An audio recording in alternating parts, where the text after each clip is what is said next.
Just okay.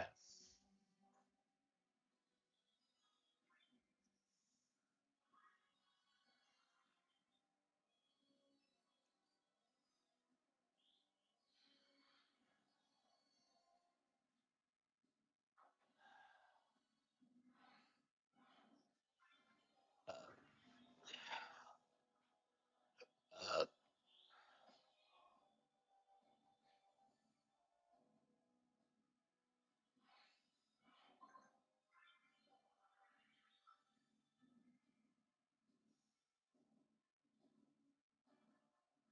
I don't know. We might be able to pull through. Maybe the final phase isn't too hard. It's just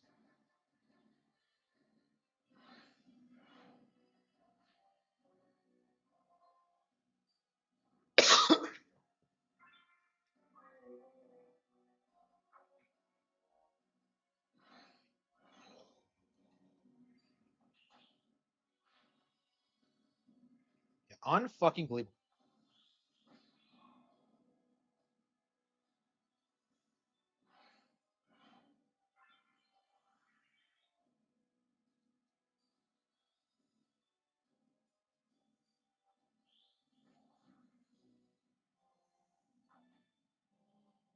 Yeah, we are going to start talking.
Okay.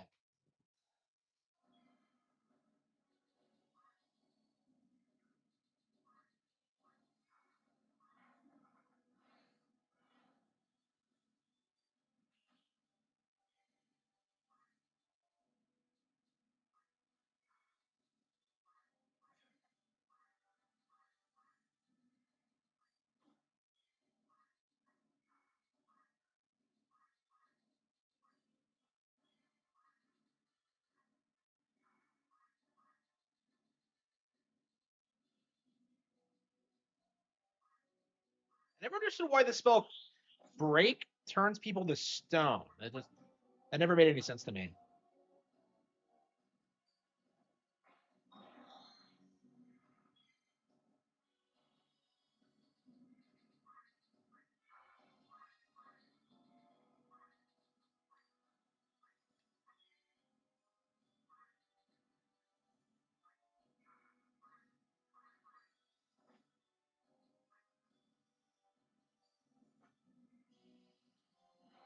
Yeah, look at that. Yep, go straight for her.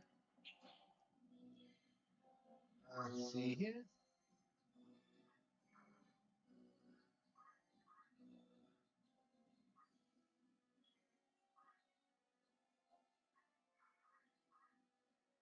So you can deal with all these guys in like 2 turns if you don't play like an idiot.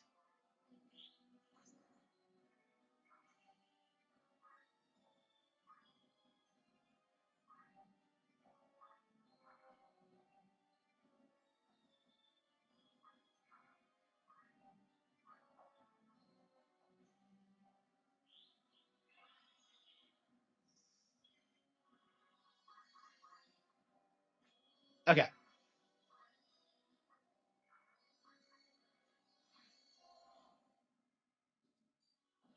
Yeah, so she just bitch. Like unfucking believable.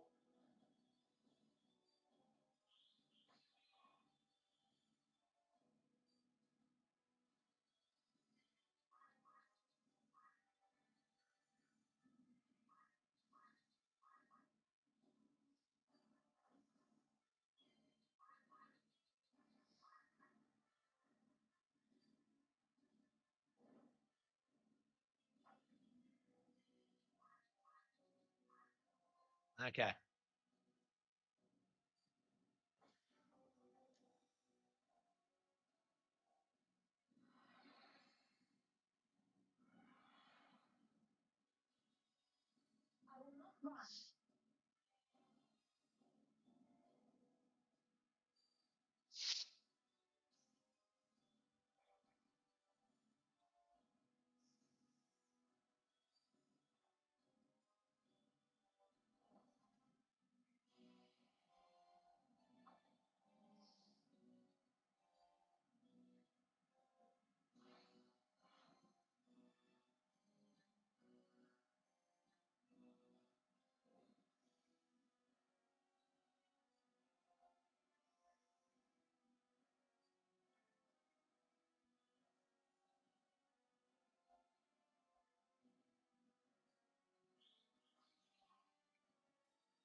Okay.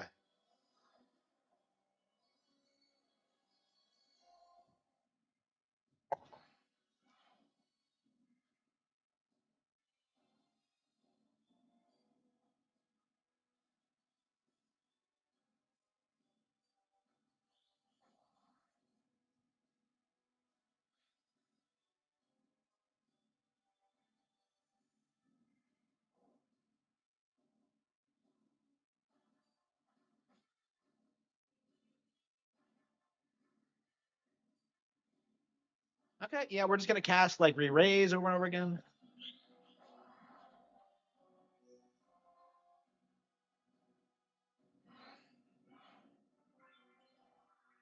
That bitch.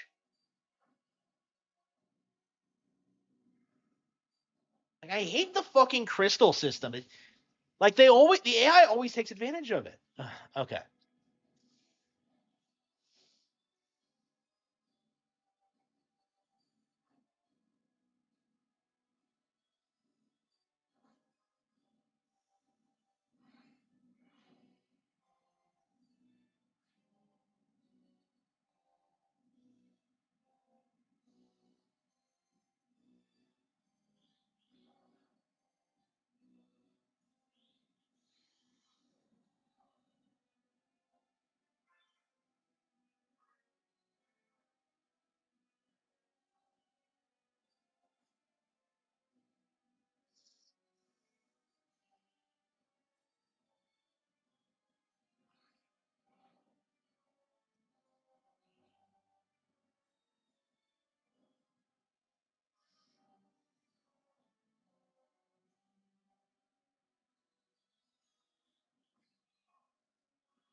F. She just teleports around like a douchebag.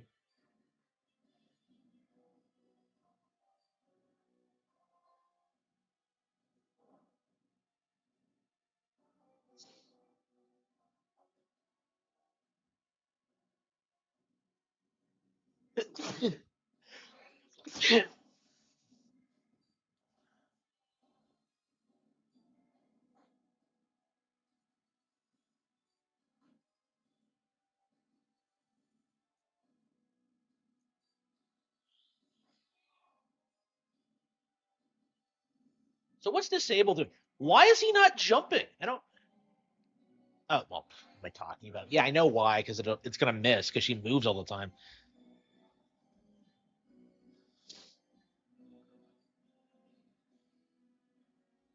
Here we go. Get ready for the most seething Trump derangement. Oh syndrome. yes. I don't use that term lightly, but this Oh, is legitimate Trump derangement syndrome. What? This is actually the most crash out of crash outs. Holy Richard. Okay. Okay, our friend of the show, kidding, enemy of the Review show. Tech USA. So we're in the Christmas season, the Kenomas season here. Let's have a flashback to last Christmas. How Review Tech USA spent his Christmas Day. And unlike most of us who spent Christmas Day with our friends, our family, having Christmas dinner, opening presents, creating memories, Review Tech USA spent his Christmas alone on a live stream with a bunch of parasocial dents in their 40s. Okay. So, That's scary. looks like he's watching Okay. fucking porno or Oh, something. yeah. Oh, it's plumbers don't wear ties. That's right. Okay, so Suspending. Uh-oh. so No. Dickerson on his Christmas is spending it playing plumbers don't wear ties. A softcore But his game. session, yes, but his session gets suspended. Why is this? Well, Dickers will tell you. My son is trying to go on my PlayStation right now. Okay, I'm sorry. so on Christmas. Review Tech on Christmas Day, Rich's son is trying to play PlayStation and have a good time and play the new games that his mom got him, that his dad didn't get him because he's a worthless deadbeat, right? And Review Tech USA is so fucking broke that he can't afford the $6 a month for his son to have his own fucking PSN, and is now on Christmas Day booting his son off the PlayStation. That's honestly, that's so dark. Okay, you got 1 second. There we go. Sorry. How the didn't you buy your son a fucking PlayStation? Like, how did he Live? not get for a Christmas What is it, gift 40 a bucks a 1-year year? card? Well, it's the thing is, like, we're supposed to believe he's destitute, he has no money, he can't possibly afford for his son to have PlayStation Network. But the following, clips after this will show that that's bullshit. Mm-hmm. By a lot. By the way, he's phoning his son. Yeah, Not muted he's on he's a live not stream. muting his mic, not turning off his camera. He's just outright calling his son to chew him out Yeah. for using the PlayStation Network. Yeah.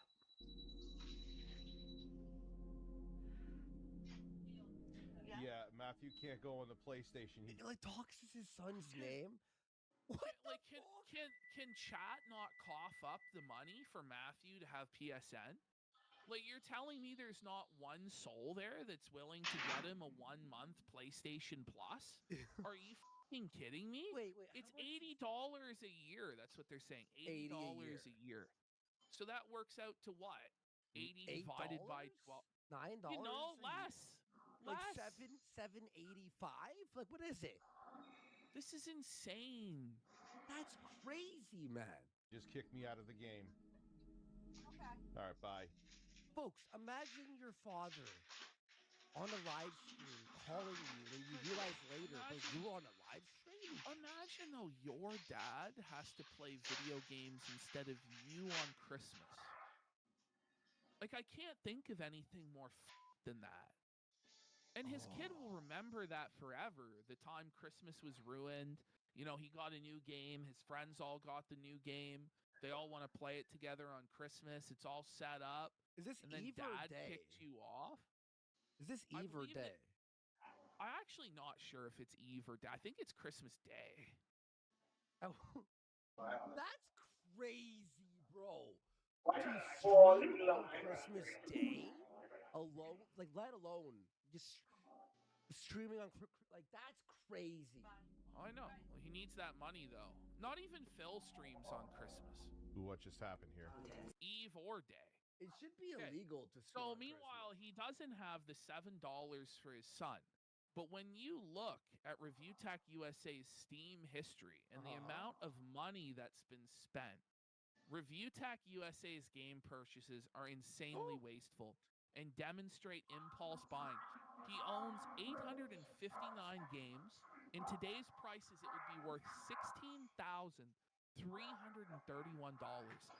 545 games have been played for under 1 hour, representing $10,360 of spending. 236 games have been purchased and never played, representing $4,486. Only $2,000 worth has been played for more than an hour. You know, but he doesn't have the $7 for his son to have PSN. 16,000. Wow. That's demented, bro. That's actually like, look, I understand having 16,000 over your lifetime. Whatever, you bought games over the fucking 15, 20 years, right? That's fine. But to have only 2,000 of that money being played, what, like, so is he just buying everything To have bought nonstop? over 200 games and never played it, to never even boot over 200 games, is crazy to me. That's it. But it's just, for me, it's a question of where his priorities are. It's not to help his son or have his son have games or play. It's only for him. He's a selfish piece of shit. Does that include free games? No, this is all with paid. This is all the paid game. There we go. There it is, the total breakdown. He has, look at this, though, 1 to 2 hours, over 100 games. So in total, 500, 600, like 645 games. In his library, he's played less than 2 hours. That's crazy, bro. Like, okay. All right, so That's crazy, dude. isn't it? So now Review Tech is rattled because in his mind, it's really funny when DSP gets charged back, but now he's got to charge back and he's fucking pissed. Yeah, because he was laughing about DSP being charged back, right? Or am I wrong?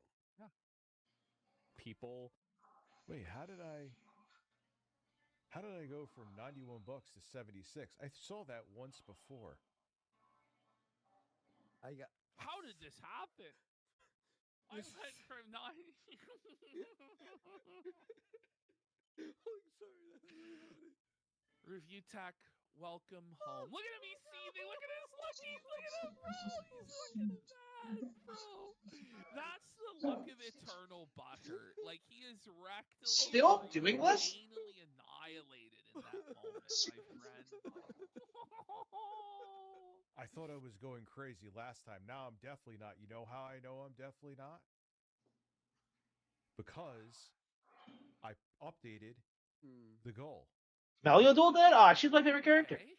That is weird. I would hate it if she was the only one that died. By the Sub way, goal. But she was the one that died.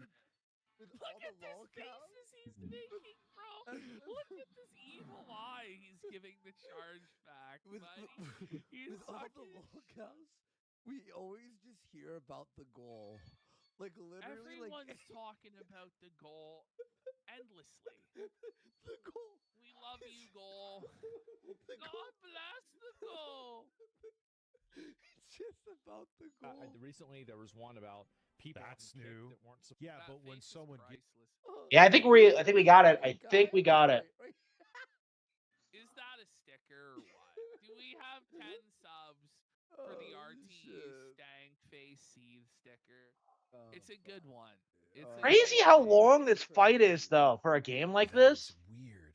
Like, I'm always blown Like, away by literally, just how sub goal, insanely kick. complicated these Recently, like there was one about final people bosses and exploding SRPGs once- are. Yeah, but Like, when Fire someone Emblem gives you Engages is that even and more the insane than exact this, amount that they if you can give believe someone that. twice on 2 different streams, gets refunded. 2 + 2 also equals 4. So it wasn't Well a said. Tell him, currency Rich. transition or translation. Oh my god, dude! It's like fucking every word is wrong. It was $40, and it was like, and it happened with the same person yesterday, I believe. The audit. He's It doing definitely an happened audit. another time. Just like Yeah, if it wasn't for the status conditions, I actually don't think auditing this guy second live phase would be for that this hard. $20 charge It's a good, back, like, and it's yeah, all I had to do was just have those Look at rings the equipped, audience that and I would have done it like that teams, first time you know, they I might got this far, actually but hear a no. take on a game or some gaming news or whatever's going on, drama. No. Instead, everything has to come to a screeching halt so we can audit this guy's contribution for $20. Got him. East Coast podcast in chat goes, this guy sucks. Yeah. Oh, You're right. yeah. I think it was yesterday, and I thought I was going nuts yesterday. Anyway, yeah, and I'll You say are it now going that I know nuts. I'm not going nuts. That Fawaz guy, the other day he donated too, and all of a sudden, after I responded to the chat, I'm like, wait, why did my super chats go back down? This guy's donating. Why did my Is that Ramza? Okay. Stone's design.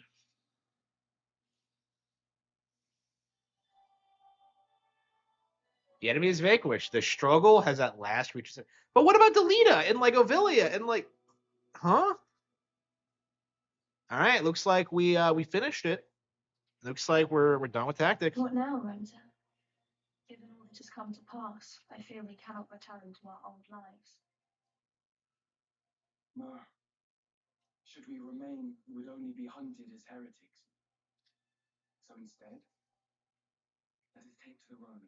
Who's the girl though? Oh, Alma. Yeah, probably. We've eliminated the source of the chaos. Our work is done.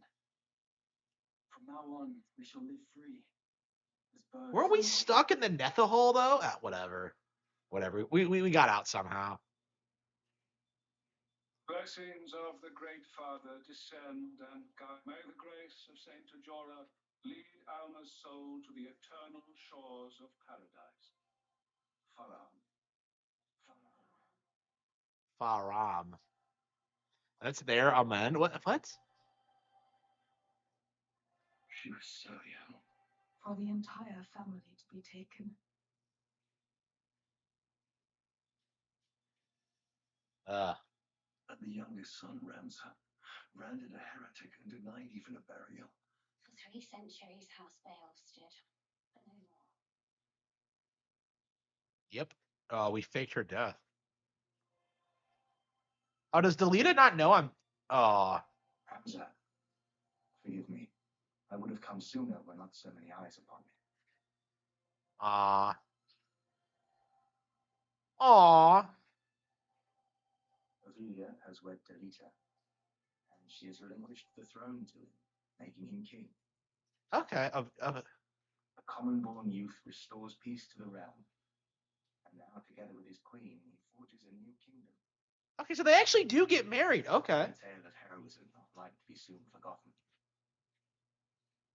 But Ramsa's the real hero. Okay. Is the man you believed him to be. But when Valmafra revealed herself to an assassin, he made it appear as though he killed her. I think he must have caught a glimpse of himself in her. A tool. It's time we rejoined our squad.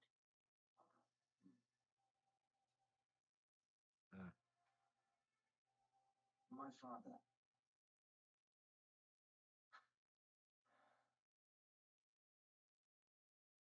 I'll visit again.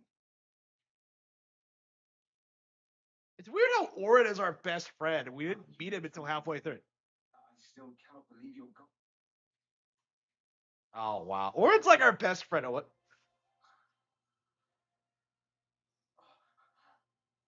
Rosa, Alma, What?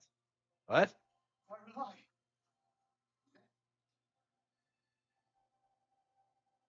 Thank you, Rosa. May we meet again.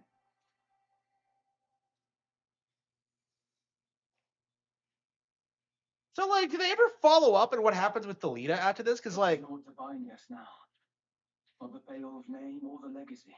so he wasn't like. We may leave all that behind. Yeah, Delita was an amazing character. It's weird that like it just kind of off screens. I don't know. Path of our choosing. But will we be able to find our place? I do not doubt it.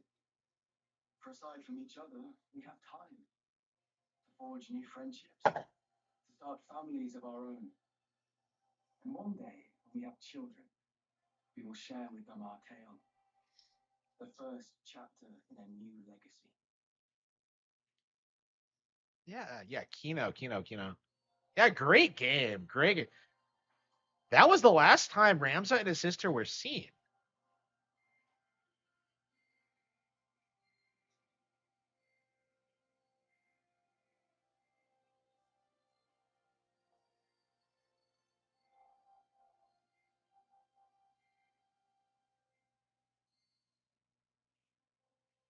I still feel like I don't understand the plot. Who was Ajura? But I do know that the true hero of this tale was the man forgotten. Oh, this is some gorgeous cutscenes. Oh, really? Wow.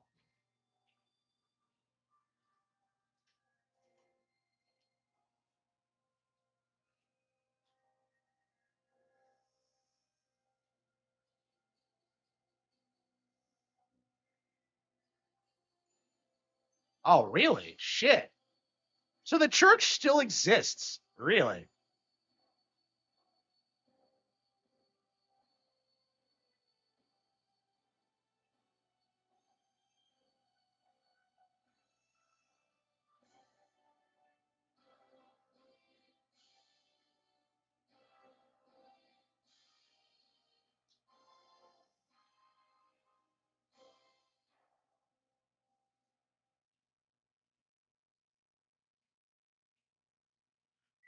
So what happens to Delita though? Like it's just like, huh? Okay, damn it. Yeah, great game, but it definitely poses a lot of questions. Like, yeah, definitely one of the year's best.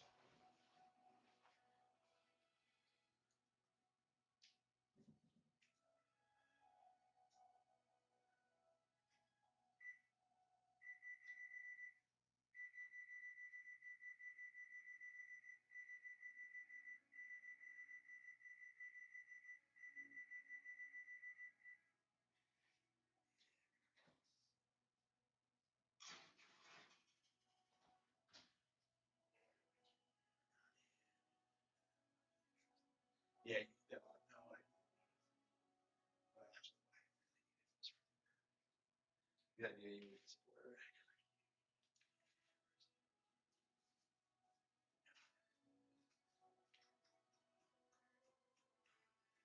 awesome. All right, so that's Final Fantasy Tactics, an all-time classic. Glad to have finally beaten it. It's been a decade in the waiting. Wow. Yeah, I wonder if I'll ever like even play the original.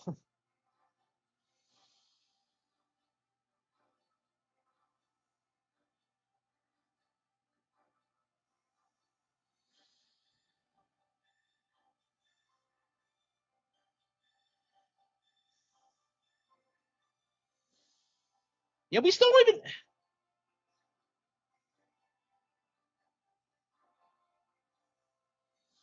Yeah, so we still don't know why they needed like Alma. It's just I don't know. This game really well written, very gorgeously written.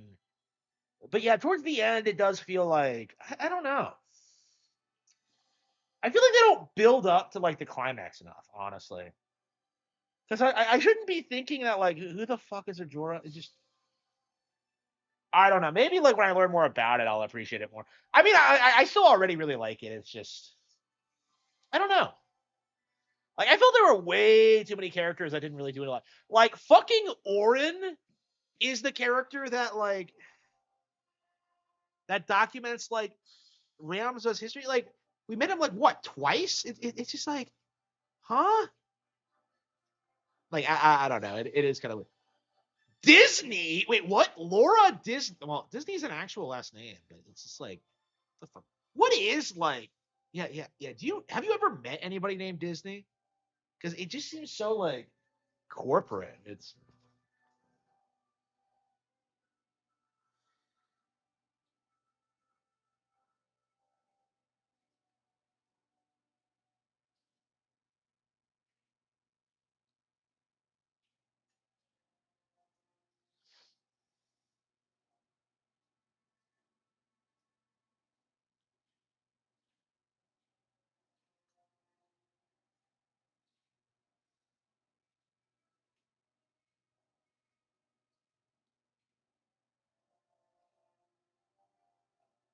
it feels more and more that people are starting to like call out Erica Kirk for being a snake, which is interesting because I think a lot of people were like advocating for her, but like the more I see of her, I'm just like I am very convinced that she was complicit. Is kind of my belief.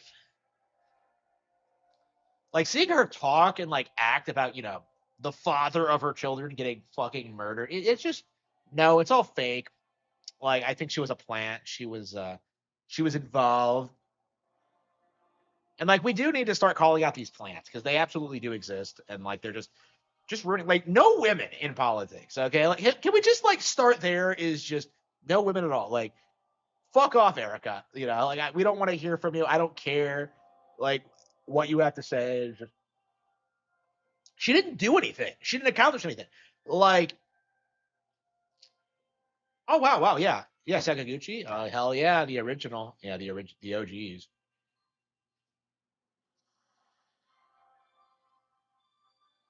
Yeah, I always feel bad that I don't play like modern Mistwalker games. That like I don't know. I just have so many more like modern RPGs to play. It's just yeah, I don't know when I'll ever get around to them. I'm a big fan of the last story, but other than that, wow, there were that few people working on it. Really,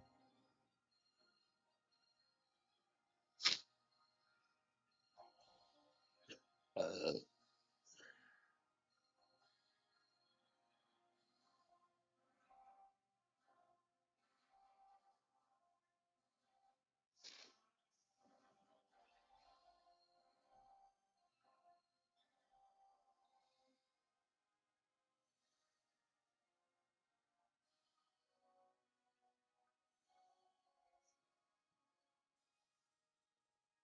director.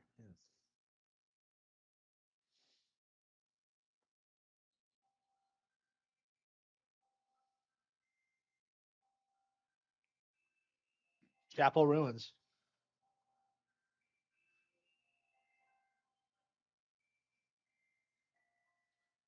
I thought I might find you here.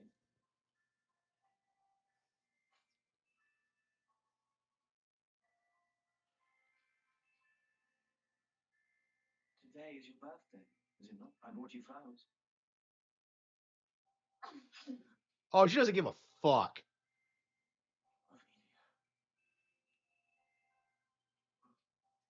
Brutal. How could you? You used them. And the others. And someday you'll cast me aside, just as you did Ramza.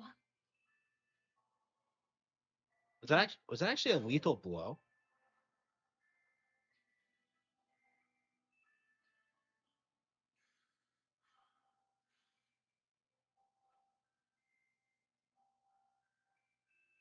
Brutal. Fucking brutal.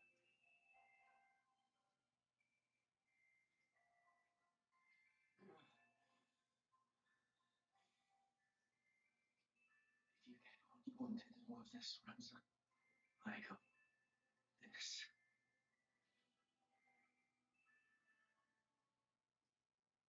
Did he really just kill his wife? What the? Damn it, that is crazy, man. Holy shit. Yeah.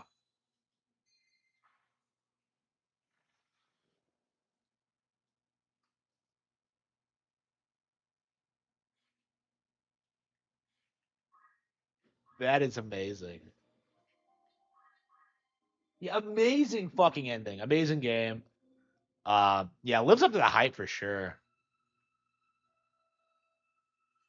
I hesitate to say it's better than like what people say because people already say this is like one of the all-time goats from a storytelling perspective. Yeah, it is absolutely one of the best told like RPG stories I've ever seen. I can't think of anything better than it really.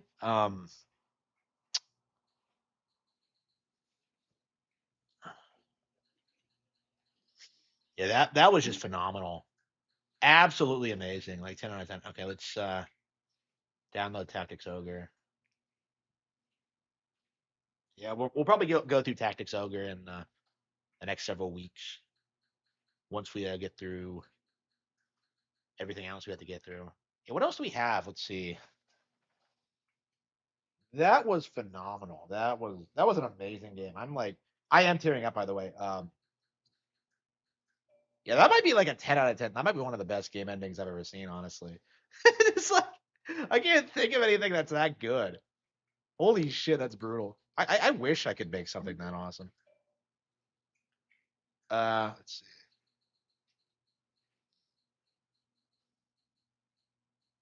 He's 10, yeah. Hey, look at all these games we don't have space for even.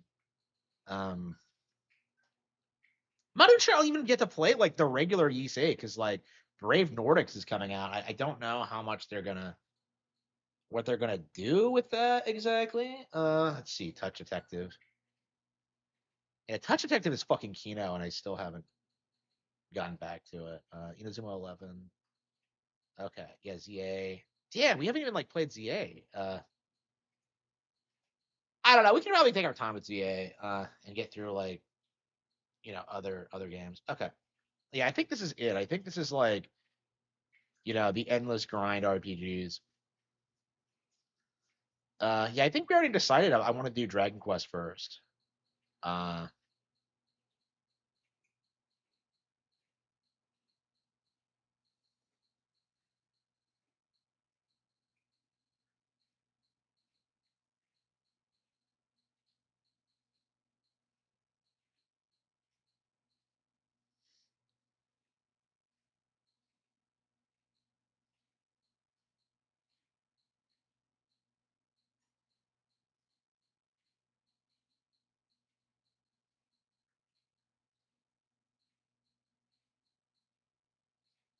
Bad Kaidos. Yeah, we gotta get through Bad Kaidos too. Yeah, I think Dragon Quest and then probably Bad Kaidos, and then probably I don't know. I'd like to get through Metal Gear Solid 3, but I don't know. I think Dragon Quest is gonna be our priority for now.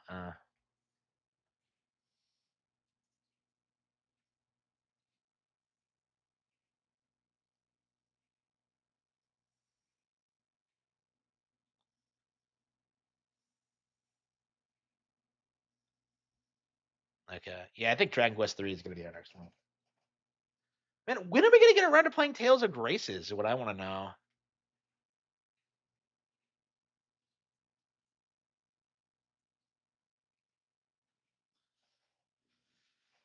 Okay.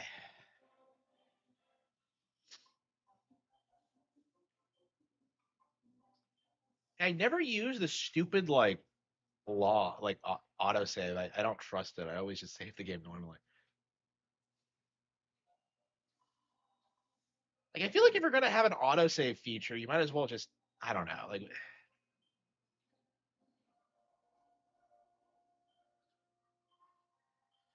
okay, the kidnapper's cave. I should get back to editing. I haven't edited anything in a while. I was so enamored with Final Fantasy Tactics. I don't know. That's probably hmm. Yeah, I think 7 is better because I think 7 has better pacing, and I would argue it like I don't know. Tactics is more mature. Like 7 feels more like I don't know, kind of like an anime in a sense, where it's kind of wish fulfillment. Tactics does not feel like that. It feels like more like a genuine like dark fantasy story, and I like that a lot. It's just I don't know. I hesitate to say that makes it better than 7. Is kind of my mindset. Like I think seven's problem is that like I don't think most of the characters have that much depth or complexity, truth be told. Because it's just like for me, like I think the story works because of like Cloud and Tifa specifically, and like Eris is I don't know. A lot of them just aren't. A lot of the party just aren't likable. Like Kate is a good example. Yuffie is a good example. It's like, but then you look at tactics, and then like a lot of the characters you meet don't really do anything. Like Marok. It's just. Yeah,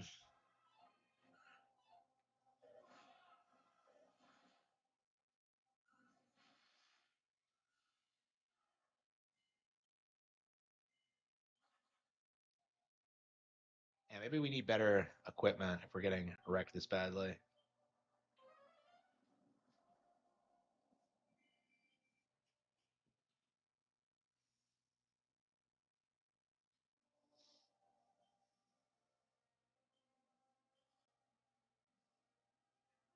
And it's nice to play Dragon Quest again. It feels like I haven't really. Yeah, I don't think I played a traditional Dragon Quest since like 11, and that was like 5 years ago. So it's been a while. Yeah, I played Dragon Quest Monsters. Oh no, I did. Yeah, I did play the original and two. But this is my first time playing those. Yeah, it's weird like being a Dragon Quest fan because yeah, it's weird because I felt like I was playing nothing but Dragon Quest for a long time, and then like I kind of moved away from it and yeah, started playing other RPGs, and it's been 5 years really. Yeah, I never beat that like yeah, I didn't beat that like the true final boss in 11 for a long time because it was so bullshit. Like I cannot stand the true final boss. Like I hate Act 3. I would recommend you skipping it, truth be told.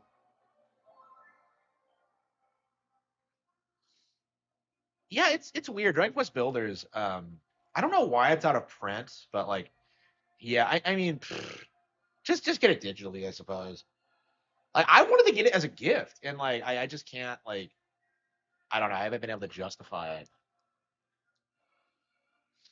I don't know. Dragon Quest Builders like really should have a get a lot more attention than it has.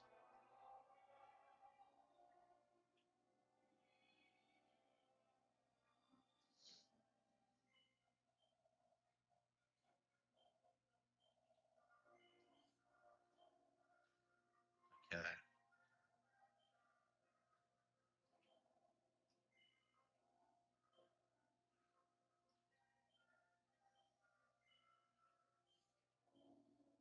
It's crazy that Akira Toriyama's dead now. It's like this game is like what, like 40 years old? It came out like what, 89 or something crazy like that. This is like an old school like uh JRPG. Oh, I don't have any money. Okay. Fire Emblem. Yeah, it's more like it's more like Minecraft and well, it's a Dragon Quest game. So it's Dragon Quest, but you're like building castles and fighting monsters and shit like that. So it's like I don't know what I would compare it to. It's not like Fire Emblem. It's not a strategy game. I think just saying it's like Minecraft is probably the closest you can get. To like it it's like obviously meant to be a Minecraft knockoff, but at the same time, it's like yeah, it's sick. It's way better than Minecraft in my opinion. I never understood why Minecraft was so popular. It's just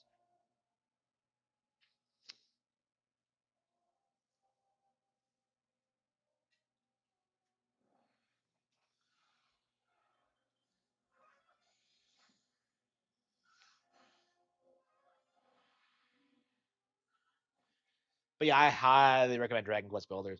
Well, Dragon Quest in general, honestly. It's just Kino. It's like one of my all-time favorite video game franchises now, and I've only been playing it for like since 2017 or so. 2016, I think. Playing from Cody. When did Dragon Quest 7 3DS come out? It was 2016 or 2017, something like that. Yeah, I remember it came out and people were worried that it wouldn't do well. I don't know. I became a huge fan after that. And I played several Dragon Quest games. Like I'm a huge fan, so yeah. I don't know. These are like all-time great video games. I think. Like it does need to like.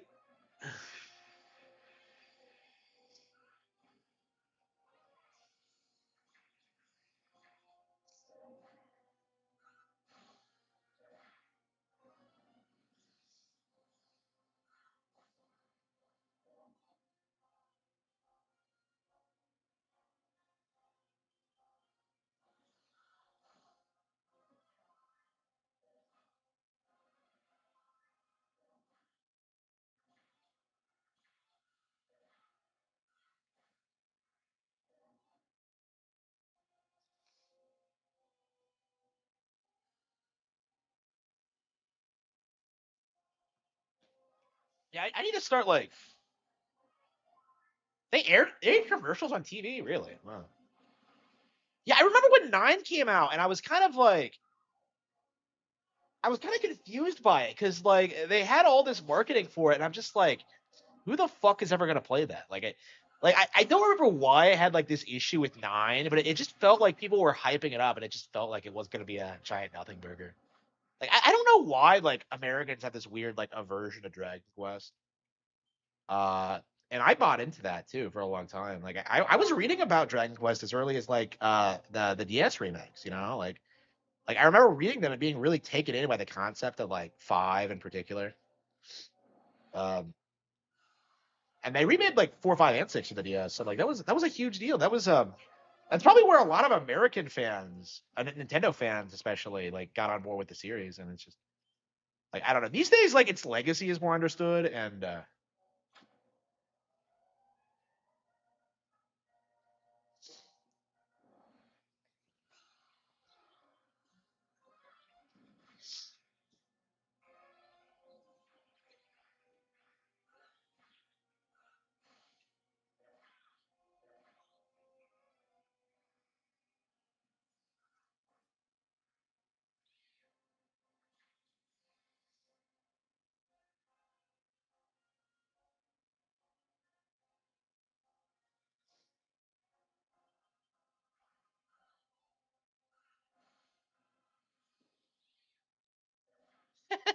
the cat noise.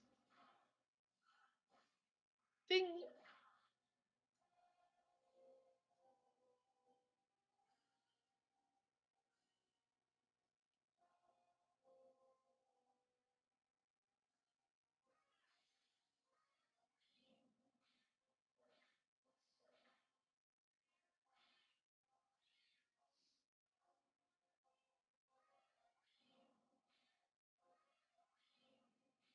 So you can turn your bodies to stone.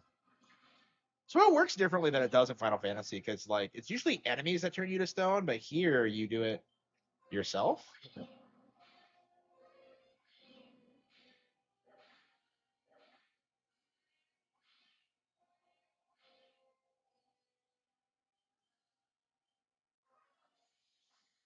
Ding.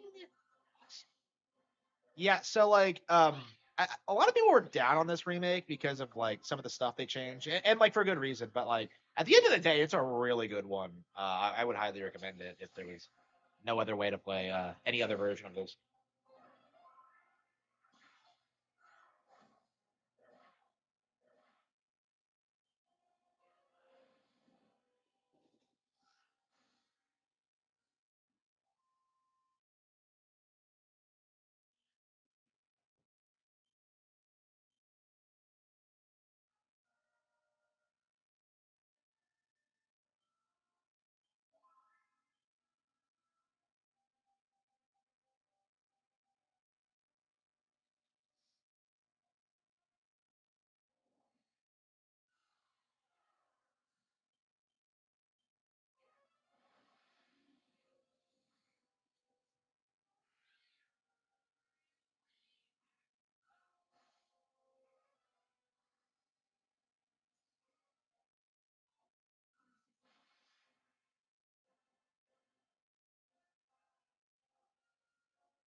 Okay.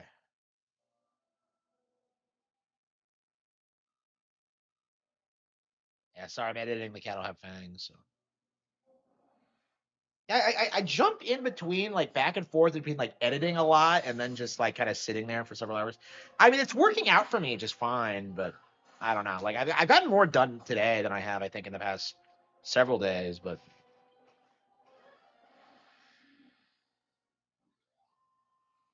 like get this real.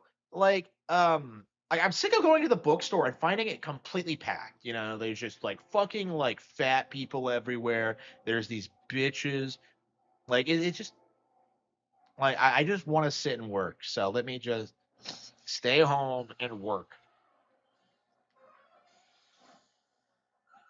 Okay.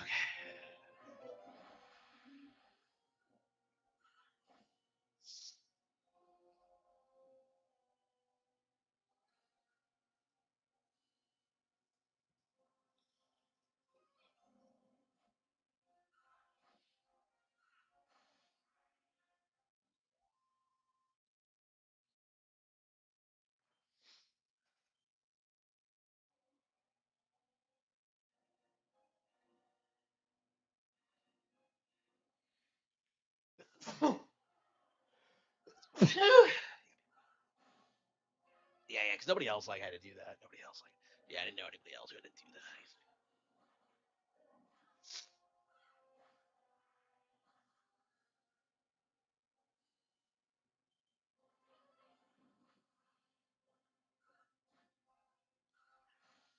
Ding.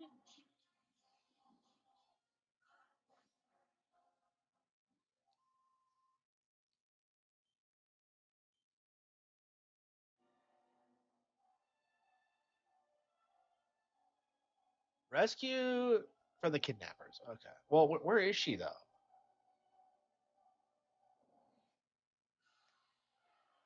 Okay.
Wait, where'd my controller go? I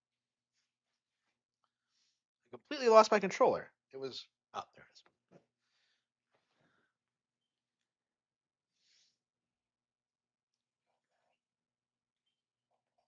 Party. Man, it's so nice to finally be back to this. This has been out for like 2 years, and I just never got around to finishing it. I was just too busy. So it's nice that I'm finally finding the time to do this. Like this is one of the all-time greats. Oh yeah, just like Final Fantasy Tactics, huh? This is one of the all-time greats, and I never played it because I was enslaved for a decade. It just I had to work 12 hours a day at night, overtime. Like it's just, just like oh, it was miserable. I had to like have no life at all. Like okay. Yeah, definitely glad that's over. Thank you all for your support, by the way, because your everything you do for me, it means a lot. Okay, there we go. Okay, I was wondering where we went.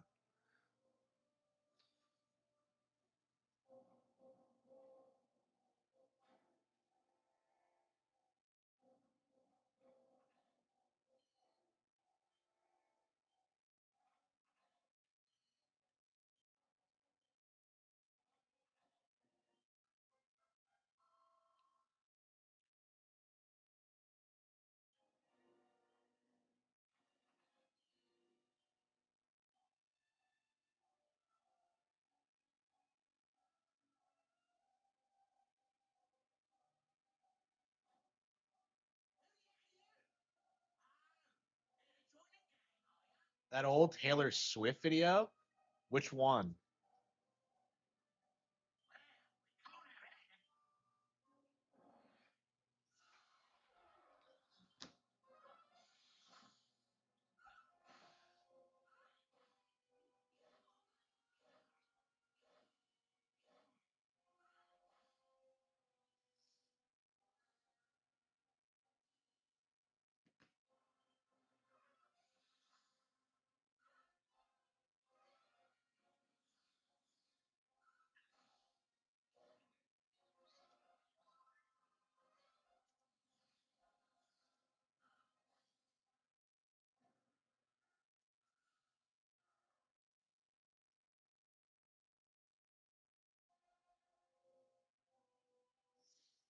Okay, okay.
The magic couldn't be cast, yeah, because we don't have any. Let's see.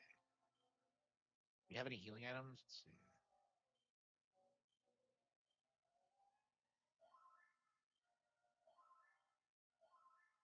What an amazing game! This is like a really good RPG. Like it's interesting how much how much better this is than something like Ultima. Like you're not seeing Ultima get remastered. You know, why doesn't Square Enix just acquire the Ultima IP from EA and just kind of like HD 2D them? Oh,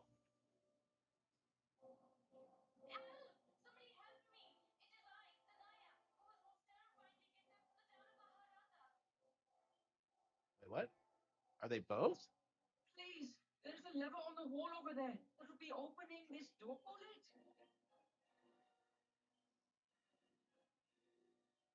Who was most terrifyingly kidnapped? Like I love how goofy this is. It's just well, how do I open the door? There we go. This one.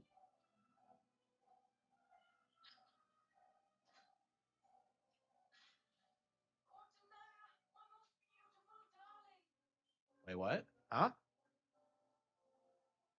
Couple, my most dearly beloved, beloved. Now we may return home together at last. Indeed, we may, my love. Come. Thank you. Brave hero. Yeah, you do things because you're a good. You're a good person. You don't do it to get laid. Okay. I mean, that's why I like Dragon Quest so much. Oh, it's Robin Hood. Ray, this is awful. I care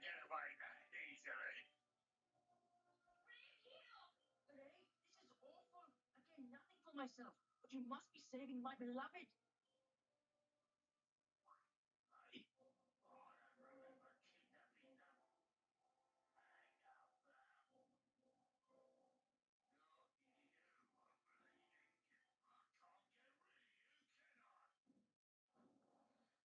Dragon Quest.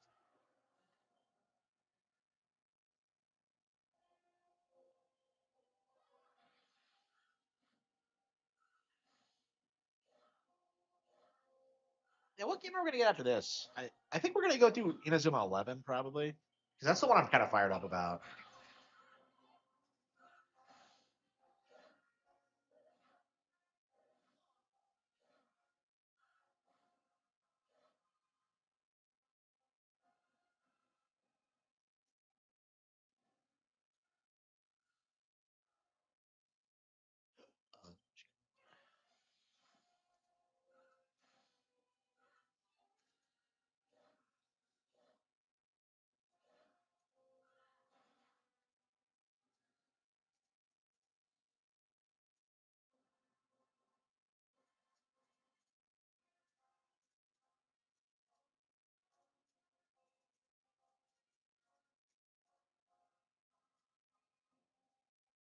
Okay.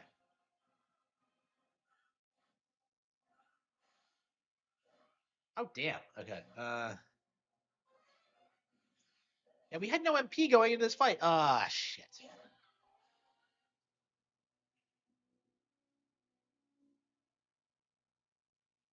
Uh,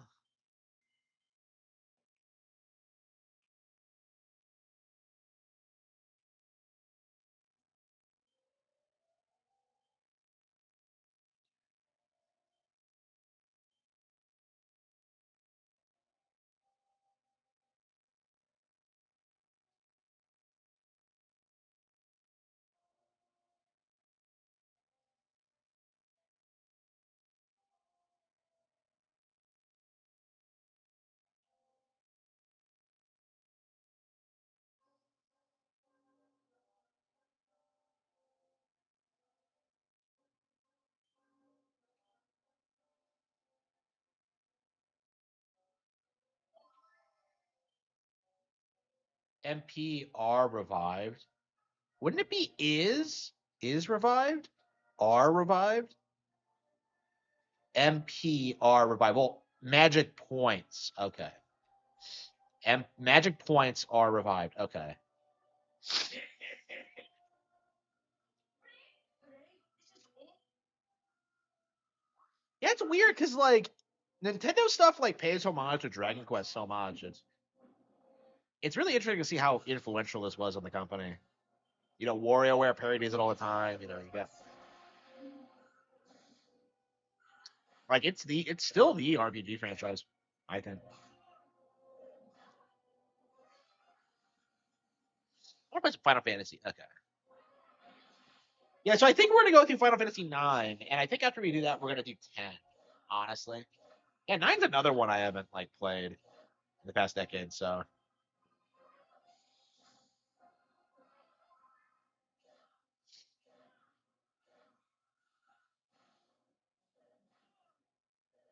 did he kill me? No, I don't think so.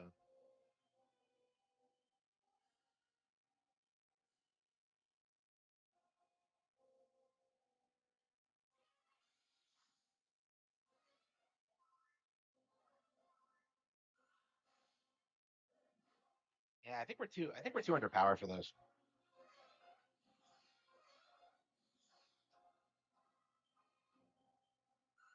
Yeah, I think we can do.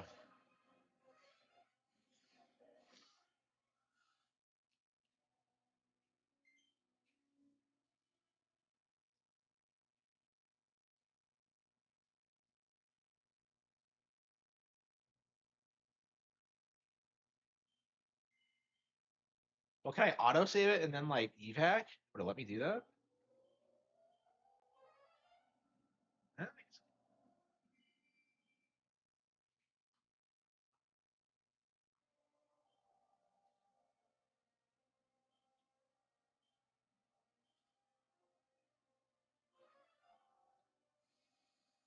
Oh, do you not have to worry about having MP for Zoom? Man, I need to watch the adventure die. And so, okay, well, do we have any more gold? Yeah, seven. Okay, 17. We might be able to get some more better equipment.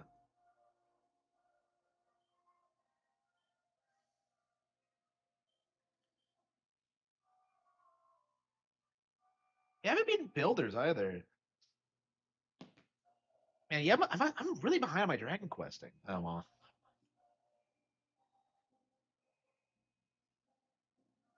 Ah, well, we're gonna spend the next couple of days playing through this, I think.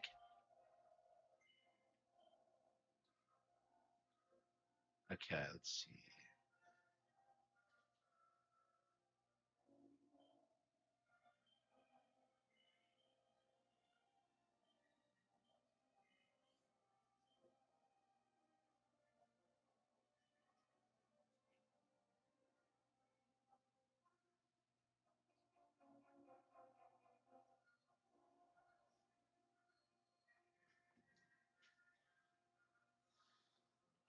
Oh, strong medicine.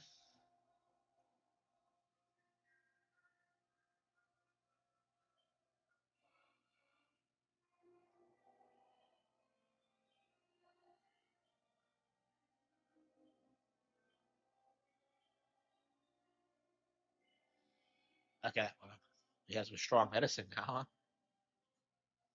It's not even that much stronger. It's like 50 HP. Like, what? I don't know. That's one of the weird things about Dragon Quest because you're so used to Final Fantasy with like you do like thousands of units of damage. This is way more like low key.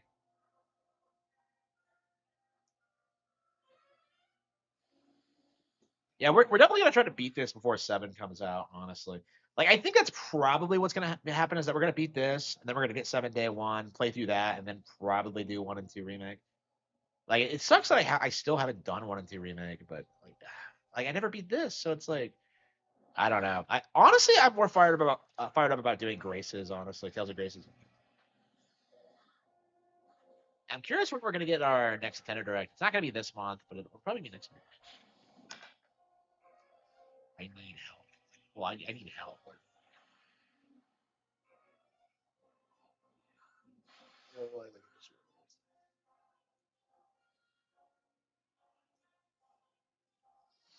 Oh, I like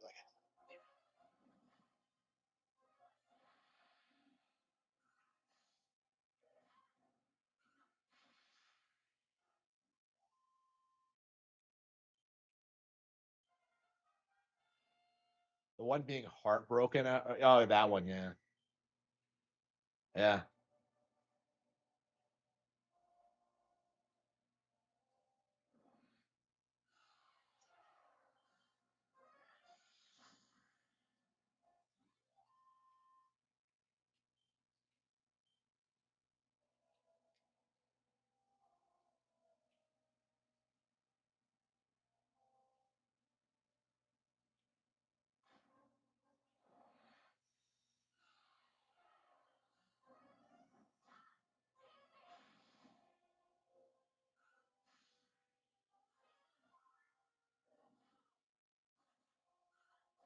Oh wow, Rob Reiner died. No, I love the Princess Bride. Oh man, I was just seeing statements about it.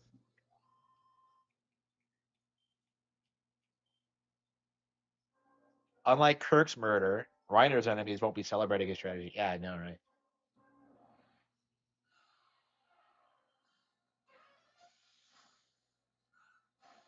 Yeah, Rob Reiner wife found stabbed to death in L.A. home. Holy fucking shit, is that true? Wow, breaking news. If so, man, he's like one of my all-time favorites.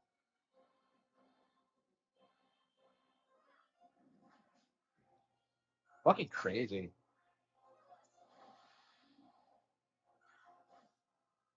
Is he the first of the like involved other than Andre to die? I think so, right?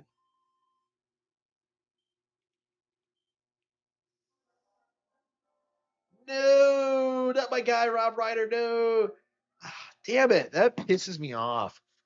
Well, this is like stabbed to death in L.A. home. Wow, wow. So I guess is it safe to say the crime got them? I guess he needed. Wow.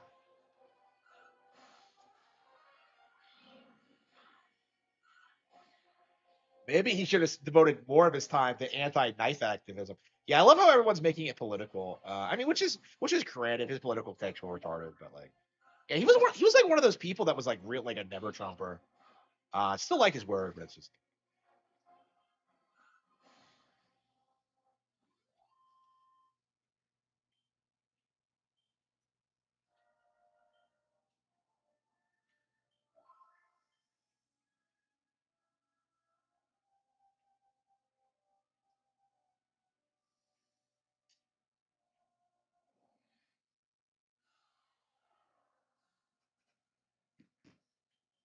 yeah. Rob Reiner was stabbed to death in his L.A. home. Wow, sucks. Yeah, I think it's been confirmed. Yeah, members of the left-wing activist community lost to senseless murders in 2023. Wow.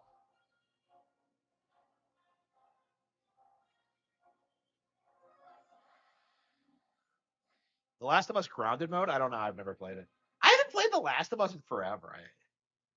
I think when I get my gaming PC, I'll probably like be playing a lot more of these PlayStation games. I don't know. I don't know when it's gonna happen though. I just like right now, I'm very happy with the way things are. So it's like getting a PC doesn't seem necessary for me. Yeah, I'll probably just get it just for like I don't know video editing purposes and uh, like I'd like to have it just to like I don't know run streams.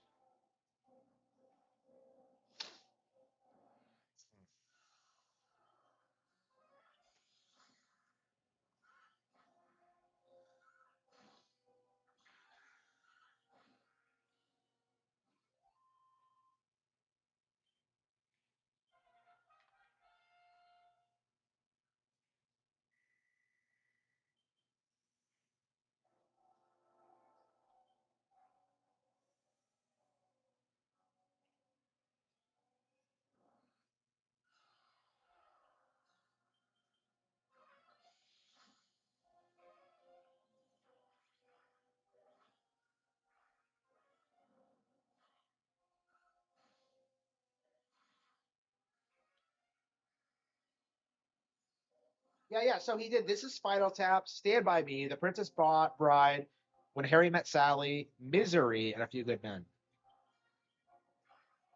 So he did Misery too.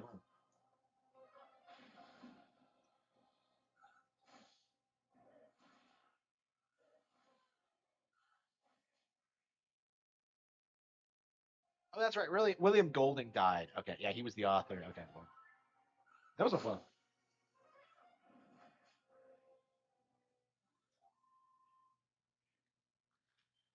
Okay.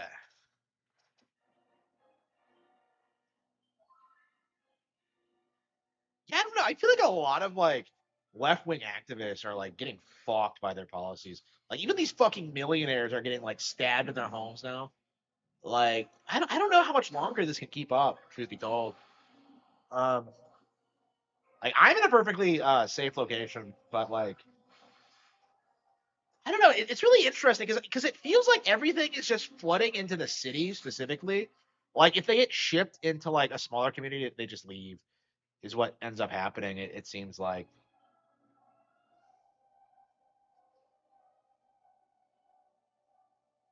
stab Ron Hunter. Really?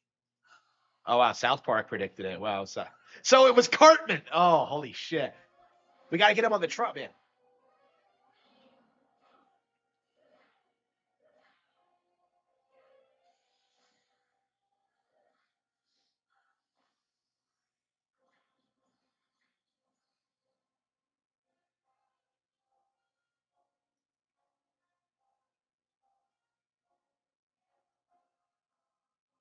Yeah, he did. Yeah, A Few Good Men's like a classic, isn't it?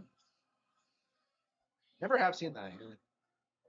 Or Spinal. I know Spinal Tap is one of like James Rolfe's favorite movies, but I just don't see it. I just don't see it as being something I'd be into. I need to watch more movies in general.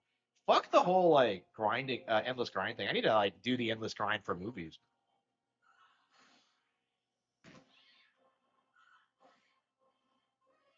And it's nice that I can watch The Princess Bride without having to bitch about like Rob Reiner's political opinions.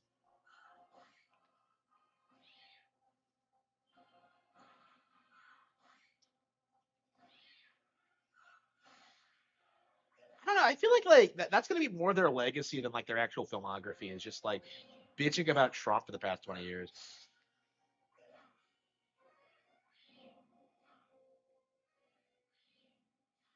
God damn, like so they keep summoning more.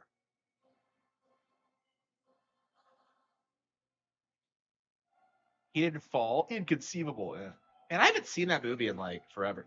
Since like the was it the 30th anniversary? Yeah, I went to go see the 30th anniversary. So that was in 2017. Yeah, it's been a while. I mean, to be fair, I watched that movie to death, so like I'm taking a long break from it. I mean, for a long time, that was like the only movie I would watch because it's the only thing we had around. Like everything else we had was garbage. I feel like it's really typical for like Princess Bride fans is that like it's just something that like you pick up like randomly and it's like fantastic. Because like it didn't do well in theaters, right? But it did well on video. Because like on video, you can look on the back and like it's like, oh yeah, it's actually about sword fighting and it's actually badass. I don't know. My mom like oh, that's a girly movie. Like no, you stupid bitch. Like she'll still try to tell you that. Well, I mean, she did. She did try to do that. I don't know what the bitch is. But anyway, it's like, oh, what she does now is that like, you see the Shawshank Redemption, like every single fucking time. Like, yes, mom, I've seen the Shawshank Redemption. You made me watch it the last time I was here.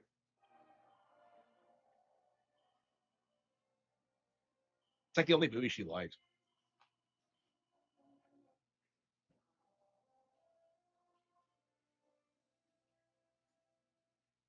Okay.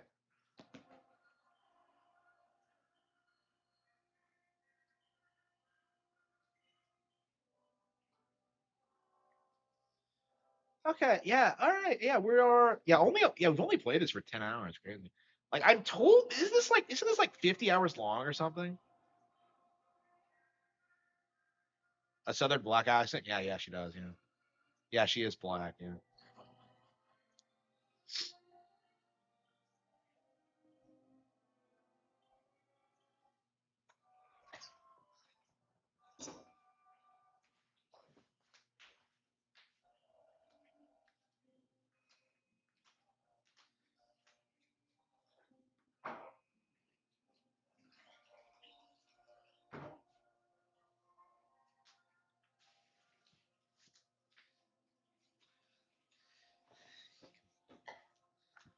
Okay.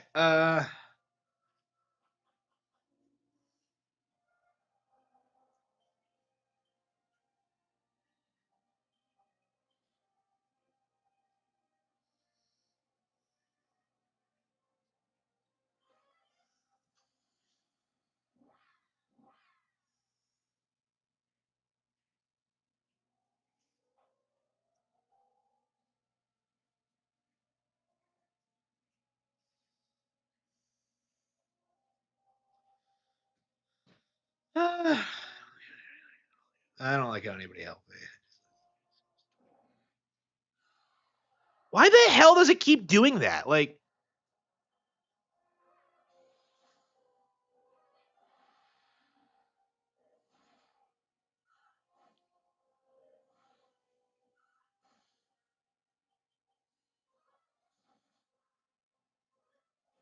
yeah, how long have we been streaming today? About 12 hours?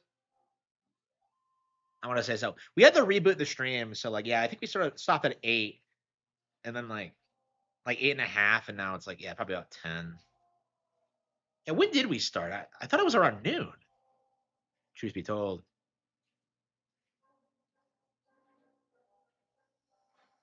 I'm glad like I'm glad I figured out my health problem.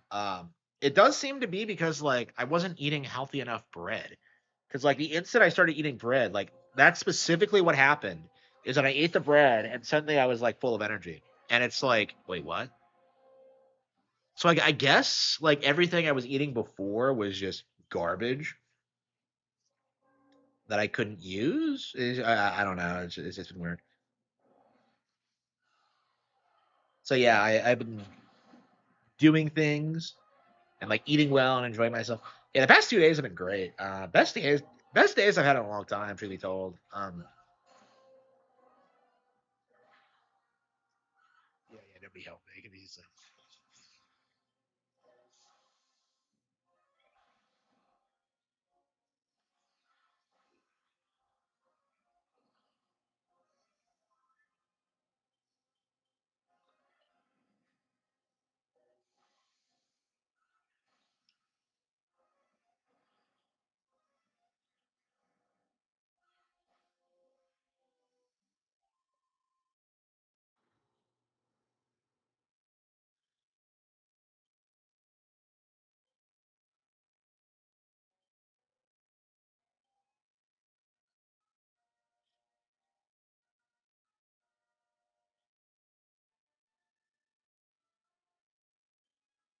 Yeah, I hate early Dragon Quest when you can't easily bring people back from the dead.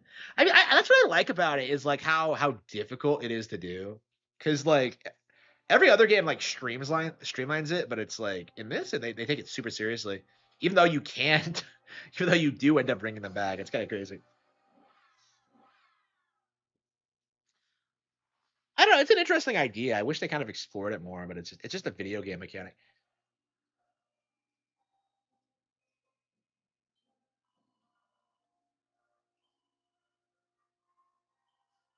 And we only have like yeah. I keep seeing people like complain about the localization of these games, like replacing God with like the goddess or like the Almighty or whatever. Like, it's like, come on, who cares? Like, I think it gives it personality. Personally, I'm just like, it's a fucking video game.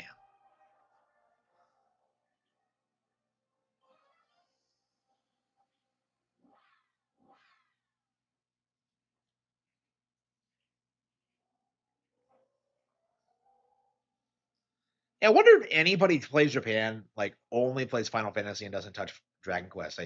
I can't imagine that's a thing because it's so culturally ubiquitous. Like, I feel like you either play both or only Dragon Quest. I don't know. It makes you think about like what the culture must be like there because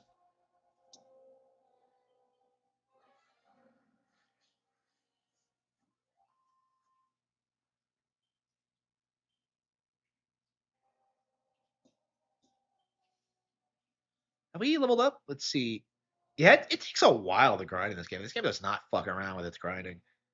Honestly, like maybe just having more MP will probably be all is all we need. But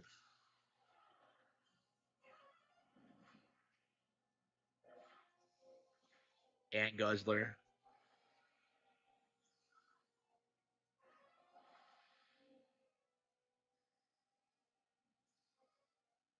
Oh yeah, by the way, my audio AI should be renewing soon, so I should be able to finish up my audiobook of Rabbit Hole, and once that's done, I think I'm gonna go back through all my old books and like reproduce them because I don't know. I switched audiobook tools and the new one's way better. So like I'll just re-record everything.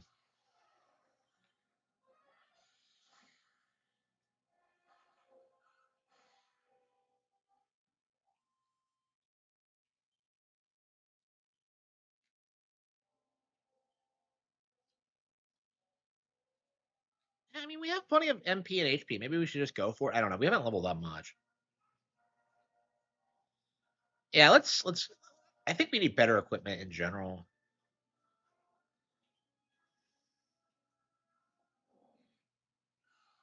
Multiple Putahar. No, Putahar hasn't done anything relevant. Like What's he done? Like the completionist is back now doing like Nintendo clickbait, and like nobody gives a shit. I don't know. Like he really is doing that thing PPP said he should do, where he should just go full heel. Like that. That really is like what he should have done. Is just take 2 years off, come back, and like he's like wearing a luchador mask, like call me the completionisto, and then he's like I don't know suplexing like other YouTubers or something. I don't know. I'm curious. Like, is anyone still on his side? Like, do we know like if anyone's like been supporting the completionist throughout all this? Because like I know Carl Jobst has like a pretty dedicated following. I don't know about Gerard. I mean, Joe's problem had nothing to do with like his channel. Like his problem is that he was like retarded about Billy Mitchell. Yeah, I mean, I never liked Gerard. I always thought he was a poser. He's just one of those people that like pretend like he's just kind of fake about his enthusiasm for games. I would say. I can't imagine like running a YouTube channel like in regards to let's complete games and then like hire other people to play them like it's just like I knew that was a thing for years and that's one of the things about like Gerard that like really threw a lot of people off is that like wait he doesn't complete the games himself. Like no, of course he doesn't. Like it's not like it's really weird like how fake like gaming YouTube actually is. There's a reason these guys like kind of burn out in their 30s because they're not like all that into the hobby. It's just like a means to an end for them. Like it's a way for them not to have to work real jobs. Well, yeah, I say that when I don't know. I really wish I could work a real job, but hang on.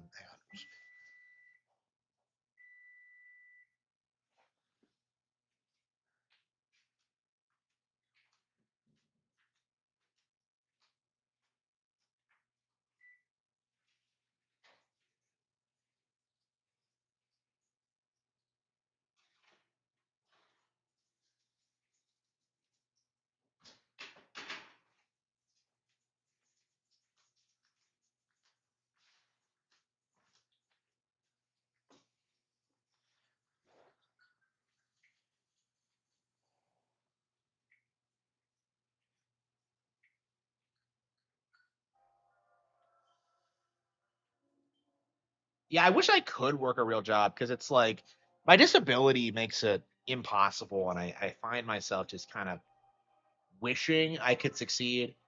I mean, that was that's what I intended to do was just like, oh yeah, I'm gonna make a living wage and then like become a millionaire by selling books and like investing like the returns from that. Like that's what that was working. I was very very close to achieving it before I got fired, and like it's just been like this issue where like there's just no going back at this point. Like I can't get another job. There's nothing around me anyway, even if I could work it. But it's like I just I don't know, it just didn't work.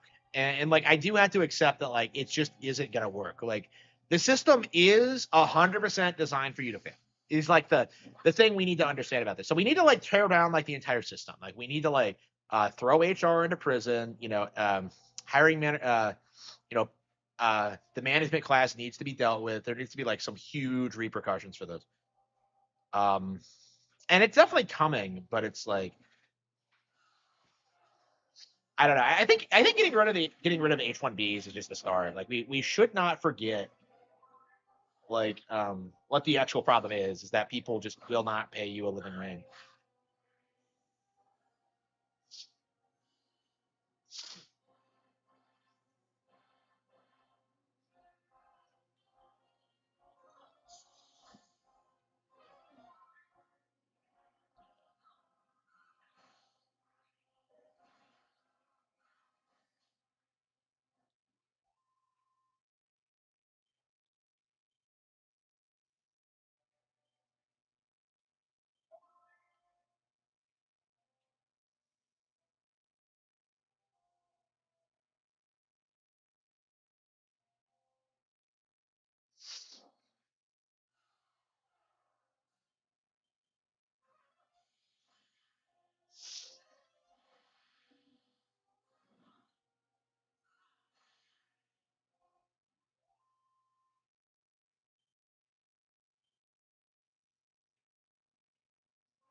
Nick. Oh, their son is the suspect. Crazy.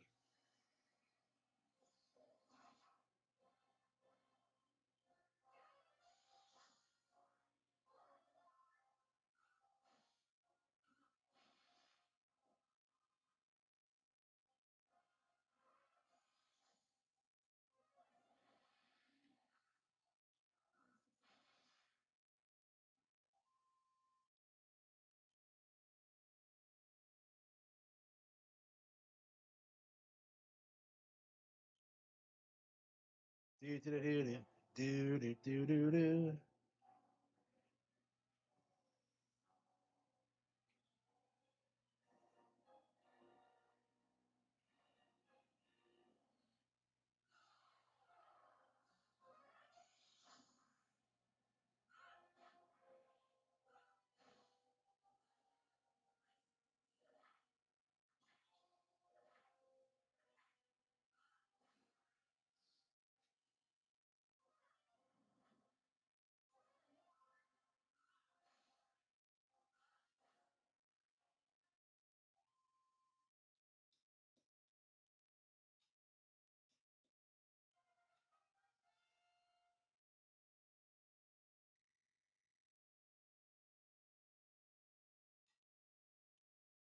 Uh,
okay.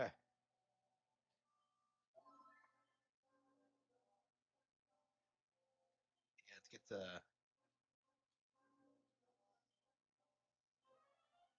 Yeah, we didn't get destroyed so hard by Robin Hood. We probably wouldn't need that to do this.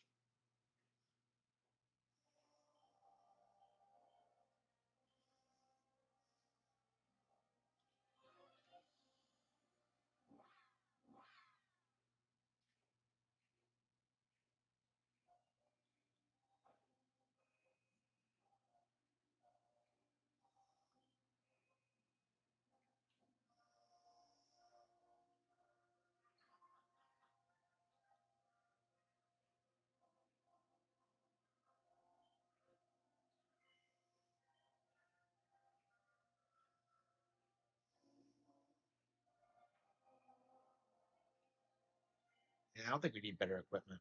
Like, it's just not enough of a stat increase to justify it, I think.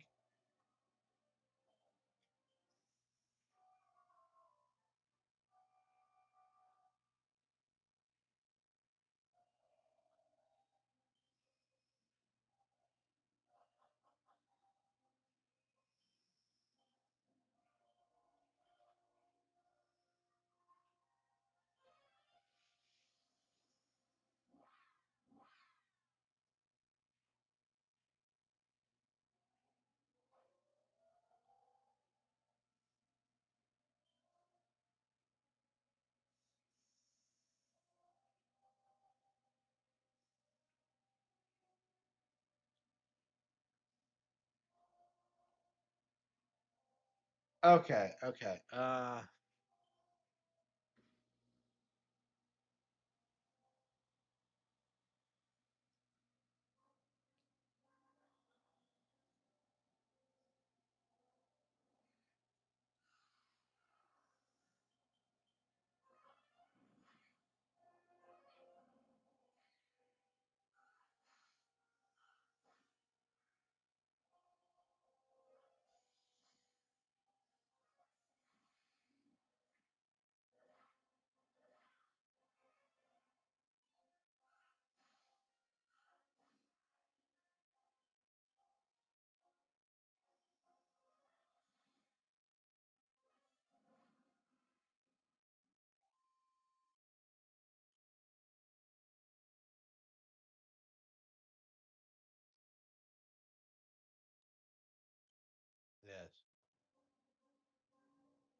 Number white.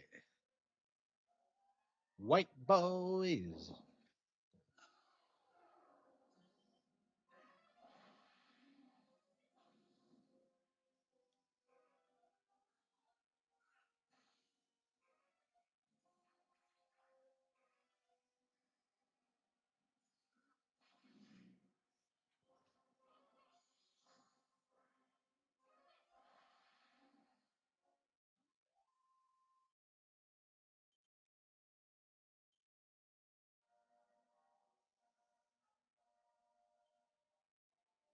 Oh, damn. Okay.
Okay, I think we're ready to.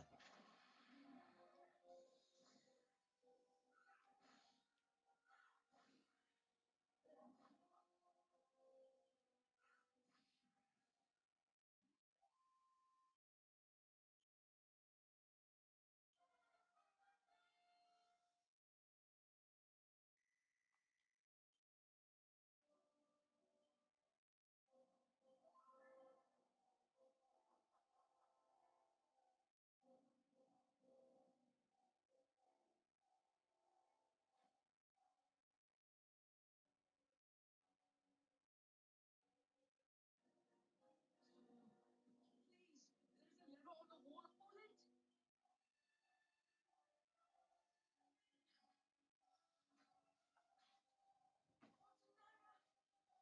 Oh, come on.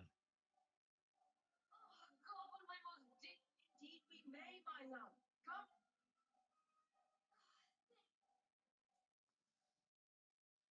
They had like one dialogue change. It's just.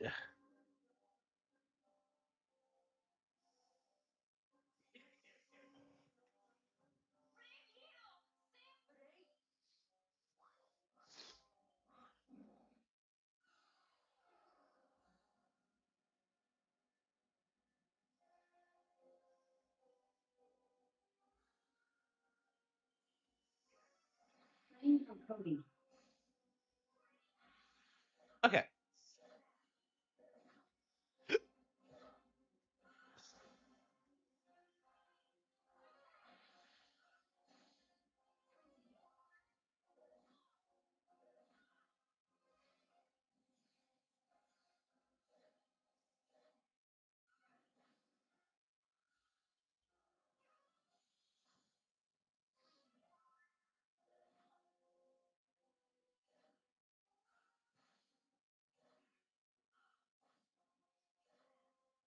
Dorothy's my healer, right? No, Margaret is.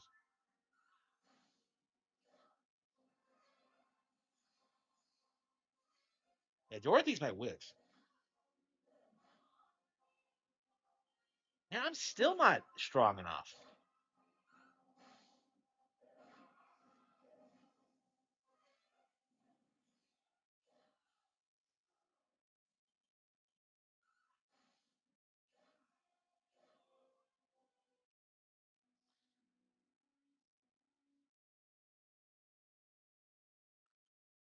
Yeah, we're still not strong enough. Crazy.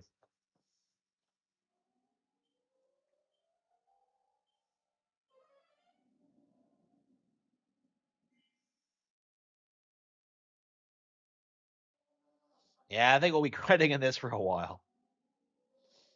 I don't know. Should we do the greatest attorney next? We've been playing RPGs all day, so That's another game we gotta grind through.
That's crazy. I completely alone.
I see that's done.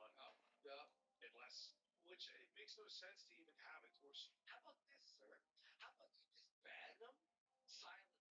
Yeah, and then move on and do your fucking show. Yes. What's gonna make him crash out?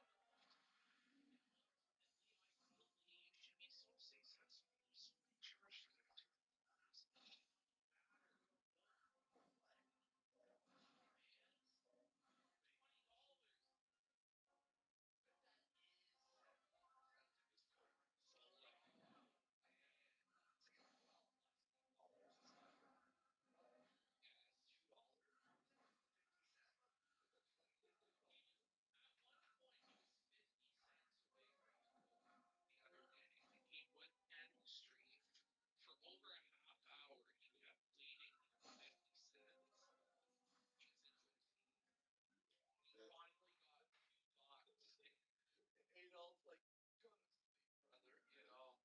Do that anyway because you have to like go through a procedure, a few steps. You cannot accidentally trip and send a fucking super chat.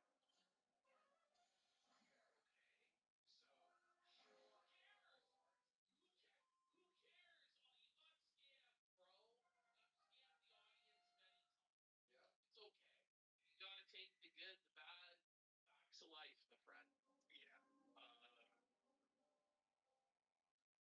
If you do that, because it can have your Dropbox verified by a fucking phone. But you can't just send a super chat by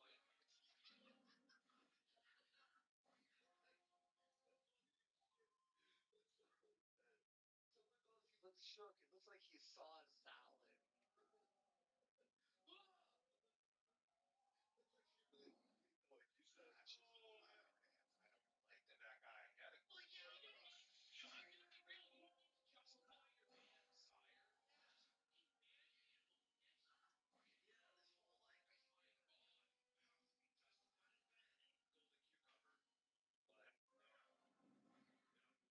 Play that game, you get banned.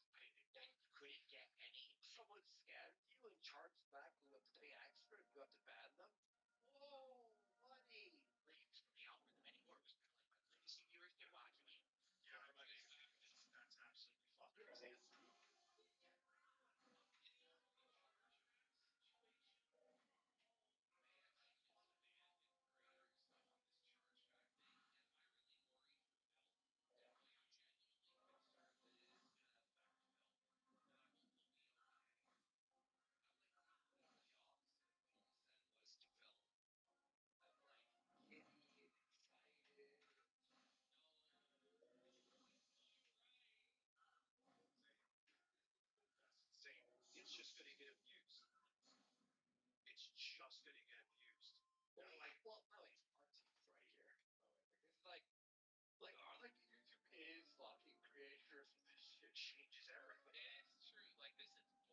Well, yeah, I mean, he makes a point here. Like, he's only going to think that percent, like, 3 years. So that, but they think it's a joke. And people who commit chargeback fraud actually think this stuff is like funny and a joke, and they don't understand that you can actually go to federal prison for committing fraud. For now.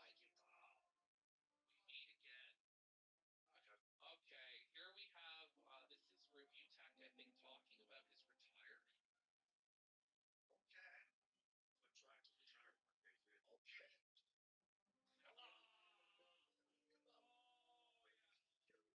Have fun, Chuck. Yeah, this is my emotional wave emotion. This is my retirement where my 5 year plan got pushed back a little bit. That was supposed to start in Okay. 2022. So, Rich's 5 year plan to retirement, which was supposed to begin in 2022, he was supposed to be fully retired by 2027, has now been pushed back just a little bit because he's completely flat broke, refinanced his home up to his fucking eyeballs. He's in tons of fucking debt. But eventually, maybe. Wait, he's going to start retiring in 2022? What the f is he talking He about? was supposed to, no, 2022 was supposed to be the beginning of the 5 year plan Oh, that culminated in that in 2027 he would be permanently retired and able to live off of his investments for the rest of his life. It now starts late 2024 into now, so so It's a bit bold to assume you're going to live that long. But now that he's leaving 2029, Rich feels he's so wealthy that he'll never have to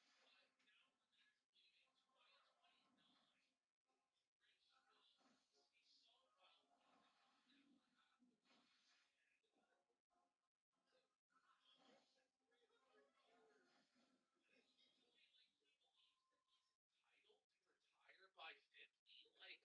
Like, he believes that he's entitled to retire by 50. Like, what the fuck are you talking about, dude?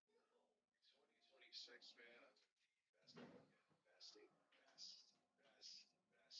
Investing, invest. Yeah. Like, this is the thing. You don't actually have to tell us this. You just have to do this. Yeah. This is the thing is that Rich wants the credit for telling people what he's going to do and everything he's cool instead of actually accomplishing such things in real life and gaining self-satisfaction. He's probably he only really cares about validation when he gets from guys and things like that. Yeah, 2026.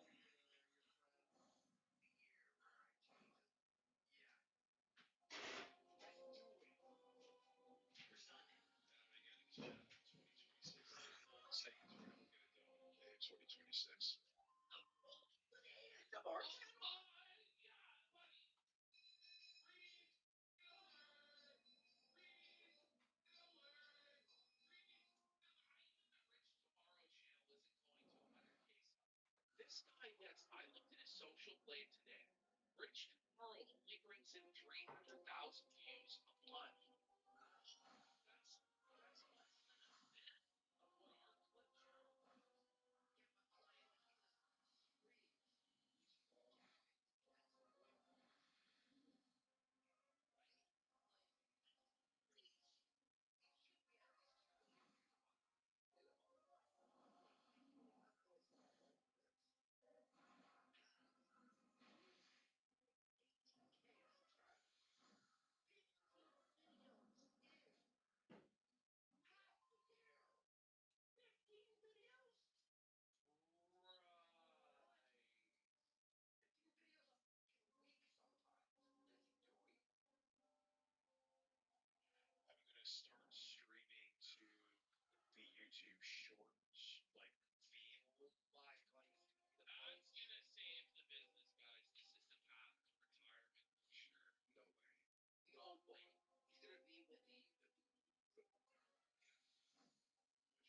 short live series.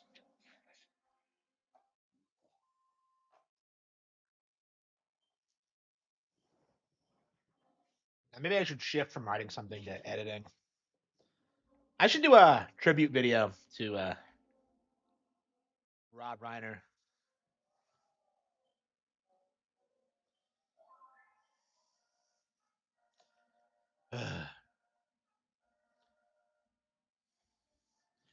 Today is a sad day.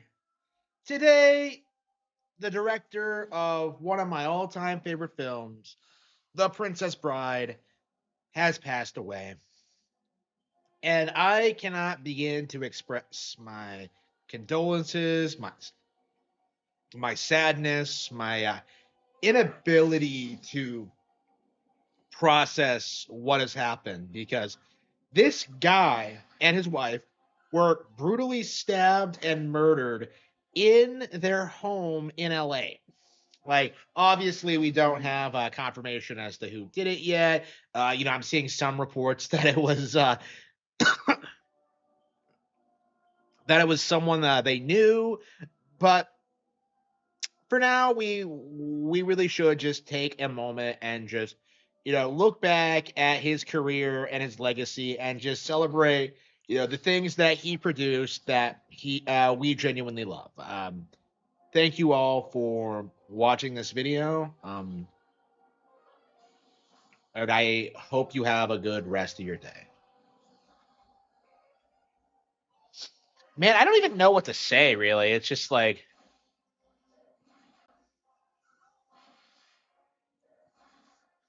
I am genuinely like upset about it, but like I don't know. That doesn't come across my face at all, does it?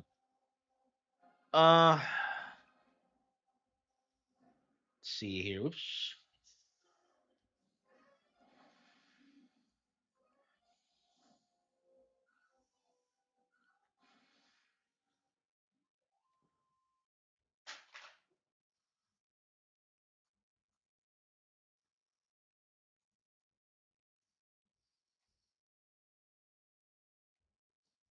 Oh, hang on. Oh, that probably had like background from the music. Oh, well, whatever.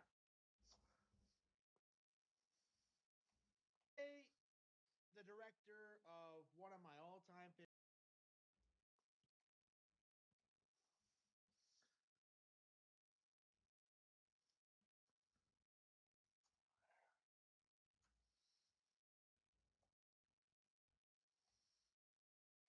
Oof, yeah, 78's not. I mean, it's not young, but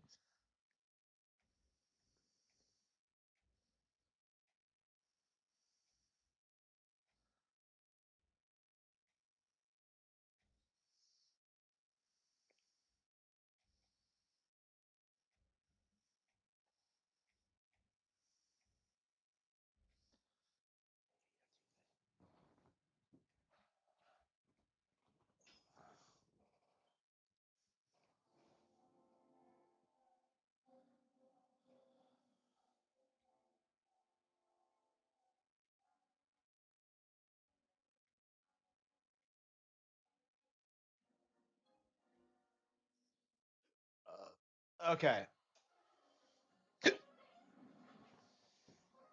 Yeah, I guess this is what's gonna happen. I'm just gonna like record videos like during streams, release them, and just do whatever it takes to succeed.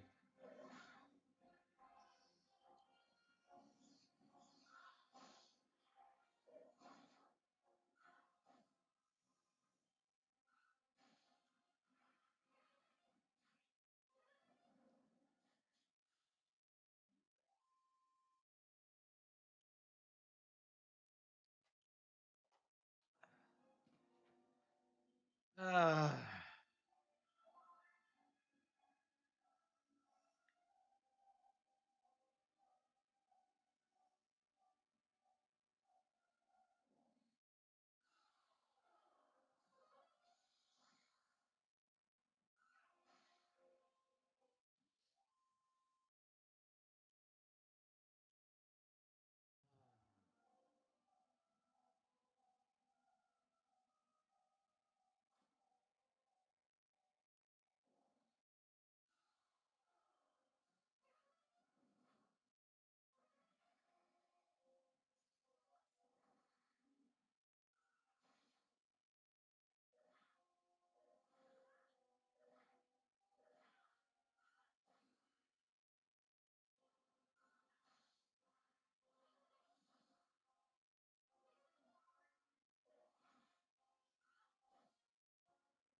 it's opened your because people who watch like short live streams, which are on live streams on shorts, not short live streams. You know what I mean?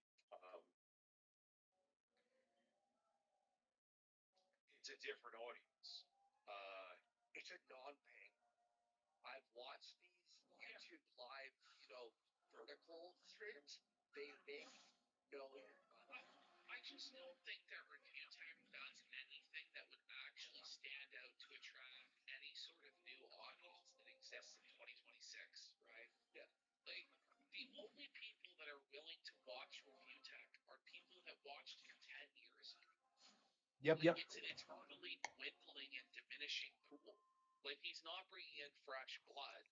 And a lot of those people who might be willing to watch him, he's permanently lost by deleting his million subscriber channel. Like, he's really fucked up. Yeah. Yeah, no, and by the way, doing the whole anti-conservative thing, like, 50% of your audience. Well, everybody already has a guy for that, also. Like, every left-wing person already has somebody for that. And probably more liberals watch our videos attacking Hillary than would ever watch Review Tech attack those people. You know what I'm saying? Yeah. It's more entertaining. This shit sucks. We are basically a woke streamer channel. That's right. That's right. We're woke. They're woke. So, yeah, I think it's sushi actually.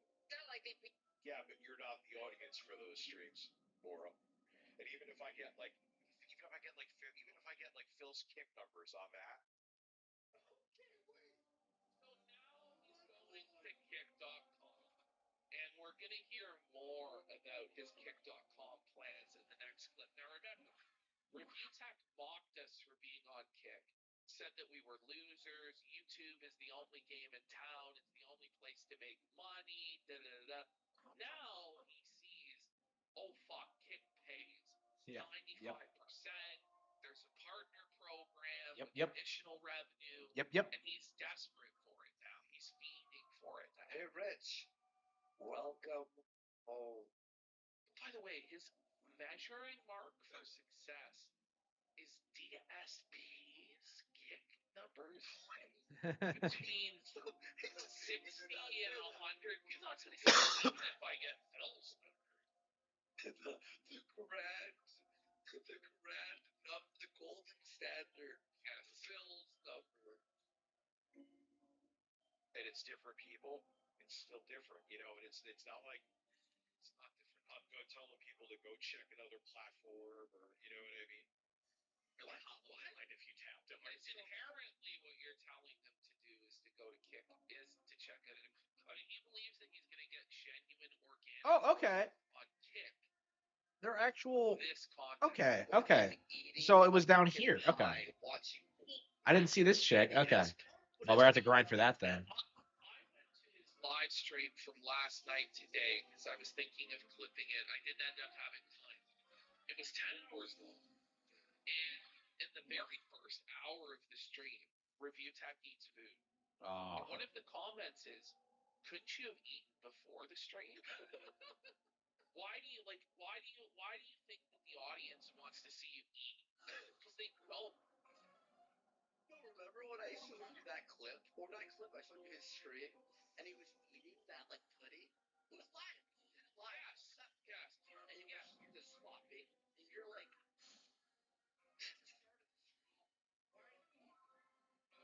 Troll control for Rage Good says, did you two see Rich's video from a few years ago about how weed positively affected him? Should that age well? Reaction to that video. We can find it. We might do it. if you yeah, me, I'll Friday. Buddy, So there's a board. Hey, look, even first, look, when I eat on stream, it's like 5-6 hours in, right? What do I do, Ashton? I eat this. I wait till you start talking, and I go, right? And if you tapped him, whereas the inside might have been more solid. What I know, there's a board. The Snapdragon eating right at top. Is it still streaming? Like you could just have muted the mic. Okay, we're still live. Okay. Lean into the mic as he was eating, right? Is it still streaming? This is crazy. yeah, the it out. Oh, no, yeah. You're talking with your mouth full. It's disgusting. Why do you think that people want that? That's right crazy, dude. 6 feet behind at 5. Yeah, he has his freaking fat. Well, you know who won? Afro King, dude, because of his has 50 reasons why Pat is a phony. I mean, I haven't looked at Pat in years, but go ahead. Look at that fucking super chat there. Sorry to complain, but can you move the mic away when you hate? Yeah, he has problems. Like a thought in my head. Super chat. No, especially because our lunch, I can't move the mic away. No, it's great. Eat crunchy. Oh, no. Right into the mic. I get it. I'm not going to stop, but I'm just going to keep doing it. All right. So here he is talking more about his plans for Kick. Okay. November 6th. Or Evan, this Friday. I tried. I failed saying that properly. Anyway, did he say November 7th? Yeah. So he promised that Jay would be on his live stream. Jay did not go on his live stream, and in fact was streaming at the same time as Rich. But Rich's excuse was that Jay had back pain and so therefore could not stream with him. However, he was live streaming at the same time as Rich. Jay and I are going to be streaming here in the stream. Yes, I did say this fucking thing. Yes, and Jay felt it completely again. Yes. Team Jay, I'm surprising you right now. If it needs to change, just let me know. I can do a community. Wait, so you didn't even get his agreement? You just surprise! You're streaming with me at this time on my channel. No. This time it's not too late, but also not too early. We're streaming Friday, November 7th at 1:30 p.m. Eastern Daylight Time. Why? Jay is having some, man, you heard on his stream too, he's having some back issues. Okay, so he heard it on his stream. He heard it on Jay's stream. Jay is streaming. He's absolutely capable, and is in fact streaming right now. But his back pain prevents him from joining a Discord call with Rich. Yeah. All right, look at Rich's fucking thing right below there. The balls to ask for $300 for this fucking pile of stitch. Like, oh, that is a problem when Phil asks for $300 a day. I can't believe I'm saying this, but Rich is actually a Scott DSP. Yeah. At least he plays games and shows them on screen. Like that. So, what do you feel's better? I'd rather it. There we go. Got it. Where he can be 100% into it. So. Yeah, this is we're leveling up. We're making progress. Right now. Some people I'm having so much fun. No, there's no issue with Jay and I. Like, he just super chat. I'm gonna be real. There is certainly an issue with you and Jay. Like, even if it's a positive, like, there's a lot of issues in your guys' relationship. It's quite twisted. It's like gay lovers fighting on and off. Like, it's so weird. They, like, love bomb each other and then can hate each other. And it's like a cycle. And this needs to stop. It's an abusive relationship. This is actually crazy. Yeah. I want to find a host, a co-host. By the way, show with me. I realize now we didn't intend this, but I think I saw somebody say this, that Mr. Husband in the review tech, Mr. Husband in the DSP movie should have been review tech. And now in my mind, that is the canon. That character is review tech, and Phil and review tech have finally, in the good timeline, become gay lovers like they deserve. Oh no. How did we miss that? I don't know how we missed that. I should have had that. Yeah. I thought the Ralph was Asian because he has like the mustache and everything, like fucking. Because I'm like, oh, Angel Ralph, because the hair. When you put on the wig, I was like, well, Ralph's hair used to be blonde. We got Dark Vision. What? So, I don't know. But he's been so irrelevant, we didn't even think of him during it, Yeah. right? Like, We almost did that Halloween one about him. odd kid. It would not be politics. I don't want to do anything with Okay, politics. Jay so has he's now talking about he's going to launch a show on Kick that's not about politics, and he needs a co-host for it. A non-politics show? Yeah. Why is he doing Uh, I love doing politics. Yeah, I thought that was what's going to save business, Richard. I guess he finally got the memo from his dads that they fucking hate it when he speaks about politics, and they just wanted to put the Xbox's bad takes in the bag. you go on and can't do it, which is fine. I'll figure it out. Here's the thing. We quit in 5 minutes. And with my luck, You still watching Volkow live? Yeah, he is, man. It's crazy. we would get something going. And then everyone would be like, yeah, you work with a guy who power slammed his wife. So there would be a lose Power slam him. Anyway, lose all around. I'm looking for a co-host. Female preferably, because I think it would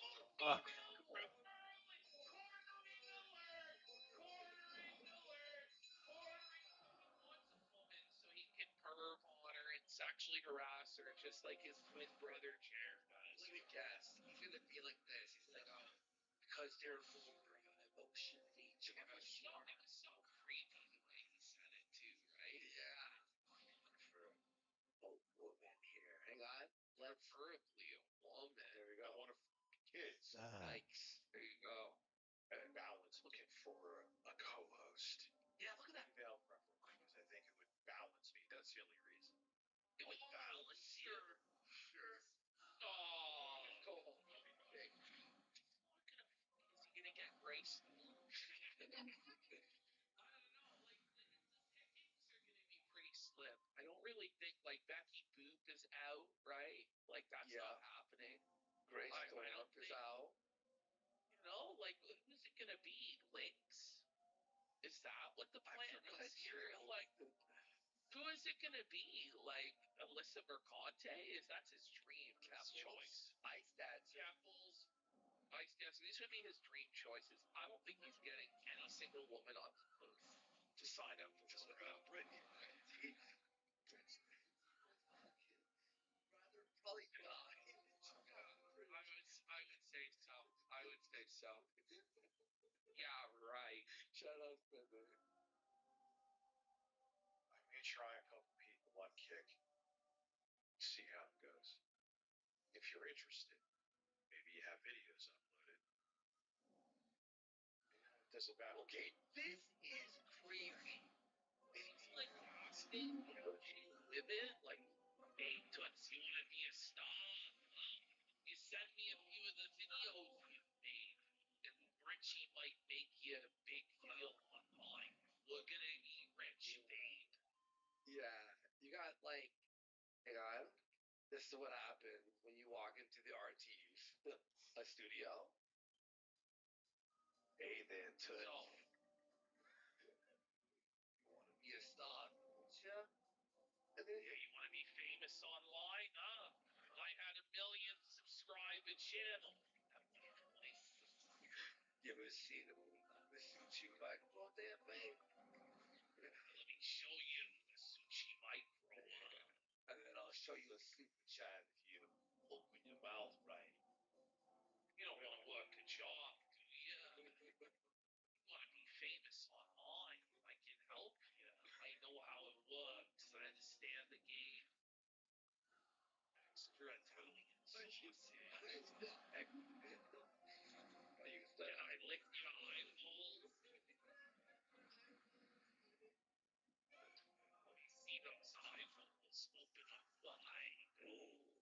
Look at them. Can I interest you in a hot salsa? I have a wide assortment of THC edibles to make you more pliable. I'll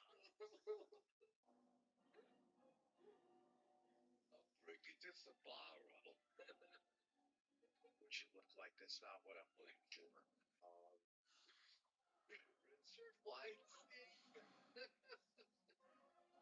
Eyes of a vampire with a long voice on the stand, leash. 10 cereal blades.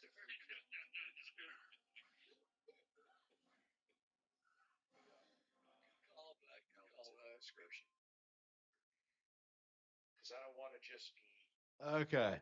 relying on stream so I want to quit Yeah, with something else. We should build something. Let's see what the ASMR channel is. So delusional. ASMR. It's time to give up on the ASMR channel. It's not happening, Rich. It's not happening. It's the right time to this too. ASMR channel. He's talking about growing. Like, I think you're large enough, sir. I think you've had enough to eat, right? Guys, look at this. Watch when you look at him in 4K. Look at this red bus. You come to me on the eve of my God's blinding. He asked for a 40% cut. She said, "Hey, Rich, do you really think that women are gonna schlick into this? Like, this is what he believes." Because, like, the primary audience for ASMR are gooners, right? Like, female and male. Like, that's what it's about. Yeah. And he somehow believes there's an audience of people who want to fall asleep or jerk off to him. And I assure him there is not. Yeah. There isn't. Also, if you want to fall asleep to his content, you just watch his normal stream. That's the thing. Like, it's anti. Okay.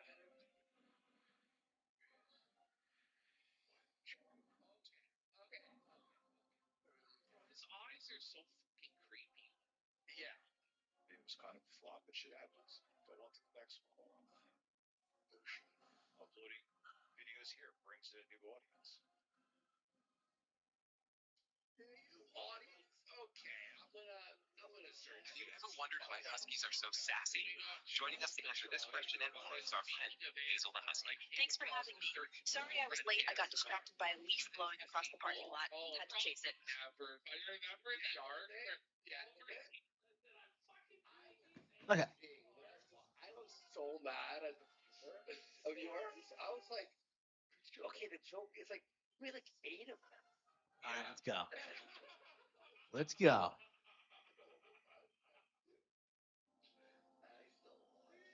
I was like, does this get funny? Like, and it really did. It never got funny. The joke was always on the audience, which was the most keynote part about doing it for free, is that you can just fuck with everybody all the time, and it doesn't matter at all. Is it Richard tomorrow? Rich tomorrow. Yes.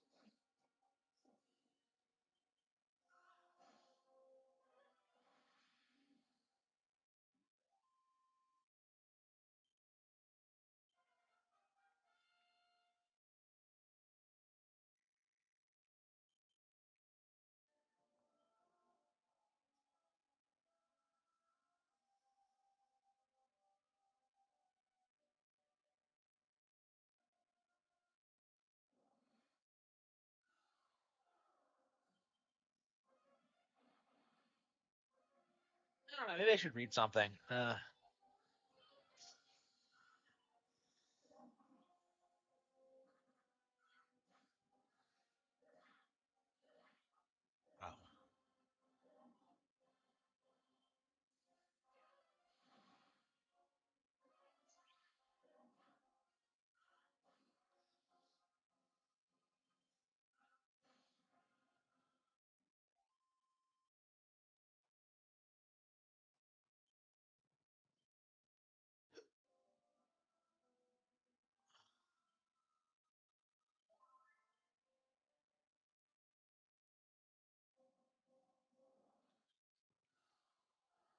But the Jews. Oh, the Jews did it. Yeah, I think the Jews did it. Oh, the Jews did it. Yeah.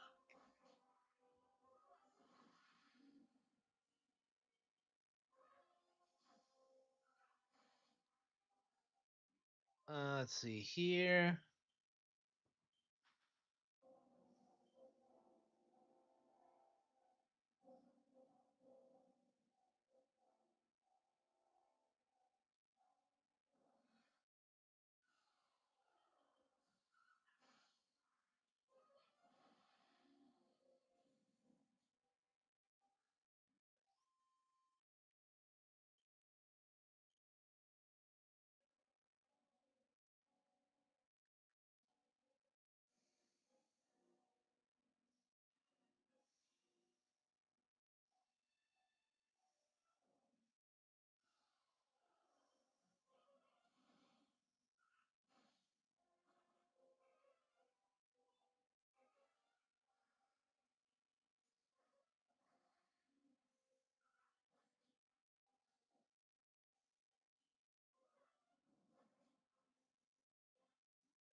Duh, duh, duh.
Yeah, we've been streaming for quite a while.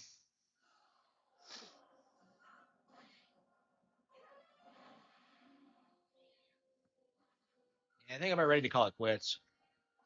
Yeah, I want to get up early tomorrow, so I'm gonna get some Chick-fil-A. I haven't left the house in 2 days, so.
Okay.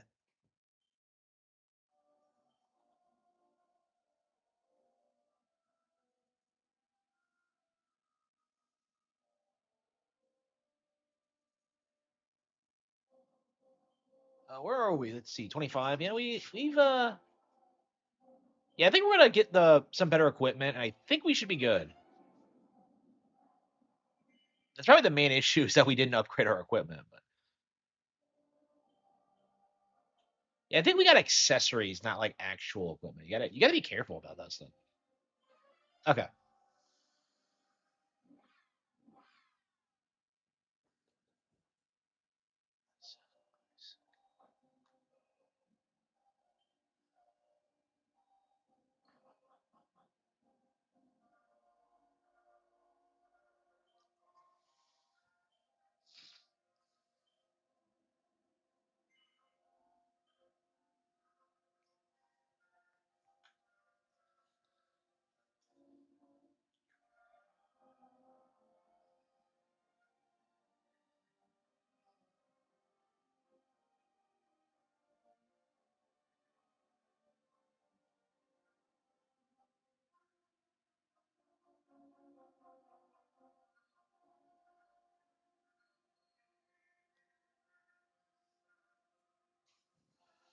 Why would I use not full plate? Wow.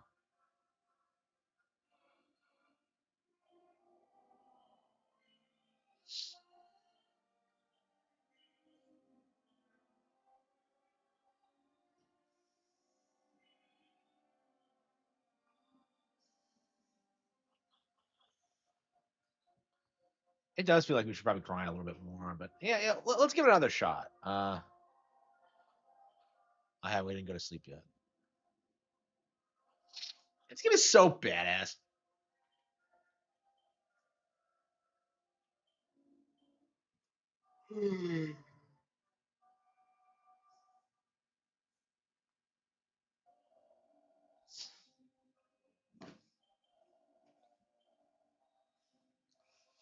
Yeah, I think we're gonna do the Great Ace Attorney tomorrow, grind through that, and then go right back to this. Yeah, I think the grind is gonna get the next grind is gonna get through, is us getting through the Great Ace Attorney too, which was very disappointing. I don't know.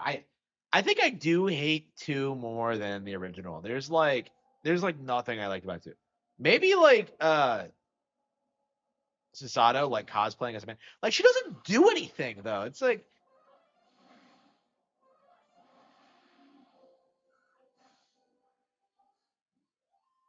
yeah, it's weirdly open. I find it very surprising how few people talk about like how open ended this game is because you always hear people spurting out about Zelda being open world and like Bro, this was that in like the 80s. This was that too. Like, I don't. It's really interesting how there just doesn't seem to be a lot of NES boomers who like look back on Dragon Quest fondly. Like, I really wonder what caused that because it did fairly well. Truth be told, I guess maybe it was like younger kids who like, who the hell is this guy?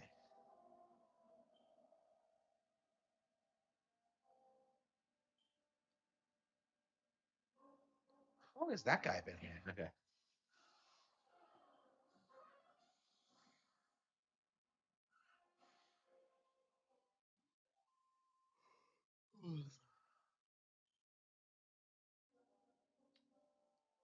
Yeah, I think I'm still fairly early on. Like, I'm told this game is like ludicrously long, like 50 hours. I don't know how true that is, but.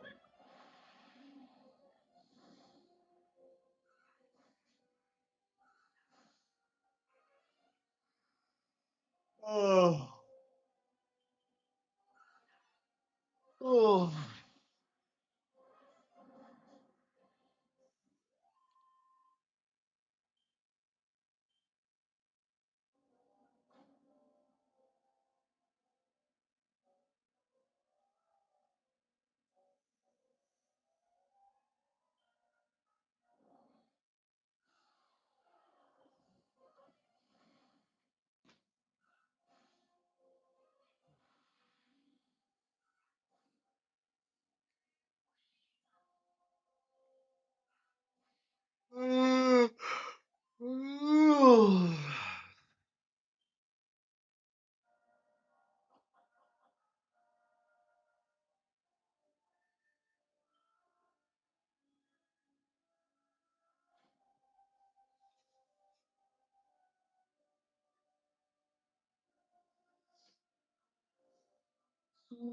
Please,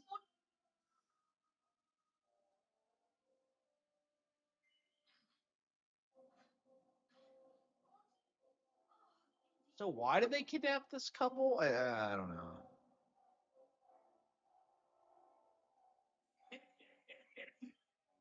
Ooh.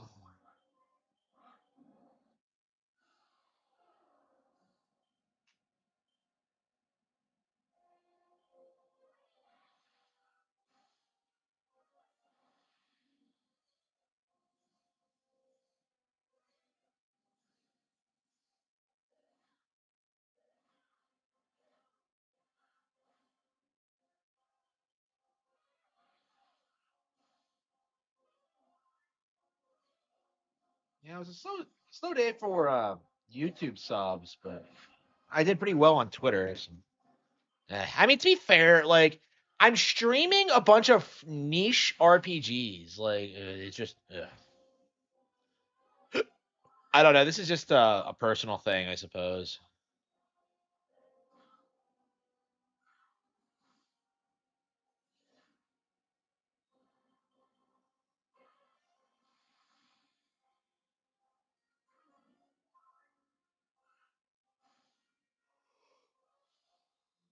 Ooh.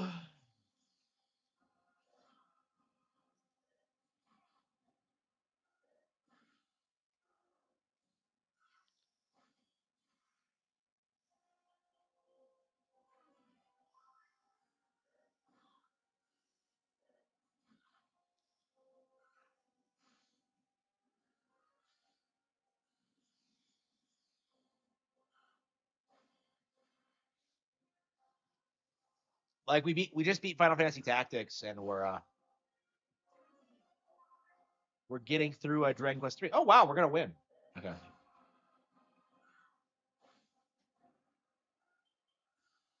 Oh.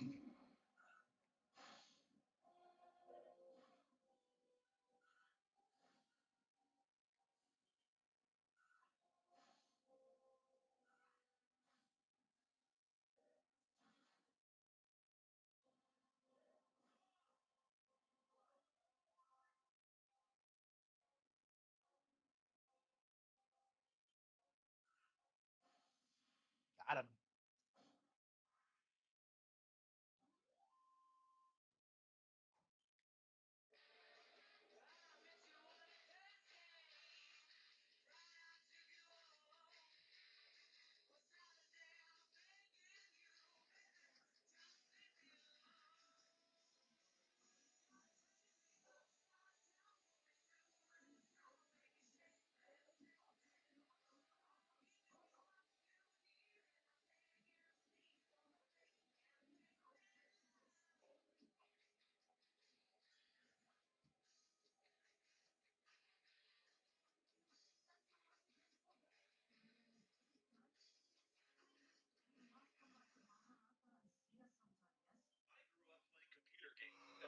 Oh, she curtsied. Before we had graphic interfaces, back when we were still stuck on a DOS command line, we didn't use mice, and our monitors had exactly one color. Well, two if you counted black. The story of the Ultima series is as old as computer gaming itself, and it stretches all the way to present day with one of the longest running and most enduring MMORPGs around. And I'm going to take you on the same ride I did from beginning to end. Long years ago, back in caveman time, super nerd Richard Garriott, best known to his friends as Lord British, kept up a hobby of coding his own games, modeled after his tabletop Dungeons and Dragons hobby. The first game was Akalabeth, World of Doom. Damn, that artwork is badass. Now, to be honest, I never actually played this game until the late 90s when it came as an extra on the Ultimate Collection CD-ROM. See, the Akalabeth was made in 1980 and I wasn't even born yet. Most gamers call it Akalabeth Ultimate Zero, but really it doesn't have anything to do with the overall Ultima storyline.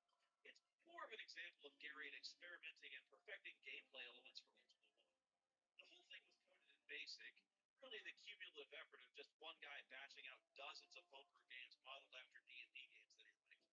It's pretty impressive, actually, given the technology and programming language used at the time. Now, before we start, I will admit up front that most of the gameplay footage and still photos you're about to see were taken from various sources I found online. See, I played these games way back in the day, but today they're so old they're actually pretty hard to get footage for. And besides, there's so many games that if I tried to play them all from beginning to end, this review would take forever to complete. So I'm not trying to rip anybody off, and I'll try to give credit for the footage wherever I can. When you boot up the game, it asks, ready? And if you say no, it kicks your ass back to the DOS prompt shouting, leave and be gone! What, you booted this game up and you weren't ready? Get the fuck out! There isn't much to the plot. You're a guy who wants to be a knight, so Lord British sends you out to kill 10 monsters to qualify. And that's about the extent of the story. It's sort of like Shadow of the Colossus, without the gameplay, graphics, and anything. So you start out, and the game immediately seems kind of bipolar. Welcome, foolish mortal.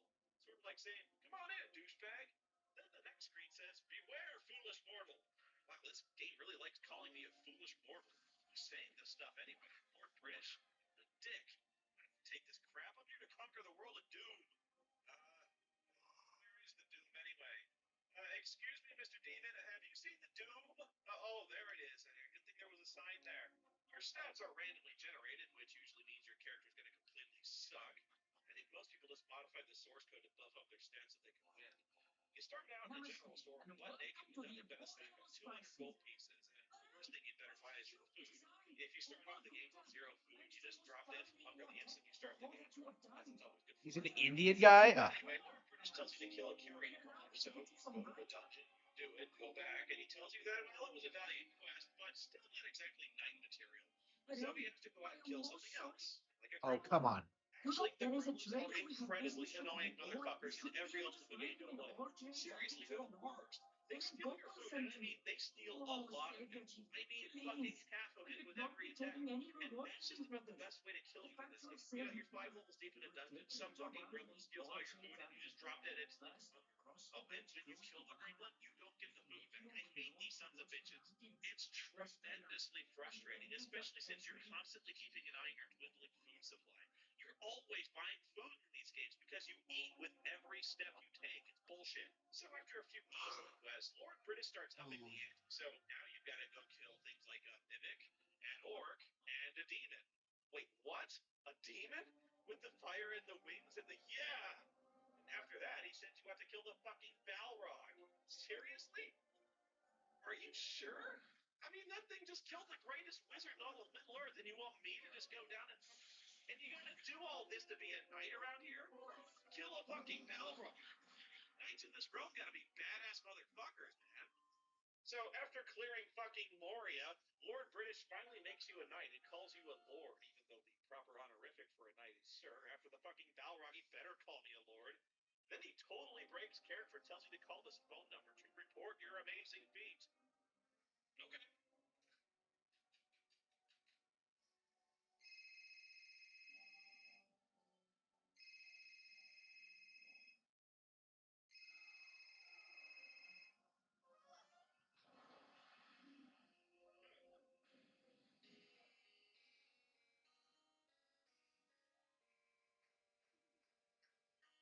Da, da, da, da, da, da.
discover going to one all over again because at the time I don't really remember it being quite so completely balls out insane. I don't know, just when I was a kid, this whole thing started to make a lot more sense. The setup is pretty stock. Everything's happy in the magical land of Cesari until the evil wizard Mondane uses his powers to create the Gem of Immortality so he can become invincible and naturally take over the world. Of course! You play as a mythical hero from Earth who is periodically called to adventure in Cesaria through shimmering interdimensional moon gates. And really, I think the whole hero from a parallel Earth thing was only incorporated much later into the series retroactively when the games actually started having, plots. I think it was just a token effort to try to connect the early primitive games to the overall storyline with mixed success. I mean, in Ultima 1, the story never really got much more complicated than Wizard bad, you hero, go kill. It's basically the plot of every fantasy RPG ever, but hey, this was one of the first, and nobody was really expecting grand operatic storylines. I'm not kidding when I say back then it wasn't really possible to include a story in most games. You couldn't fit one on the disc. I'm talking about games that are shipped on 5.5 copies with capacities numbering 360 kilobytes. I remember thinking it was a huge innovation in gaming when TSR released its Gold Box RPGs and saved a ton of disk space by printing all of its plot entries in a book included with the game. Whenever you progress in the story, the game would just refer you to an index number so you could read what was happening in the paperback book. The graphics were about as primitive as they get. They were just figures and wire breakdowns. I remember playing this in my elementary school computer lab on monochrome IIs. Now that took some imagination. So anyway, to start, all you have to do is run around, talk to the various capes who give you quests, go kill whatever they say, level up, and collect money. And you need money to afford necessities like food, weapons, armor, rocket fuel, and your flying car. Yeah, they sell rafts, horses, carts, and flying cars. Wait, a shuttle? They sell space shuttles. Yeah, I'll get back to that. Oh man, there's a store in this game. All trades Abbey. Okay, so this was in 7 as well. So it debuted here, really.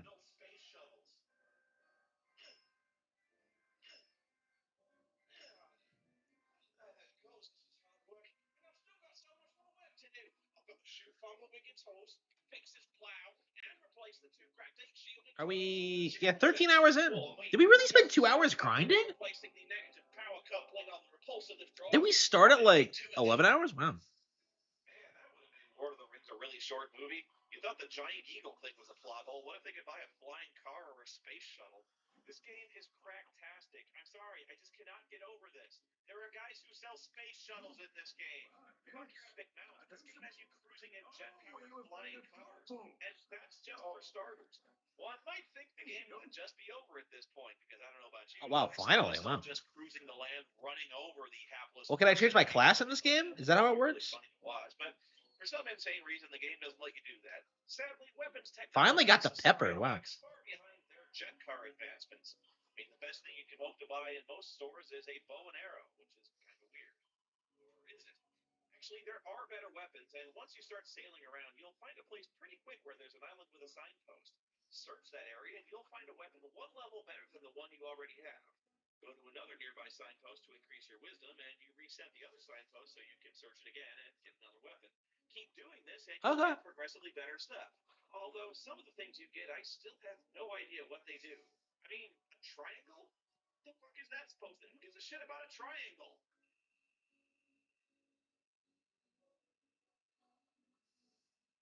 What's this? Appears to be a sign written in some sort of Elvish. Wait, what's this? Okay. It's a weapon. Look, there's another one. Much more potent weapons than the ones I was wielding before.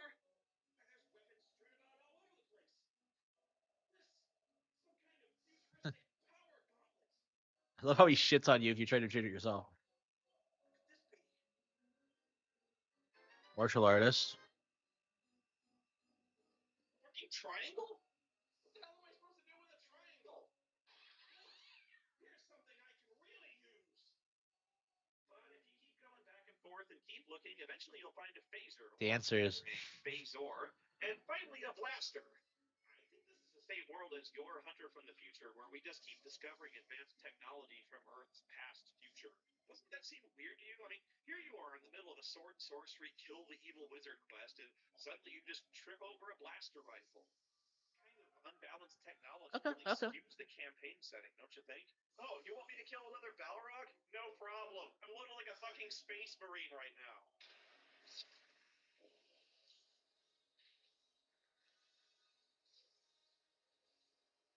Mage, a priest.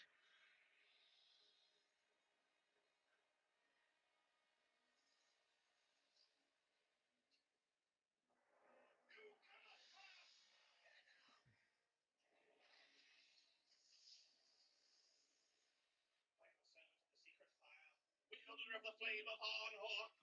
Dark fire will prevail you, flame of Udun.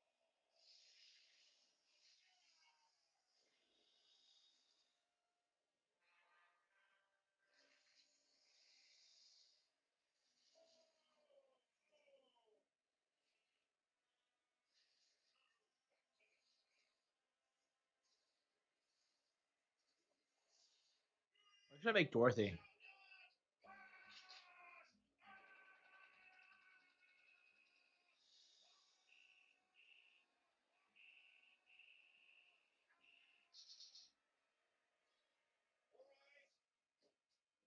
Time to bust out the flame of Arnor.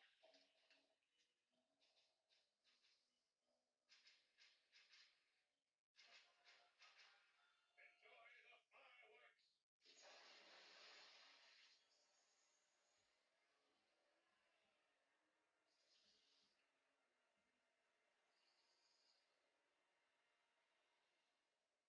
Oh.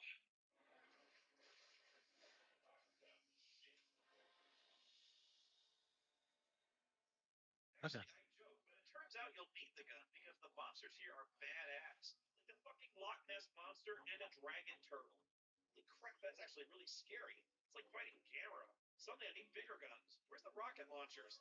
You'll discover there's no way to kill the evil wizard Mondane even if you do have phasers because since he has the gem of immortality, he's indestructible.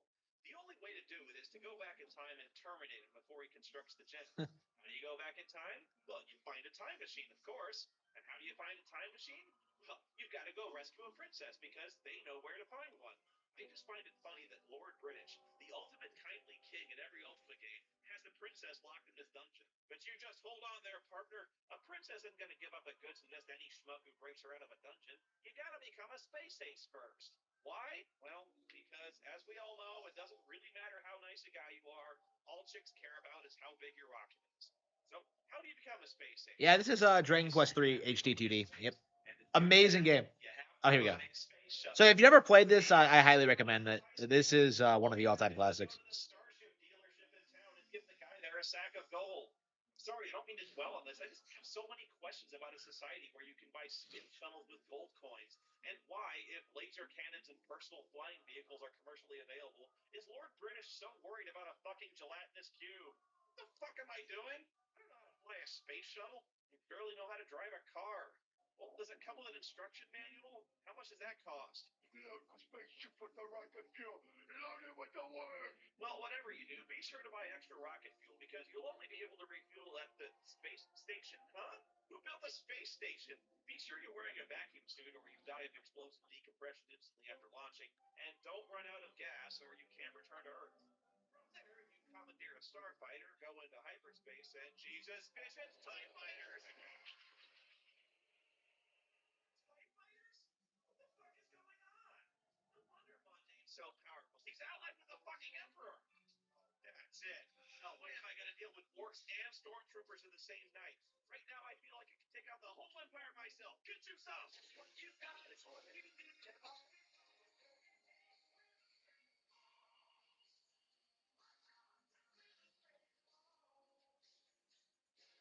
Yeah, it is really good. Yeah. So like I actually okay. Hang on, let me pause this.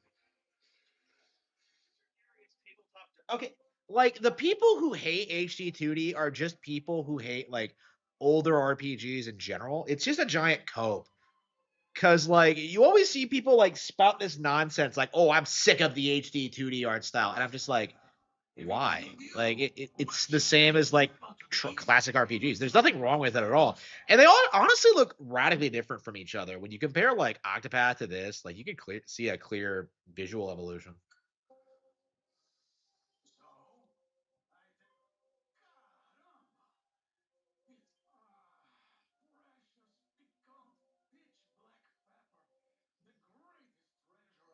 This is a game where you really have to go on a fantasy quest to find some pepper.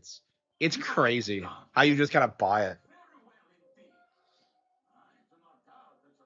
Yeah, I agree. I agree. Like I bet a lot of people, like a lot of kids, are gonna pick this up and get into Dragon Quest because of it.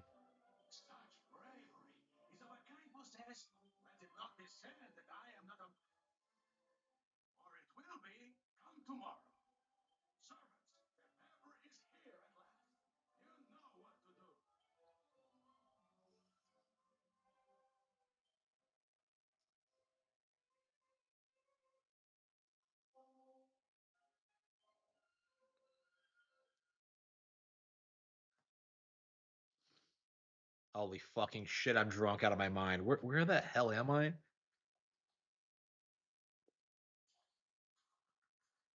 I remember very little about the plot, but apparently this game is a prequel to the first two. But I don't, and like it really ties into them in a very clever way. But I don't necessarily know how exactly.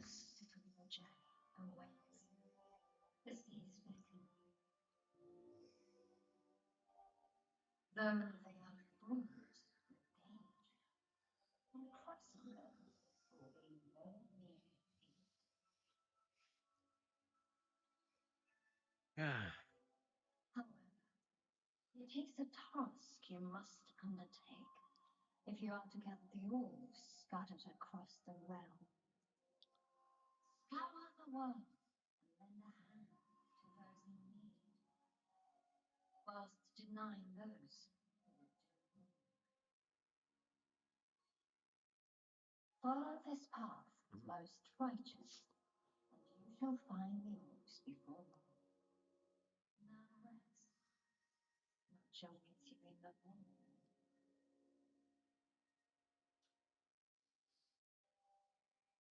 Yeah, a lot of this is yeah, very similar to what's gonna happen in Resident Evil, where like the characters just get this like uh this vision of doing what they have to do.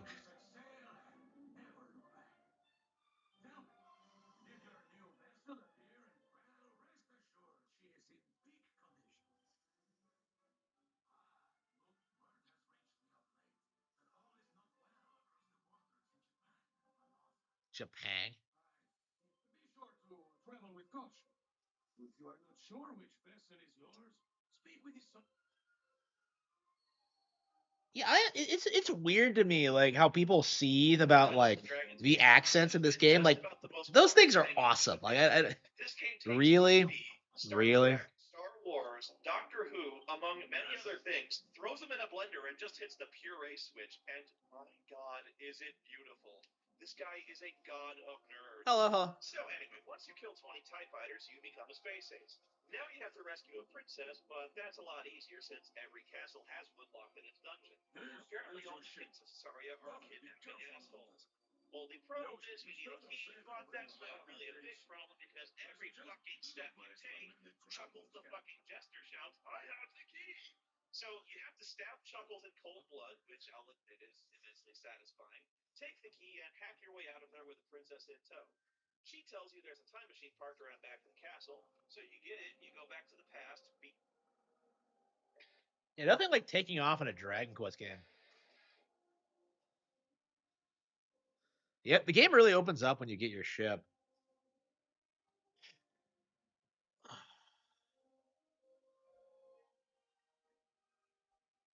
Carbon weapons, and once you start sailing around, you'll find a place pretty quick where there's an island. How long do you think you got to apprentice as a village blacksmith in this world before you can build space shovels? The demo is it on Switch too?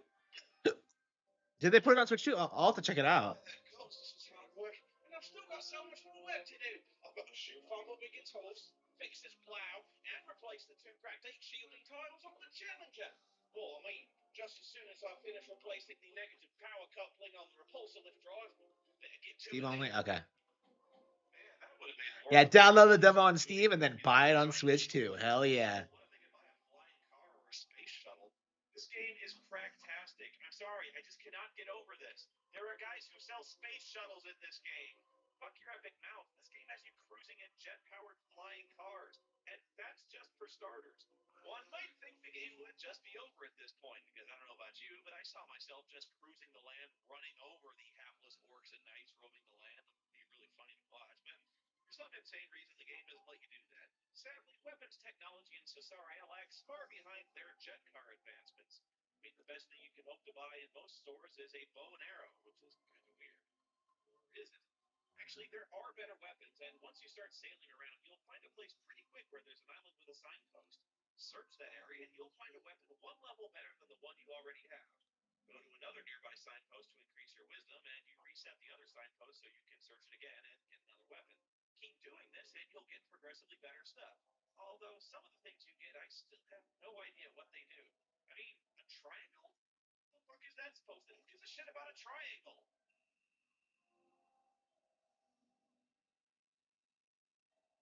And what's this?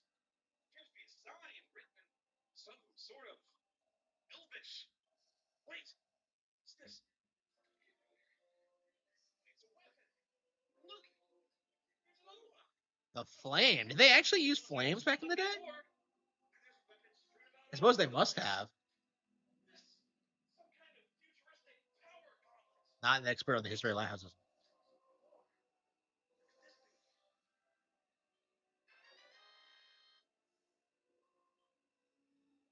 Triangle?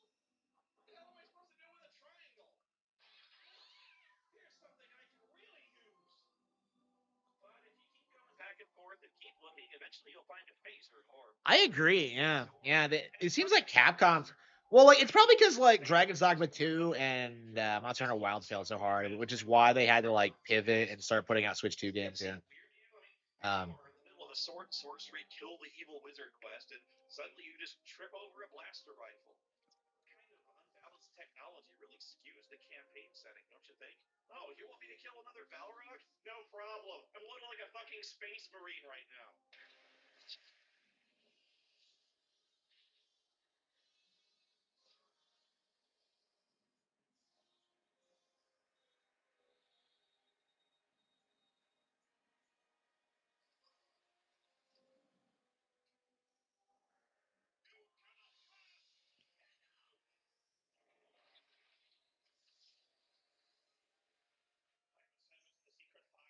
Wielder of the flame of Arnor. That fire will never fail you. Flame of Udun.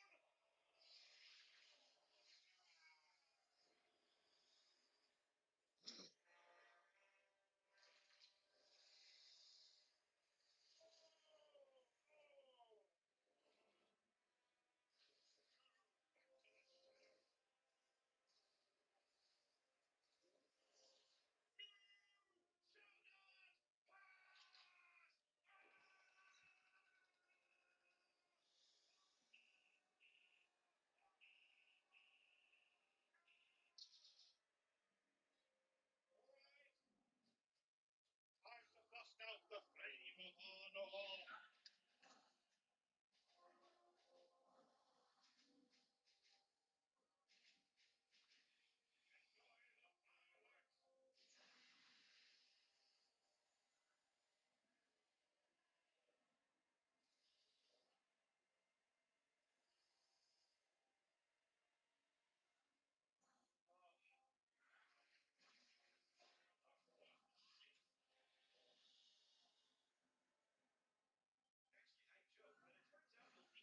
Because the monsters here are badass. Like the fucking Loch Ness monster and a dragon turtle. Frick, that's actually really scary. It's like fighting camera. Suddenly I need bigger guns. Where's the rocket launchers? You'll discover there's no way to kill the evil wizard Monday, even if you do have faces, because since he has the gem of immortality, he's indestructible. The only way to do it is to go back in time and terminate him before he constructs the gem. How do you go back in time? Well, you find a time machine, of course. But how do you find a time machine?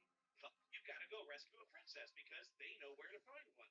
I just find it funny that Lord British, the ultimate kindly king in every Ultima game, has a princess locked in this dungeon. But you just hold on there, partner. A princess isn't going to give up the goods to just any schmuck who breaks her out of a dungeon. You got to become a space ace first. Why? Well, because as we all know, it doesn't really matter how nice a guy you are. All chicks care about is how big your rocket is. So, how do you become a space ace? Obviously, you have to go into space. And to do that, you have to buy a space shuttle. You see how it all ties together? All you got to do is go to the Starship dealership in town and give the guy there a sack of gold. Sorry, I don't mean to dwell on this. I just have so many questions about a society where you can buy space shuttles with gold coins. And why, if laser cannons and personal flying vehicles are commercially available, is Lord British so worried about a fucking gelatinous cube? What the fuck am I doing? Yeah, I probably should have switched all my characters at once, but Barely know how to drive a car. Well, does it come with an instruction manual? How much does that cost? Load the spaceship with the rocket fuel. Load it with the work. Well, whatever you do, be sure to buy extra rocket fuel because you'll only be able to refuel at the space station, huh?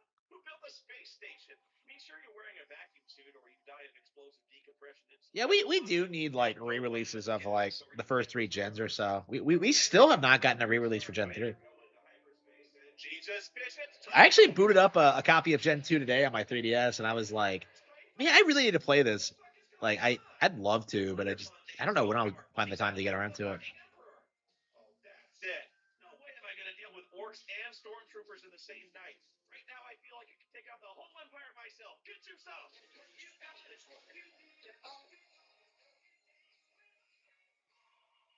Oh yeah, the remakes. Okay, yeah, I had remakes. Well, like the original versions. What I say, I don't know. I didn't care for the remakes. I've never been a fan of the retcon of having like mega evolutions like debut and Hoenn. Like, what was the point of that? I don't. Been just about the most glorious thing in human history. This game takes D&D, Star Trek, Star Wars, Doctor Who, among many other things, throws them in a blender and just hits the puree switch. And God, is it beautiful? This guy is a god of nerds. So anyway, once you kill 20 TIE fighters, you become a space ace. Now you have to rescue a princess, but that's a lot easier since every castle has one locked in its dungeon. Apparently, all the kings of Saria are kidnapping assholes. The problem is you need a key, but that's not really a Where am I? because every fucking step you take, Chuckles the fucking jester shouts, "I have the key!" So Okay. you have to stab Chuckles in cold blood, which I'll admit is immensely satisfying. Take the key and hack your way out of it. Yeah, supposedly, yeah. She tells you there's a time machine. Yeah, Pokemon continuity is gonna get like really fucked up in the next in the next couple of I don't know. Having multiple timelines is just needlessly confusing.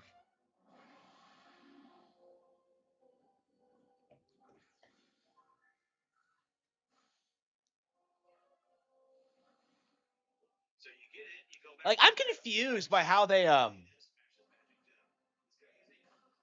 by how they keep talking about Hoenn in Legends EA. I'm just like, bro, there aren't even that many Hoenn Pokemon in Kalos. It's just like, oh, did you know Hoenn also has Mega Evolution? No, it doesn't. Like, oh no, I am not a fan. I am not a fan of that.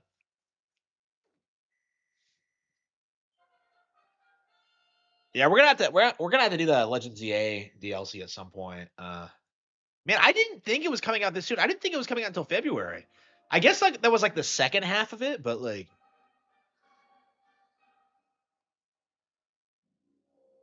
investors say Capcom games sell the best on PC. That's been debunked. That's not true. That was a talking point for PC gamers a while back, but it's just out of touch with reality. Where the hell am I? Why can I not see myself on the map?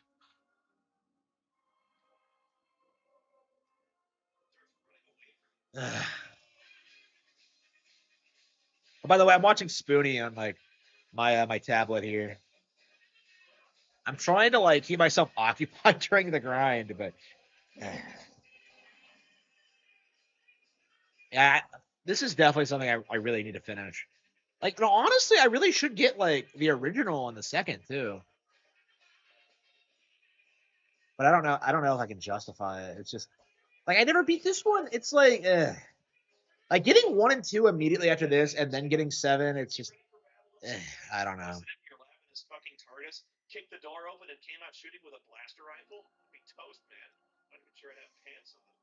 Sadly, there's no option to take the gem and assume Mondane's dark throne. But hey, you got a time machine and all the hot princess poontang you'd ever want. Still, forgetting something.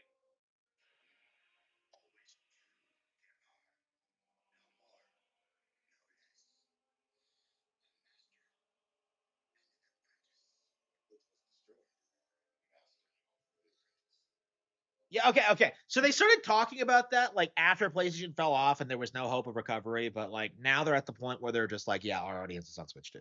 That's why they announced the Switch 2 versions, Resident Evil 9 and Pragmata, and why they will continue supporting Switch 2 for the future. I don't know. Like I think we were pretty much okay. So Nagoshi left Sega and Harada left is leaving Namco Bandai. So I think we're seeing the last of the '90s people who like were taking bribes from Sony to like keep their games exclusive. So like I don't think that's going to be a thing in the future the way it was in like the '90s and 2000s. So that's going to be really interesting. The next decade is going to be crazy for Nintendo.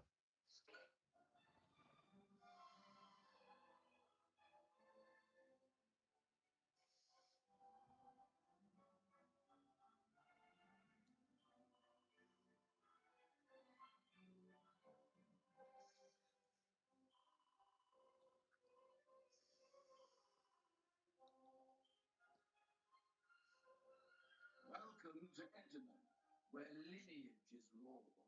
Pumpkins, boars, and yokels, turn ye. What? Welcome to Edina, where lineage... Pumpkins, boars... In case you were wondering, yes. I myself heard tell of this peculiar place whilst in Portoga, and came in the hope that it might inspire my... Oh, if I could turn invisible no matter what... Ah, oh, yes, I was just recalling this herb I heard of that allows one to turn oneself invisible. Suppose I was so inspired by the mist. Perhaps I should start by working out exactly which backwater it is found in, that I might make a ballad.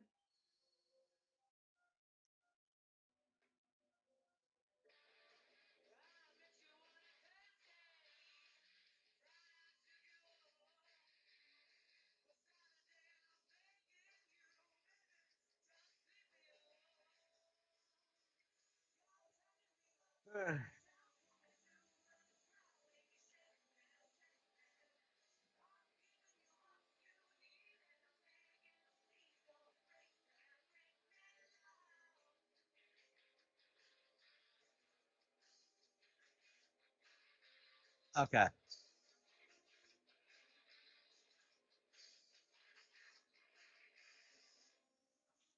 Yeah, Half Life Alex is better than anything. Like Half Life was never really that relevant in IP. So when you shoved a blaster rifle up his ass, it kind of became personal. In fact, she's so pissed off at you that even when your character crashes back to Earth, she takes over Cesaria, then tracks your ass down, opens a dimensional gate, and takes over your world too. At least I think that's what's going on in the context of the whole story arc. At this point, it's a little muddy as to exactly what's going on and where we are, since the map has now changed from Cesaria to Earth as we know it. And yet, Lord British is still around because he lives in a castle in the UK. And the real question isn't so much where we are as when we are, because there's actually a time storyline as well. I think I like platformers Kind of time compression thing, like the source and like character action games, but there aren't a lot of good ones. So who the hell knows? Even more pressing a question: if your character is supposed to be the hero from Earth, how come you can choose a race between human, elf, dwarf, and hobbit? Look, they're little people, I get it, but you don't need to demean them further by calling them fucking hobbits. Or is the Shire an actual place and Peter Jackson just went to shoot there on location for Lord of the Rings? In this game, you're running around a map of Earth, jumping through time gates that lead you to eras before and after Minax as an after Holocaust moving world. I'll tell you the truth, this game always confused the hell out of me. I never knew where to go or when I was supposed to go there, and when I got there, what I was supposed to do. Even reading the walkthroughs just made no sense. I'll try to explain. Okay, bottom line. The goal is you have to kill Minax, who lives in a castle in the time of legends, which is protected by legions of demons and force fields. To get past the monsters, you need magic coins to negate and freeze time. To get through the force field without getting incinerated, you need the magic ring. Of course, the game never specifically tells you that's what the ring does, just that you should probably find one. Where's the ring? Well, one guy somewhere tells you that Father Antos has the ring. Where is he? Well, another guy tells you he's on planet 10, which is where the red lectroids live, I think. And yeah, that means you have to go into outer space again. But luckily, the Empire and its TIE fighters have left the system. So, how do you get into outer space? Unfortunately, all the spaceship dealers were wiped out in the apocalypse, so the only rockets you can find belong to the remnants of the Soviet Union. You have to sneak past it.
Damn, that's a pretty long one.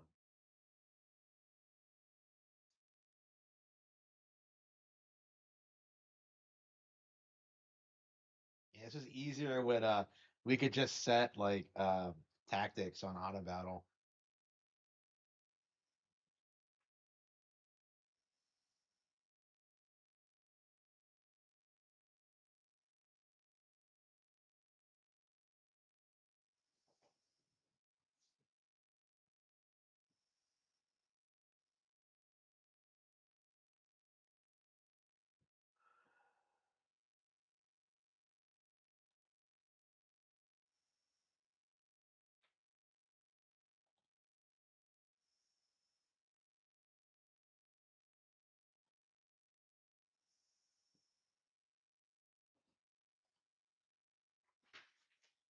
Oh, there we go. Okay, that's the end of it.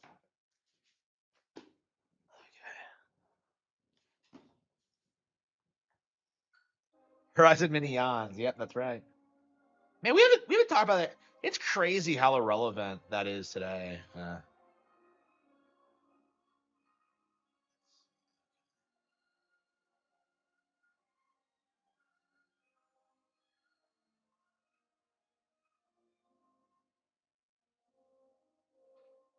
So we have to find the legendary Dragon Balls, or I mean the orbs. Was this before Dragon Ball was published? I don't think so.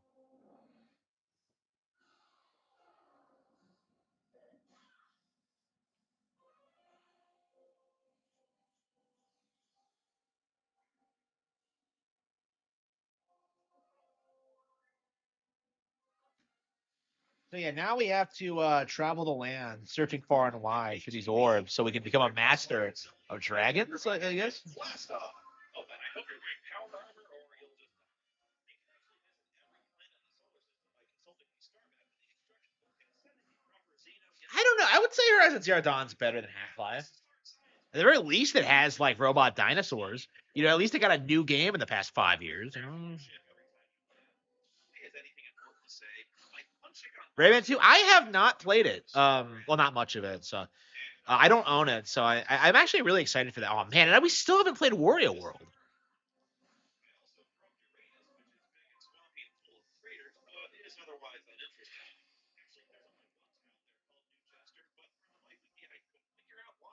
But if I were to guess, I'd say it's where all the jesters of the world were exiled for making endless Uranus jokes. Anyway, you have to explore to find Planet 10, which is in the coordinates 999. Poke around there, get drunk at Ozzy's place, and probably find Father Antos hanging out in some kitchen. He says, "You earned my blessing. Let's run." She never explains what the ring does or where to return to claim it. It turns out you have to go to New San Antonio and find some guy hanging out under a tree who says, I'm an old man. And then you have to use a special undocumented keyboard action to offer him 500 gold pieces, and then he gives you the ring. What the fuck? How am I supposed to know that? I must have seen every single line of dialogue in this game, and I don't think there's a single person here who explains this. This guy certainly doesn't help. He doesn't even say he has the ring. He just says he's an old man. Why would I spontaneously shove a sack of 500 gold Yeah, pieces? it's weird how nobody remembers Rayman 2. Like outside of like shitting on the N64 version, I have never heard anyone talk about Rayman 2 in like the past 10 years. Like, or Rayman Legends for that matter. Like, I remember when that came out and people were trying to tell you it was way better than New Super Mario Bros. U, and it just wasn't. Why does nobody explain anything in this fucking game?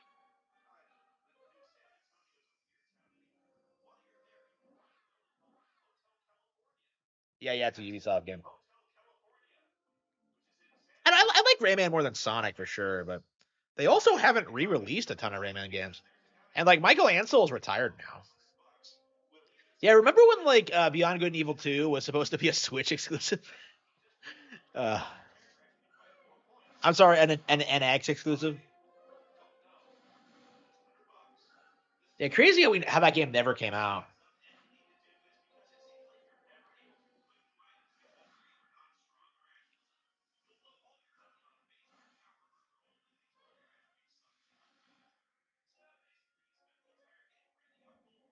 Yeah, Legends. Yeah. So Rayman Legends was designed to be a Wii U exclusive, but Ubisoft like delayed it by 6 months to port it to like literally every other console in existence, and yeah, completely nerfed it. The Wii U version is still the best version if you don't know.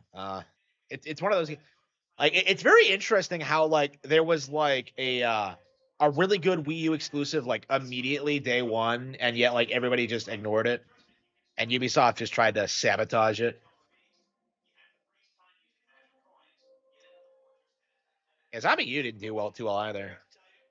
Like it's weird because Ubisoft felt like they were actually taking risks in that period, and it's weird to see what they were now. The entire fucking game forgets to tell you because I don't think there's a single solitary person in the entire world who decides they might want to mention this little factoid. How the fuck are you supposed to figure this out before the internet and you could find walkthroughs online? I'm serious. Nobody tells you what this sword is, what it does, or where to find it. It turns out there's some guy in a prison cell you have to break into, pay him a ton of money, and he just sells you the sword. And don't even ask me how a guy gets locked in a prison cell with his magic sword, and why he's so eager to sell it for gold pieces when you just broke him out of jail. And Minax is annoying in her own unique way. She does this thing. Yeah, I agree. Yeah. I mean, I love the Wii, but like the Wii U is great. Forcing you to run back and forth between the two rooms, slapping her around until she finally drops dead.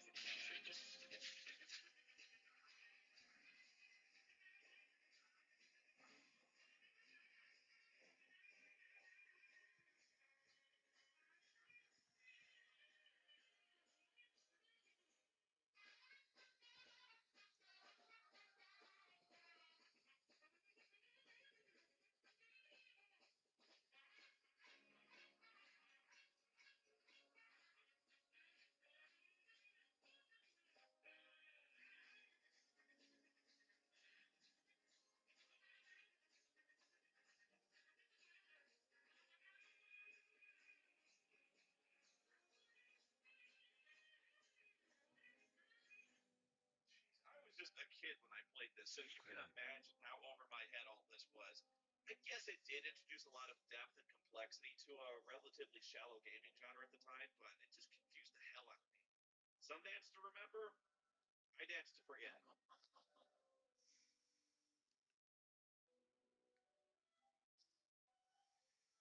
It's a Pirates Den? Pretty nice for a pirate.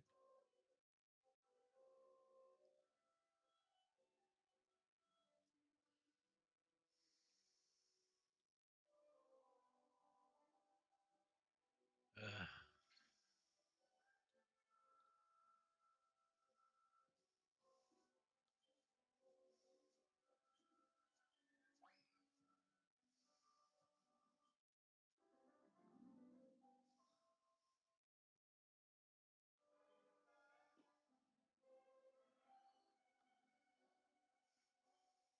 Did they really? Wow, I've never heard that before. Yeah, so the N64 one, like considering it's on NSO, that's gonna be the one that like people are more familiar with going forward, huh? That's interesting.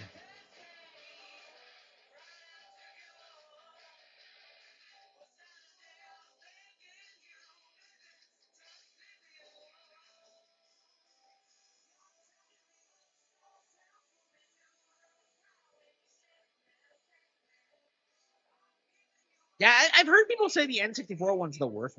What's the Dreamcast one like? What's that one like? Because everyone says that's the best one, but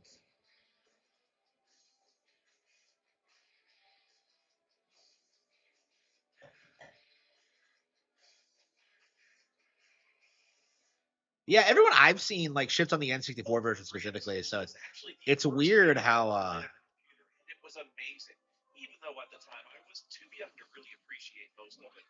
This is where the series really hit its stride. It dumped all the stupid phasers, space shuttles, and time travel and became a more traditional fantasy RPG. The documentation, the artwork in the books, and the cloth map were awesome. Okay, so the story wasn't anything great. In fact, it's almost insultingly bad. You beat Minax, and Sosaria is once again happy. But little did you know that Mondane and Minax had a progeny named Exodus, and now Exodus is summoning up all the legions of Helen to take revenge and, of course, take over the world. Of course. Seriously, after Mondane's psycho ex-girlfriend, we didn't check to make sure he didn't have any more children or distant relations or roommates at Hogwarts anything. Actually, it's never exactly clear what Exodus really is. The book says something about it neither being man nor machine, but, well, we'll get to that. I always loved the character creation for this game. You could customize your characters any way you wanted, change out party members at any time, and since you could create store backup, you could even keep some characters on the bench to pinch hit type of situations. Like if you needed a thief to go bushing and disarm a trap. You had a ton of character classes to choose from, even murderous spellcasting jesters called Larks. They can use any weapon in the game, but they can't wear any armor. I guess they're really fond of the motley. You had to play around with it to find out what each guy really did. In fact, I still don't know what an alchemist does. You had even more races to choose from, like elf, dwarf, human, bobbit, and fuzzy. What the hell's a fuzzy? Why do they make such good druids? What are they, Ewoks? What's a bobbit? I guess they're mean hobbits. They don't take any crafts. Don't mess with them. They'll cut your dick off. Oh, and you can even choose your gender in this game for some minor stat variations. Males tend to be stronger, females more intelligent, and others, well, sometimes a guy just feels like he was born in the wrong body, you know? I think I've never seen a game before or since this that let you play a character of, shall we say, unconventional gender. The beginning of the game features this little scene where four heroes are dueling with a dragon, which always just roasts him into ash. For some reason, I always got a chuckle out of that. The game's pretty open-ended, and as long as you go into all the dungeons to collect the magic marks, you're in pretty good shape. There are fiery marks on some of the walls that burn you when you touch them, but when you do that, they give you some magical.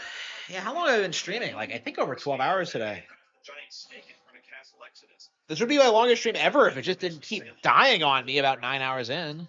Doing this shipwrecks you in a hidden continent called Ambrosia, and you have to go here to find the four magic cards necessary to defeat Exodus, and magic cards have nothing to do with summoning Exodia the Destroyer. The game's also pretty strange in that you can find the most powerful weapons in the game almost immediately if you know where to look. Yep. The exotic weapons are always in the same place, and as soon as you get a boat, you can just go pick them up and equip them. Leveling up is also pretty simple, depending on how bloodthirsty you are. Remember one town called Fawn that's populated entirely by clerics, and all you have to do is run into town and outright slaughter everyone you see. Clerics give a pretty decent 6 experience points a pop, and there aren't any guards in the whole place to stop you. Even better, the entire town respawns every time you exit and re-enter, so it's basically free experience and treasure at a pretty rapid rate. Now, you think this is a really weaselly way to play the game, but really, I think it's almost expected of you to get the money you need to max out your characters. I guess it's good to be a murderous bastard sometimes. Attacking Castle Death, the stronghold of Exodus, is pretty intense. None of the usual tricks work here. For instance, you can't stop time. Worse, the whole castle crawls with demons and dragons, all of which can throw devastating blasts from all the way across the map. So if you're relying on melee fighters, you can Yeah, should points of damage. we play something else real quick? Sword range. I think I'm about ready to call it quits. It's been like 11, 12 hours. Something like that. It's awesome. There are two separate books of Great stream, though. Great stream. Basically, the books just exist to tell you what the key mappings for each spell are, but the coolest spells are the ones that cause mass death. Early on, clerics get one that basically wipes out all the undead on the screen. and wizards get one that makes orc heads explode in mass. But the best wizard spell is P, which is a mass banishment spell. It requires you to speak the name of he whose name must not be spoken, the dog one, and it kills pretty much anything. I thought Exodus was supposed to be the ultimate evil, but whatever, it's cool. The cleric's best spell is Zik. That's not how you pronounce it. What's it mean? It's a sound you make when you get your sexual organs trapped in something. Oh, it's not a word. It's just the first letter of the 7 words of anti-creation. It's the anti-life equation. Holy crap, this game makes you feel like you're raining some serious death on dudes. But even with such potent magics at your disposal, the final sentry before you face Exodus himself is by far your deadliest and most nefarious foe yet. A lethal, unseen killer that all living mortals must one day face. The floor! Yeah, I think we're gonna try to just get the landmark stone and get like This is what it looks like. They're completely invisible, and believe me, they hurt like a motherfucker. Unless you maneuver intelligently, you'll have no way of knowing where the pain's coming from. And even so, the odds are good you're going to lose most of your party here. But seriously, the floor kicks your ass. I understand they want to make it difficult and throw in some invisible enemies, but the floor? We couldn't go with invisible swordsman or something? How could the floor kick your ass?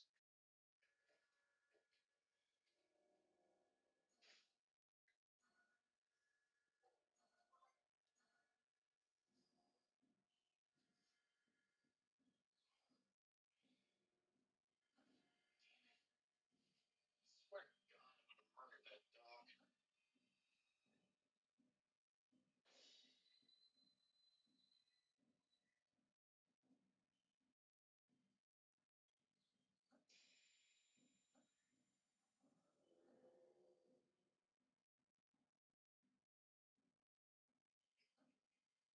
All right. Tell me who the real.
I don't understand why the shopkeepers in this are so strange.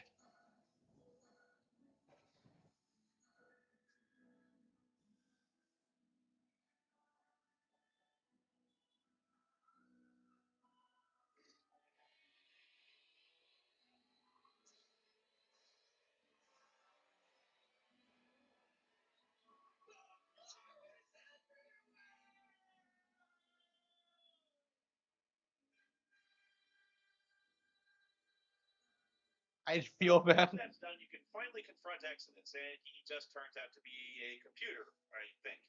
And no, you can't just smash the console or unplug him. The only way to destroy him is to use the 4 punch cards you found in Ambrosia. And you gotta use them in the right order, or Exodus incinerates you. How do you know what the right order is, besides trial and error? Well, you have to go find the Time Lord at the bottom of the dungeon and ask, no, not that Time Lord, this one. Well, he might be the same one, I don't know. Why he's sitting down in this place surrounded by monsters when he could just use his TARDIS and get out, and no, I can't explain where Exodus or the punch cards come from. To tell you the truth, I was pretty disappointed by this ending. I expected some glorious final battle to cap off the trilogy with some horrible demon like the one on the cover of the box. Not learning your ultimate enemy was Skynet, and your final battle was to beat up the floor and feed punch cards into a computer. But hey, Exodus dared to break tradition, and it was a pretty good game to boot. Besides, I challenge you to name one other game where you can play a transsexual Ewok jester.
ambitious in scope. His masterpiece was, of course, Dance of the Anarchists. Brilliant. Santos then began to play Ultima Exodus, the role-playing video game from FCR. It was a strange turn. Sanchez loved the game. He spent less and less time in the studio. It was never the same. Consider Tom. Ultima Exodus for Nintendo Entertainment System. Once you start playing, nothing else matters. In my review of Ultima 3, I showed you what I consider to be the deadliest and stealthiest end boss in any role-playing game, the floor. However, I may have been mistaken, as several fans have alerted me to a far more nefarious threat prowling the periphery of Castle Exodus. A menace that spread across the earth eons before floors were even created. A menace that will reclaim this world long after humanity is gone. A monster that even the most stout-hearted hero quails from in terror. Oh yes, I'm talking about the grass! It's everywhere! Our swords and maces are useless!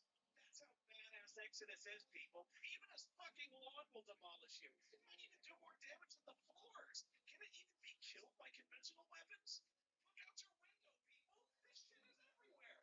That's why I live in Arizona. It's a fucking desert. There's no grass. Clearly this grass is a menace that must be ended once and for all before it can harm anyone else. That's why I'm putting out a call for adventurers. Those of you who are brave or foolhardy enough to take up arms, I want those lawns taught a lesson. So gather your weapons, form adventuring parties, and journey onward to do battle. If you can record video footage of your glorious victory or inevitable crushing defeat, I'll post the 3 greatest battles against grass on this webpage and send the winner's autographed 8x10s of your choice. So report thy amazing feat to Spoony1 at SpoonyExperiment.com, and I'll choose the 3 best videos. The deadline for submissions is August 22nd, so prepare yourselves and kick some grass.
Ultima 4 Quest for the Avatar is not only a great game, it ranks up there with one of the greatest games of all time. One of my favorites. And it's remarkable because the game almost has no plot whatsoever. Dispensing even with the usual kill the big bad story common to most of our pieces. You remember when I said that Ultimas 1 through 3 had probably the most basic RPG plot ever? You know, evil man hunts the world, go kill him. Well, Ultima 4 doesn't try to provide a villain. That's right, there's no bad guy whatsoever. What it does have, however, is a truly open-ended experience, a sense of exploration, and the opportunity to act like a hero for a change instead of just a brute with a sword killing townsfolk for easy XP. Here, after somehow defeating the Dark Lord Exodus with magic punch cards, the land of Cesaria has unified. Lord British had been renamed Canada. Oh, and apparently Lord British enacted a brutal policy of ethnic cleansing because for some reason there are the elves, dwarves, hobbits, and most heartbreakingly no fudgling. But there's still plenty of evil out there menacing the land.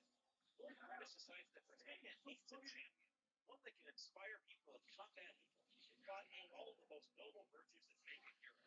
Basically invents people not just wisdom and philosophy around these virtues. Basically enlisted mortal. That's much easier to understand with a Venn diagram.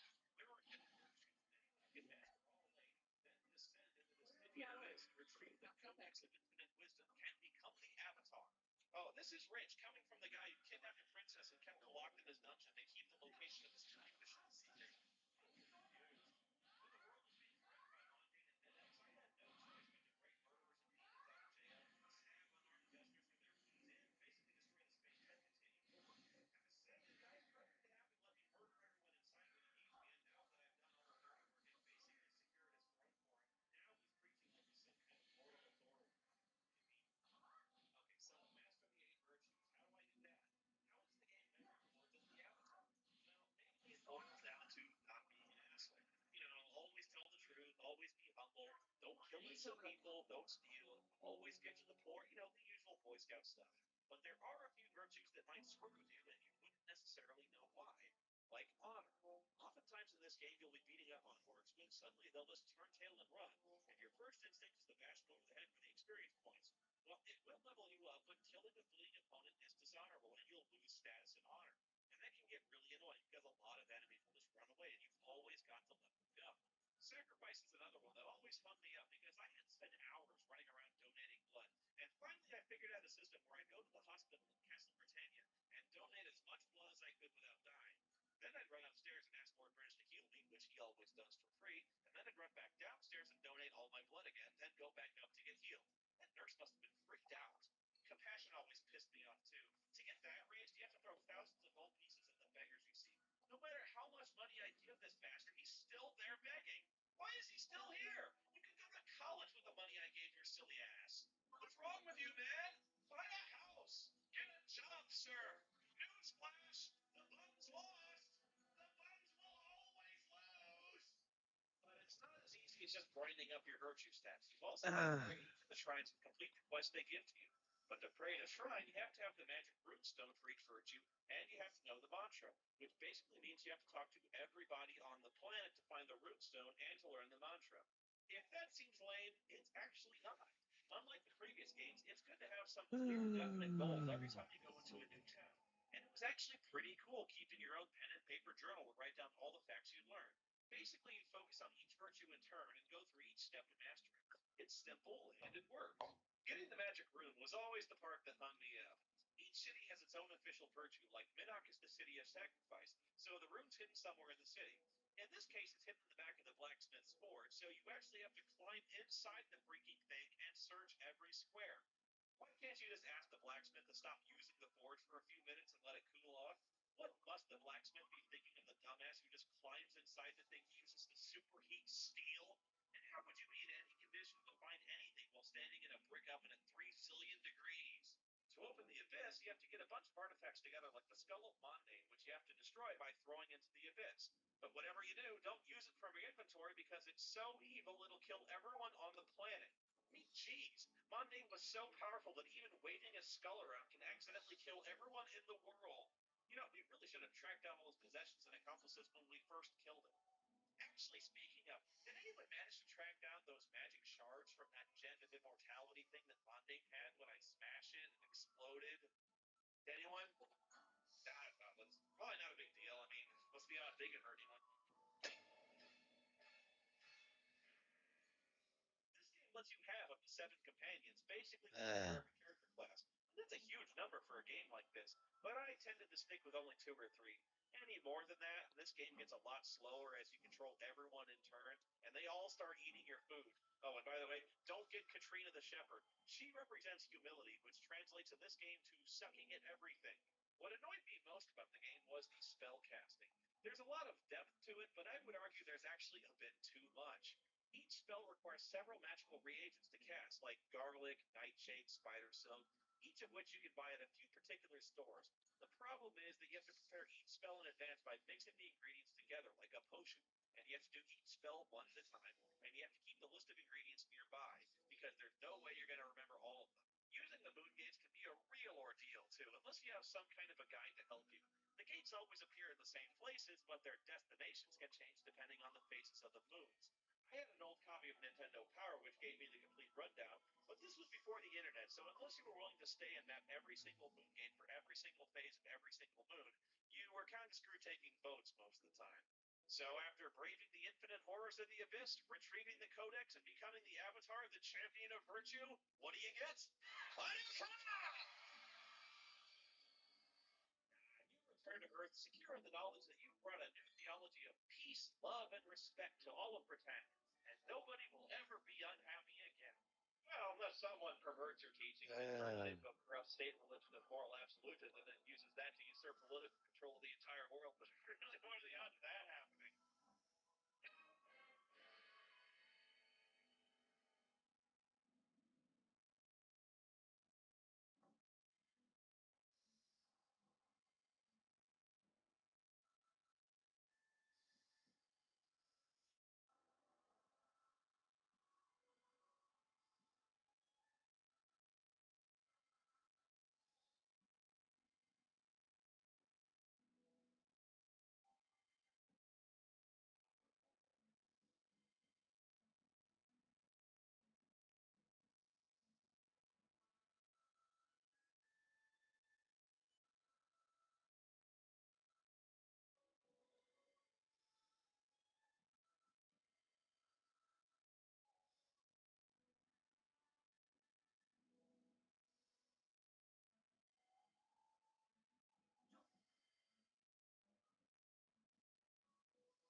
Man, they really think about shit like that, like ladders not being built yet. It's just crazy.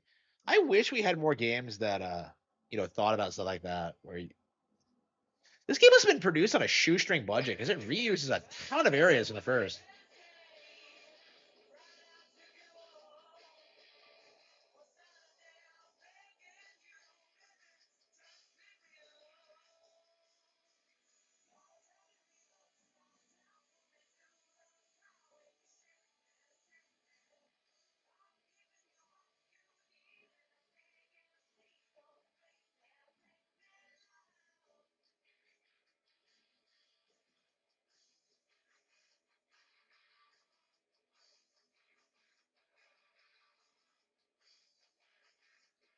If I die, Hannah. Okay. Ultima 4 was a landmark game and a real turning point in RPGs and gaming in general. If it seems like I'm being kind of hard on the stories for these games, I'm just making What is fun. this? This game barely even attempted a story beyond a big evil somewhere you have to go quest for and kill. They were just games, and you weren't meant to think about it too hard. If you wanted a story, read a book, you know? Actually, the early Ultimas did way more than most in fleshing out the world with cool maps and books written in this overly medieval dialogue. Ultima 4 took several bold steps in changing the way these games were played. There wasn't a big evil bad guy in this game. Your quest was simply one of enlightenment and self mastery. Your moral choices, though fairly simplistic, had consequences, and the game held you to a higher ethical standard. Again, it seems primitive now, but for the first time, an RPG was actually incorporating elements of role playing. And really, it's far more intelligent here than I've seen in many other modern games, which boil most ethical dilemmas down to being the paragon of sweetness and sunshine, or being a petty baby strangling maniac. The introduction of the eight virtues and their interconnection with the three principles of truth, love, and courage was a great framework for the Avatar, a champion of morality that actually remains secular, invoking purity and goodness without really bringing a god into the equation. It's a good system. It's easy to understand, and judging from the moral choices made months before, a stitch to live by. You know, don't lie, don't murder, defend the weak, and be charitable to the downtrodden, all that crap. But what nobody expected, however, was how Richard Garriott would warp and twist his own creation. And in each game to follow, you can see him taking a perverse pleasure in showing us how the same virtues and its champion can save a world, but also doom it. Ultima 5 brought us sudden and startling insight into philosophy and social morality, and told a broad, epic story. This leap forward from Ultima 4 is truly breathtaking in comparison. If it's not the greatest PC role playing game of all time, its only competition is probably the other games in the Ultima series. Okay, so here's the setup. Now that you've become the Avatar, ushered in a new era of enlightenment, and then gone home, Lord British takes it upon himself to cure all of Britannia's ills, starting with sealing up all the world's dungeons and preventing the monsters inside from getting out and terrorizing the land. That done, he personally leads an expedition into the deepest, darkest, most evil hole in the world, the Stygian Abyss, in a quest to clean it out once and for all. But something goes wrong, and he and his entire party disappears. In the king's absence, his closest advisor, Lord Blackthorn, assumes the regency of the kingdom, and in a twist that revolutionized all of fantasy fiction forever, it turns out that Lord Blackthorn is evil. Panties. Oh wow. There's no way anyone could have seen that coming. I mean, Lord Blackthorn, a fascist dictator? No. Next thing you'll tell me that Dr. Wily didn't really start making robots for the benefit of all mankind. It's the point of power. You don't use people. Okay. Actually, you learn it's not really Blackthorn's fault. He wasn't a bad guy. It's just that his mind was corrupted by the Nazgul. I mean, the Shadow Lords, which are three creatures of cowardice, hatred, and shame, born of the three shards of Mondane's gem of immortality. Jeez, I knew we should have done something about that guy. Man, this Mondane guy, everything he ever touched is something that threatens all life on the planet. Even a skull can be used to just casually wipe out all life in the world. I even bet when this guy just takes a crap and all this comes out in one big, long, black, steaming, life eradicating log of evil.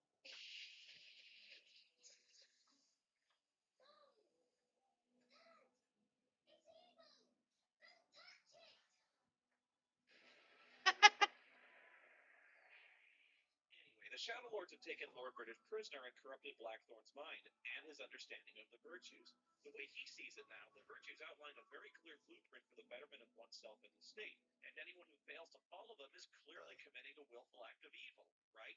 So if you're trying to rid the world of evil, the only thing to do is to make the virtues mandatory. They're not just a set of philosophical guidelines, it's the law. You betray the law! After all, if you consider yourself a good, law-abiding, virtuous citizen, you shouldn't have any problem at all following the laws of virtue, which Lord Blackthorn has very conveniently rewritten to make them clearer and posted on a signpost right at the gates of each city. Like Blackthorn's Law of Honesty, thou shalt not lie, or thou shalt lose thy tongue. Blackthorn's Law of Valor, thou shalt fight to the death, or thou shalt be banished a coward.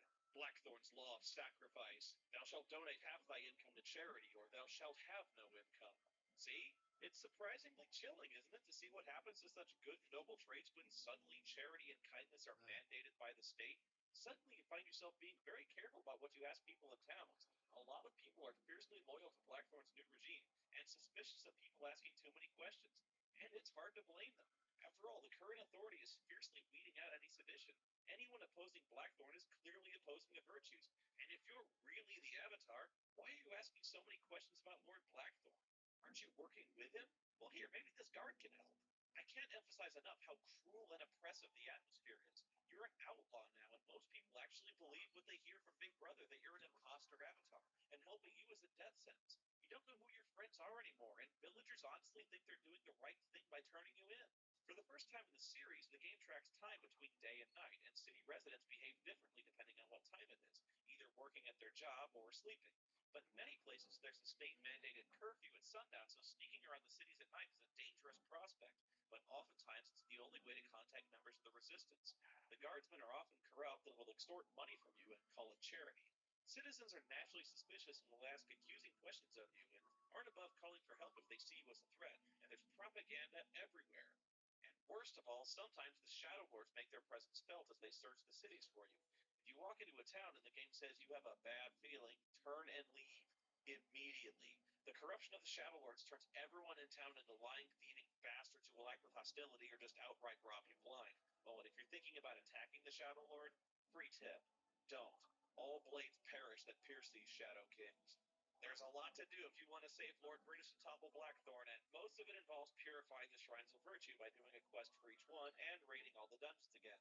But if you played Ultima 4 all the way through, hey, good for you, because you can even transfer your old character over with an XP boost. And if you wrote down what all the mantras were, they're still the same now. So you just saved yourself a ton of work rediscovering what they are. But since Lord British sealed all the dungeons with magic, you have to go around finding out what the words of power to open them all are. And believe me, it's kind of hard not to sound suspicious when you're asking how to open all the dungeons that are filled with evil demons. You've also got to find a way to deal with the Shadow Lords, which ain't easy since you have to delve into the underworld to find each of the three shards that contain their evil essences, and then you have to figure out a way to destroy them and the Shadow Lords forever. Not an insignificant undertaking. To save Lord British, you have to get all his stuff back, like his crown and scepter, which are being held securely in Blackthorn's and the Shadow Lord strongholds. You can't just go kicking down the front gate, you have to sneak as best as possible. The one rule here is don't get caught. No, really, don't get caught. Blackthorn has more in store for you than just dancing at the end of a rope. If you do get caught, well, I'd almost suggest doing it just to see one of the most gripping, intense scenes in any RPG. Blackthorn catches you, strips you and your companions of your gear, and drags you to his torture chamber in chains. He tells you he really looks up to you, and he wants to be an avatar too. He's a big fan of the virtues, see, so all he asks you is what the mantra to one of the shrines is. More than likely you'll refuse, since you know it can't be a good thing for this guy to be traipsing around the shrines, and he says, okay, I won't kill you, I'll just kill your friends. So he wheels one of your companions under a scything blade and asks, are you sure you don't want to tell him? You might be thinking that if you can hold out just long enough, someone will come and rescue you. Your friend dies, and horribly so. And this time, there's no getting that character back. Ever. It's a great villainous moment, and one of the purest examples of ethical role playing in any game. You don't know what's going to happen, and in this scene, you're thinking this really might go down to the wire. Watching every one of your companions tortured to death in front of you, all because you won't give them a relatively insignificant word. This is a really long and difficult game, but never unfairly so. It takes you across the length and breadth of the entire world, but never feels like it's dragging you by the nose to do it. The plot is deep and involving, and yet almost completely non-linear. The ending is both triumphant and tragic, a salvation for the world of Britannia and the redemption of the Avatar, the restoration of Lord British and the exile of the misguided Blackthorn. But your victory over this adversary is rewarded only with a return back to Earth, where your needs remain unknown and where your house has been robbed in your absence. At first, it seems like a slap in the face, but it's a call to action that Britannia isn't the only world that needs help. That the quest of the Avatar, enlightenment, isn't about reward and fame. Enlightenment is its own reward. But, I still hunt down the fucker who stole my big screen TV and Xbox. I mean, justice is a virtue after all.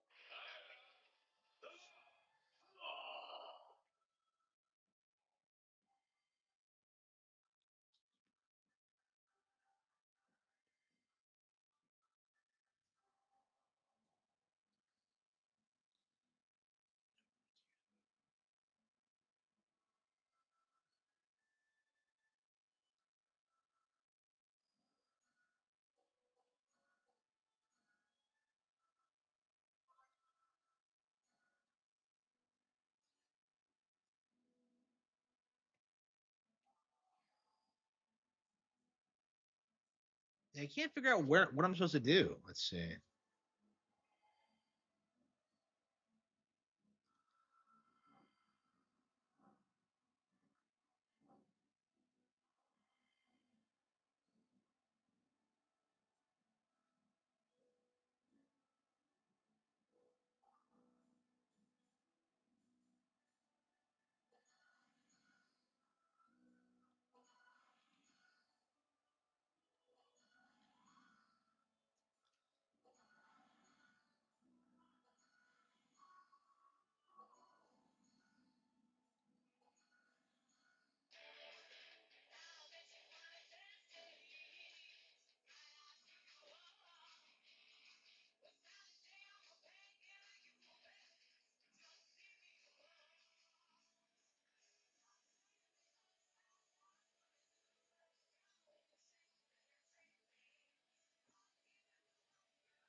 Cinema 6, The False Prophet, has probably the most thought provoking, introspective, character driven plot in the entire series, and to say that following Ultima 5, one of the best RPGs ever made, is quite an accomplishment.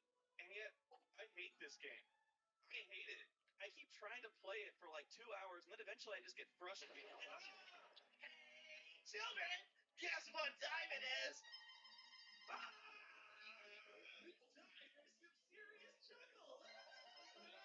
Don't trust me, Barbie clown. Clown?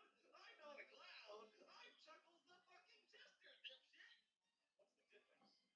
Clowns get paid. Actually, that's not true. Lord British was paying me as a professional fool, but I quit when I discovered he was paying me in counterfeit money. I guess you could say I was making a false profit. Fuck you, Chuckles. Get the fuck out of my house, clown. Oh, am I hoarding in on your shitty reviews, Tony? Yes, I'm trying to inform the good people here about the awesome Ultima series. Boring. These reviews are too informative, too. Not Final Fantasy. I'm so serious, Mooney. These reviews aren't nearly as funny as your Ultima, and that's why I'm here. I'm here to fill your review with all sorts of chuckles. No. Oh, just one joke. I got eyebrows. Knock, knock. Who's there? Little Richard. Little Richard who? Get it? Get the fuck out! Oh, you're no fun anymore. Get out! Fine, I'm leaving. Hey, when are you gonna finish my minority report, huh? Right away, when you boot this game up, it feels like something really special is going on. The music is memorable, mysterious, and haunting, and it raises a real sensation of alien terror and fear of something truly dire about to happen. You're once again summoned by the moon gates, but right away you notice something's wrong. So these moon gates are red, but you go in anyway and find yourself standing in some unholy shrine surrounded by a horde of demons who just summoned you here for a blood ritual. They strap you to a stone slab and start chanting from a book as the biggest, scariest one raises a knife to cut your damn heart out. But just in time, your old companions interrupt the ritual and shoot the high priest in the back of the head with a crossbow, and you make your escape back to Britannia. Once you get there, Lord British tells you that demons are pouring out of the underworld and have captured all the shrines of virtue and are tearing the land apart, searching for something or someone. He tasks you with killing the Hellspawn and freeing the shrines, but you can tell there's something more at stake since the ritual book the demon was holding has you on the cover, and you're fairly sure it's not fan fiction. See, they're not evil, they're just desperate. Their homeland's dying, falling apart ever since some self-righteous surface dweller with a huge cross on his chest kicked the door into their most holy temple, killed everything in sight, and stole their most righteous holy book, the Codex of Infinite Wisdom. Oh, right. Yeah, sorry. This all used to be so simple, you know? Being the Avatar, just be a nice guy, champion of the downtrodden, slayer of evil. But now you've brought doom to an innocent race of people whose only salvation is a holy war to reclaim their most holy artifact, which, let's face it, you flat out stole from them.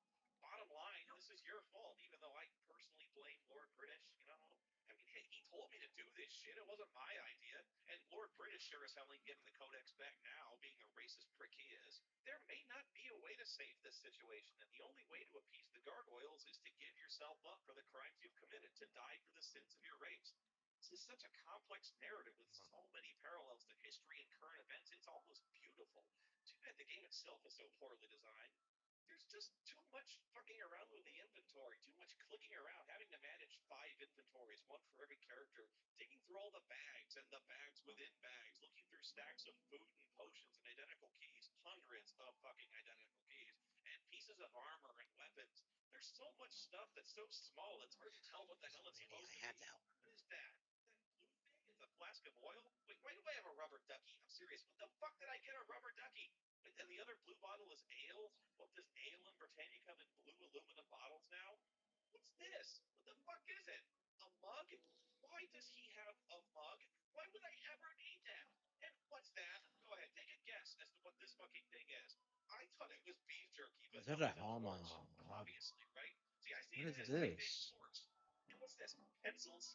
No, it's crossbow. Oh. You kill monsters and search through their stuff, it all ends up in a huge stack, so that if you want something on the bottom of the stack, you have to take all the crap on top first. So if I want the 6 torches here, I first have to get the ale, 6 loaves of bread, 8 portions of meat, a red potion, a bag, 5 lockpicks, a wooden shield, leather boots, and a chain cloth.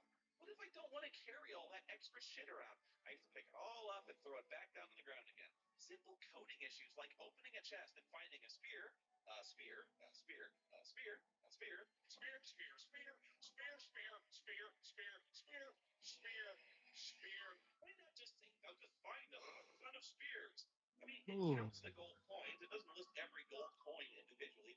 What if I wanted a throwing axe here? I need to pick up a spear, a spear, a spear. God damn it! Who carries this many spears anyway? And I hate the music. Yeah, I know I said I liked it before, but here it's just hours and hours of the same repetitive MIDI tunes. And most of the time, the music doesn't even match what's happening in the game at all. Like when I'm trying to retake this shrine from the bloodthirsty gargoyles, and for some reason I've still got Hail Britannia screaming through the speakers. The music changes immediately on unpredictable cues, going from one song to the next so fast I get auditory whiplash. It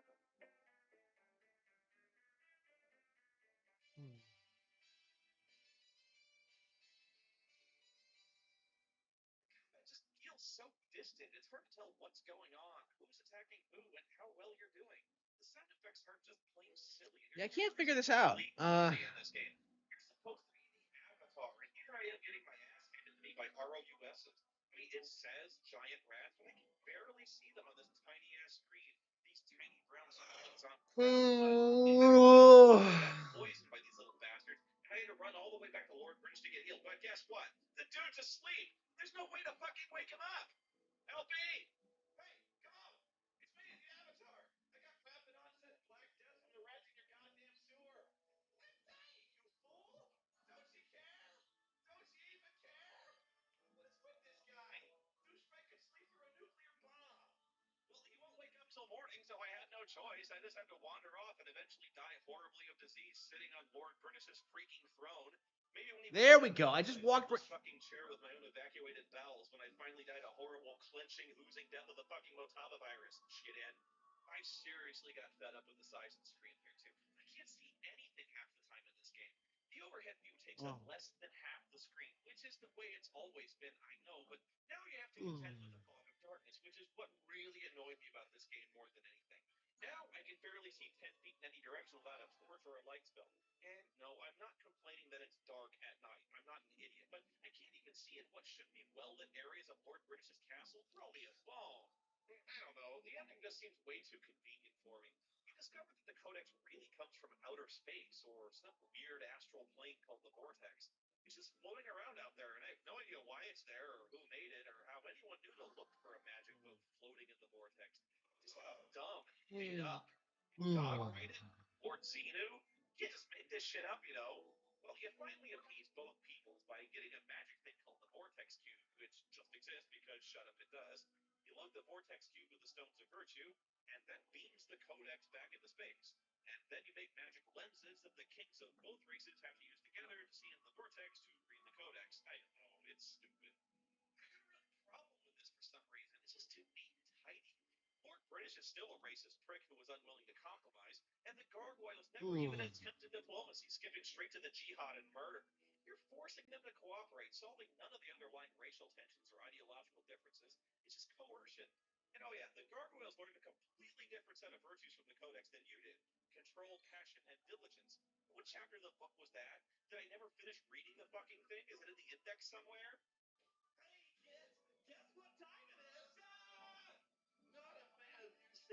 You think it's lame? Well, why not try a new game? I call it the game. Oh, original. And you just lost. What is this? Like some game on the internet where you lift like it's not on the web, and you just lost again. Ow! It's a game of words, Spoon. Hear me well. No, no, I think this game sucks way worse than Ultima 6. Oh, but Spoon, you did not tell them the best part. You get to talk to me. Oh yeah, you actually get to talk to fucking Chuckles in this game, who tells you some really stupid and pointless jokes, but that's not the best part. The best part is when I brought a cannon into the courtyard, shot Chuckles in the face with it, and hid his body in a trunk in Lord British's bedroom. Now that was funny. Oh, you thought that was fun? You thought that was a bunch of laughs? Well, let's see how much you like old Chuck when he shoves this DVD of the game right up your ass. Yeah, but Burton, Death Ray, now!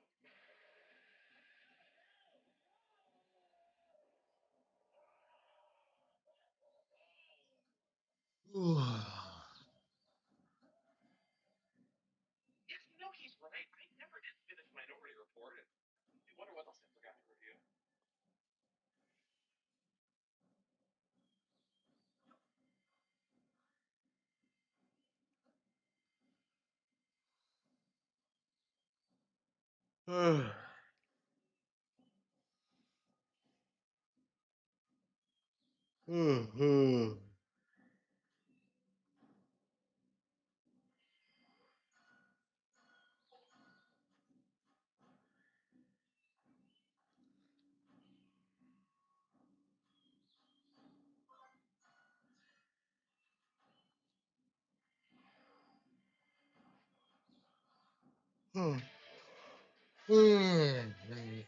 Can't believe we're still streaming, huh?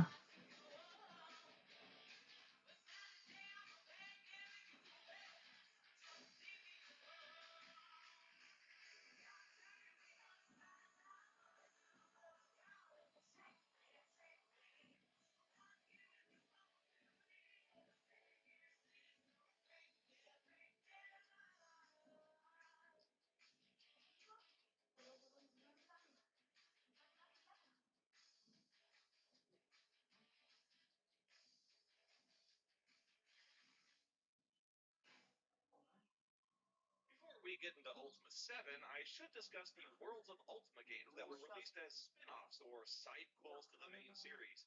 They didn't really have anything to do with the main story, although you're still the Avatar, you're cast into situations that frankly have nothing to do with Britannia, Lord British, or the Virtues, or anything Ultima. They're called Savage Empire and Martian Dreams, which respectively put you in a very dark, savage, pulp fiction jungle safari and a steampunkish H.G. Wellsy Martian story with well-known characters from history and literature. But I don't really have any plans to review those games in detail because, embarrassingly, I never played them. For a couple of reasons. Back even when they were new, copies of those games were pretty hard to find, and it's only lately that I've been able to track down copies online. The other reason I never played them, and I admit this is every bit as childish as when I mentioned it before, but they're both based on the Ultimate 6 engine of gameplay, which I hated. For some reason, I just have a lot of difficulty getting comfortable with the interface of Ultima 6. But I'm told the stories in both games are completely awesome, so who knows? I'll play them again and approach them with an open mind. We'll see. Ultima 7 was the start of a new trilogy, and right away, when this game came out, everyone knew it was a game changer.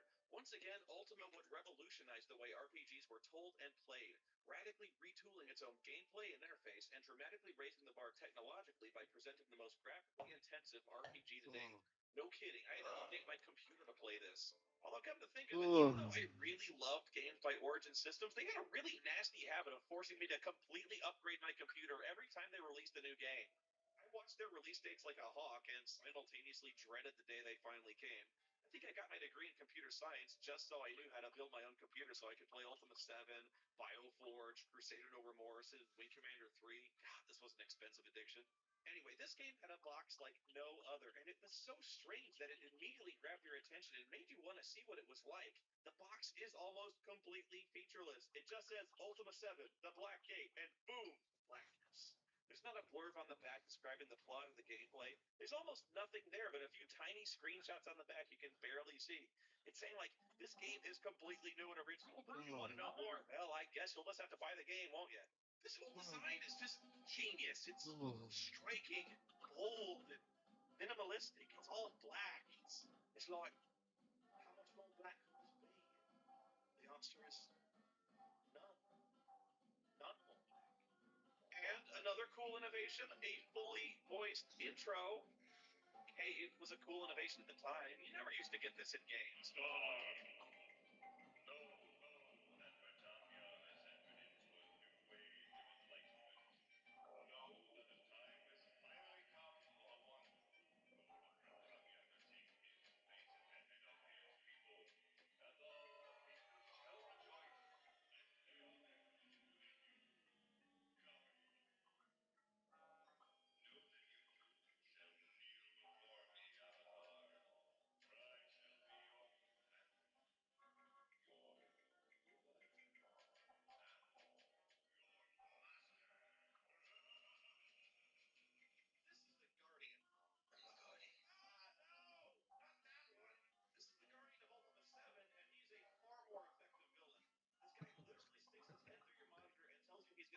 over Britannia and shit on your couch because he's a big red motherfucker and that's how he rolls.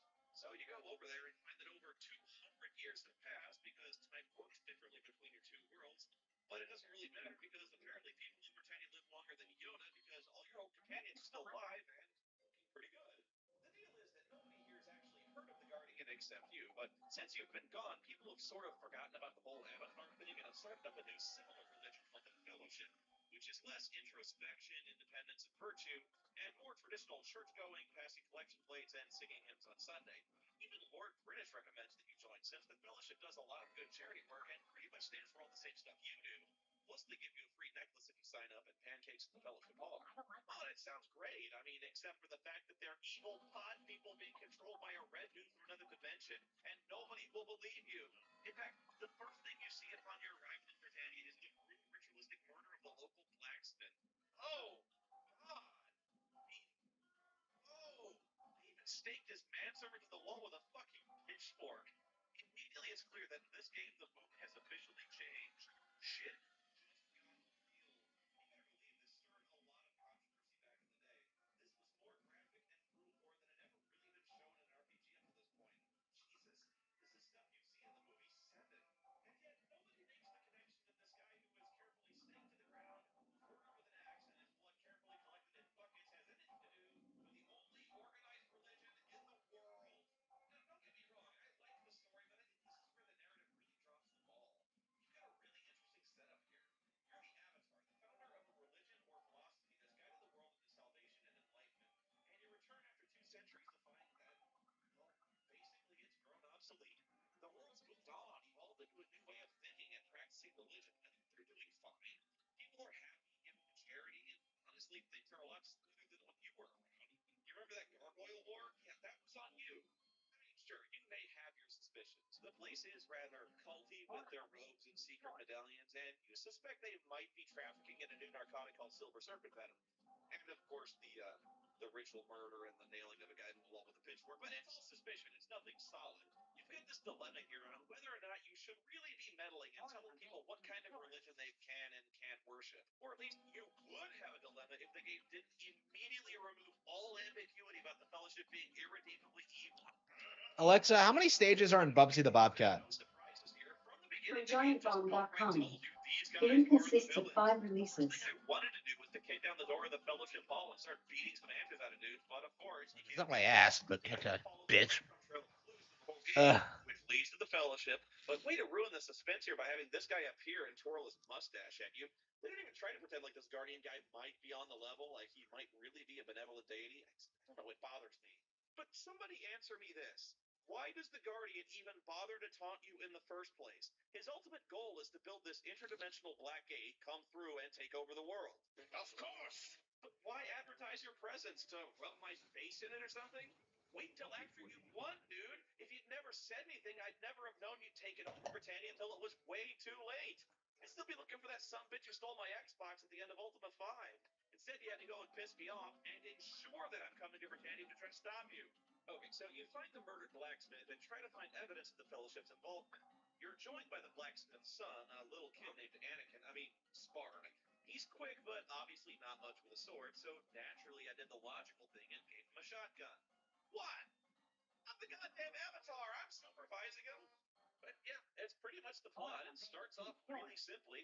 You're chasing the suspects of the murder, two Fellowship missionaries named Elizabeth and Abraham, all over Britannia and fighting crime on the way. Eventually, you discover the Fellowship is secretly working to bring the Guardian into the world by constructing a black hole.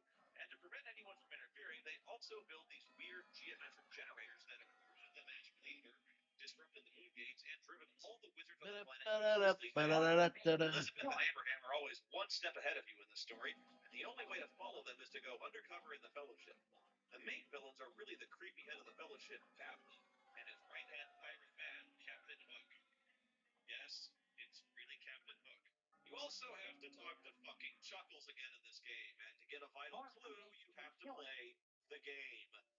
This was infuriatingly annoying back in the day since you had no idea how to play the game, nobody tells you, and this was before you could just look stuff up on the internet.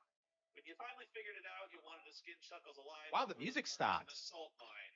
Why did the music stop? Use only one syllable words, and if you don't, That is really you know what game is unfinished when this happens. Man, I don't think I've had this happen to me since my copy of Spyro 3. Like it does this weird thing where like the music just stops. I don't know if it's like I don't know if it's like because of it's like an early version or because of I don't know, does my copy of Spyro 3 still work? I think it doesn't work. Yeah, I don't think it's worked in a long time actually. Uh that is crazy. Always a novelty whenever this happens. And this is just not something that happens anymore.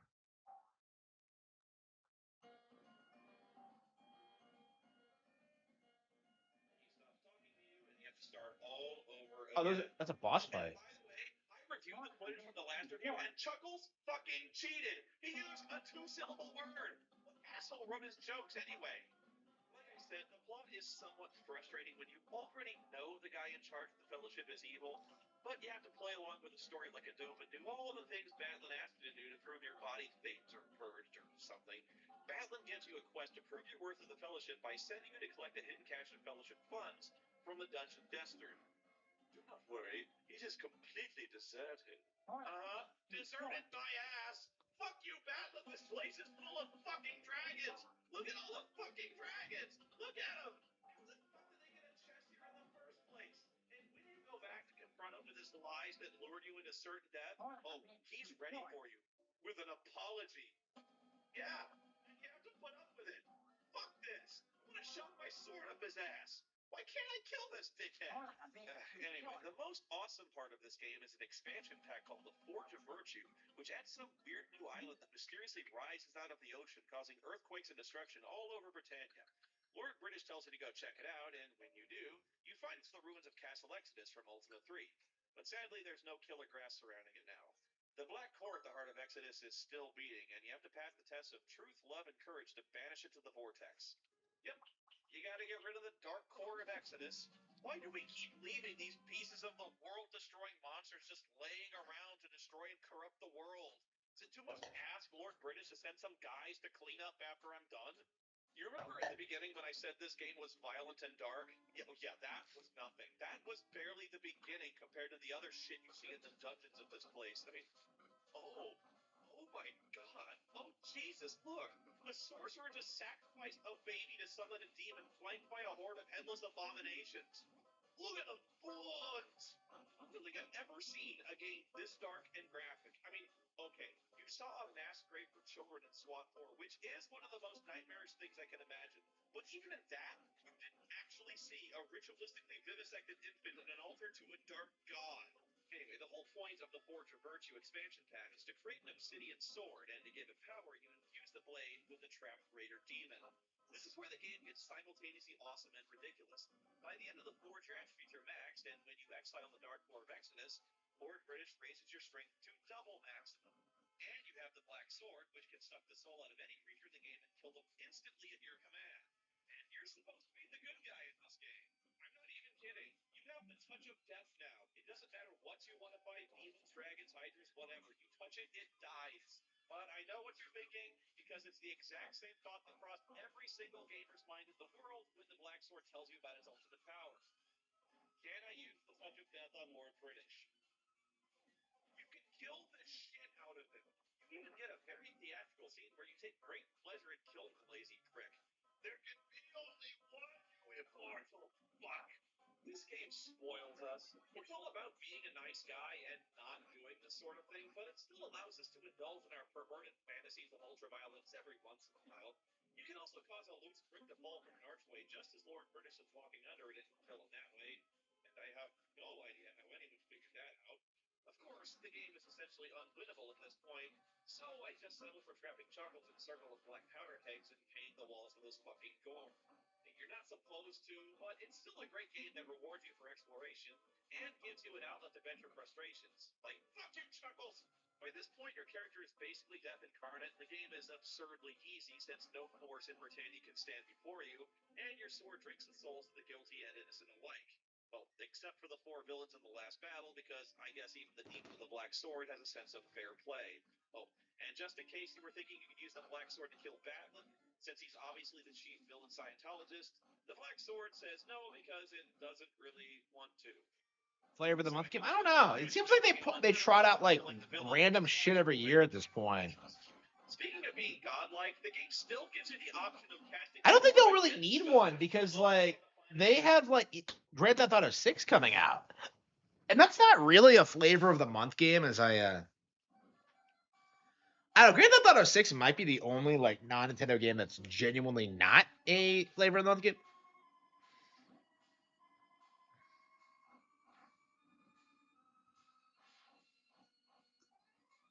Yeah, one of these days we gotta beat Double Dragon. One of these days.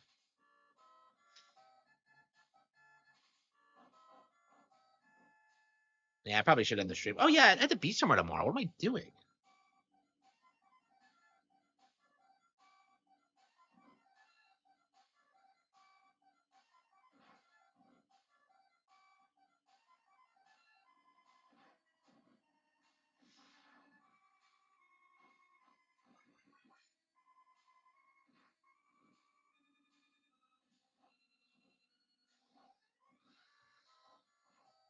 Ba ba ba da ba ba ba ba ba ba ba ba ba ba.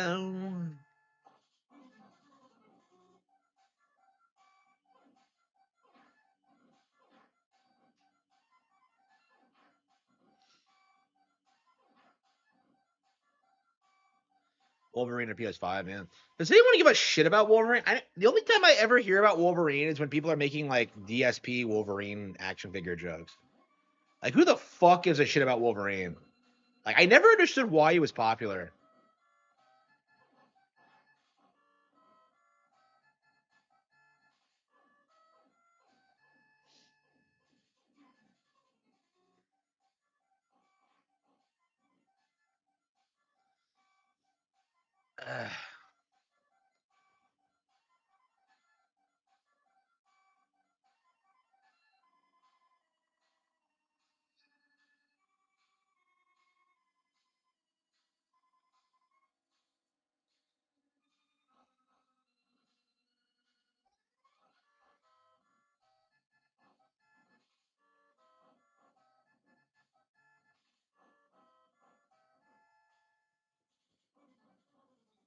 Oh yeah, that Last of Us fan film. Like, look.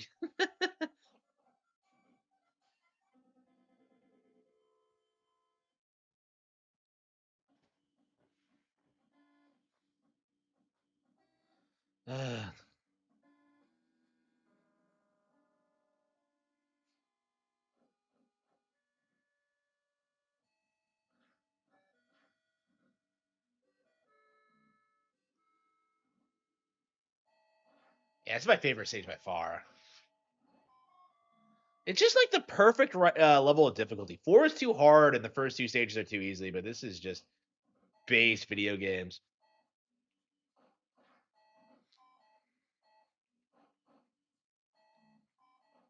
Yeah, I need to work on Rebel Way again. Maybe I'll like.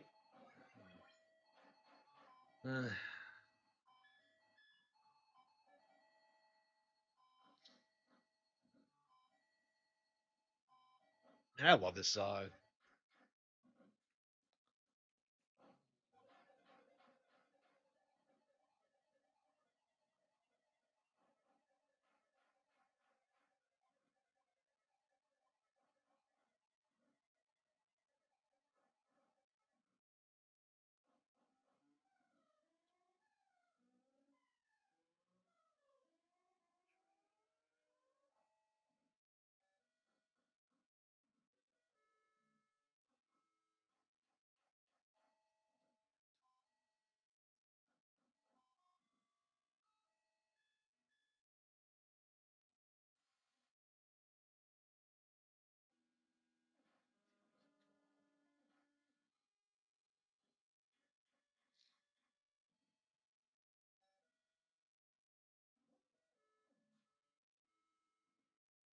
Give me a job. Give me a career. Okay. Yeah, I'm screwing it up. Yeah, I'm too tired. Yeah, let's call it quits, huh? Yeah, let's play Kirby's Adventure. It's like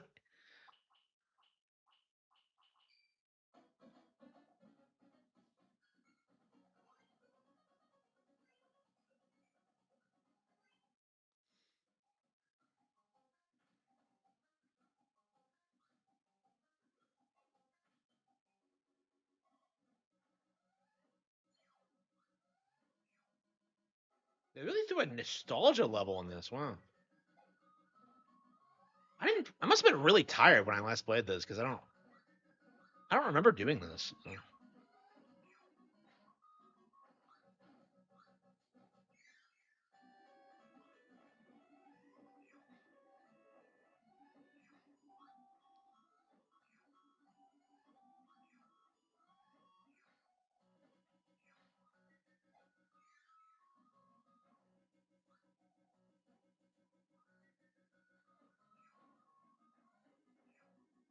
Yeah, I'm gonna play something. What are we gonna play next, huh?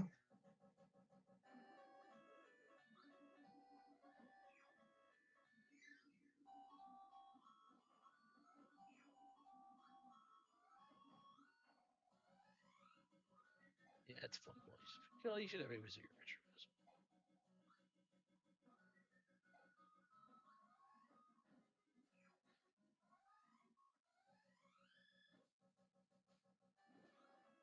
retros. No idea.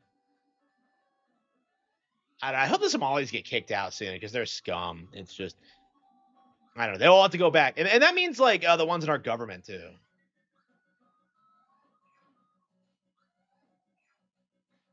I don't know. It does feel like it's going in that direction, so we'll see.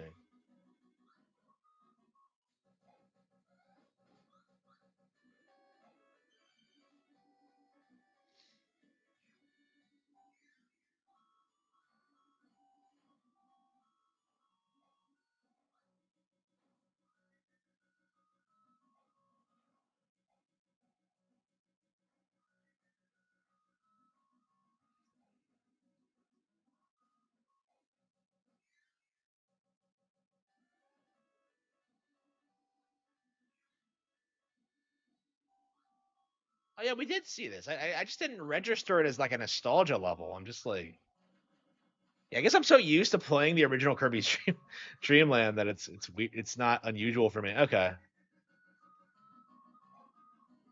I don't know. I'm glad. Like, yeah, this really is one of those games I really should be playing a lot more, so I can like process stuff like that, like lore and stuff like that.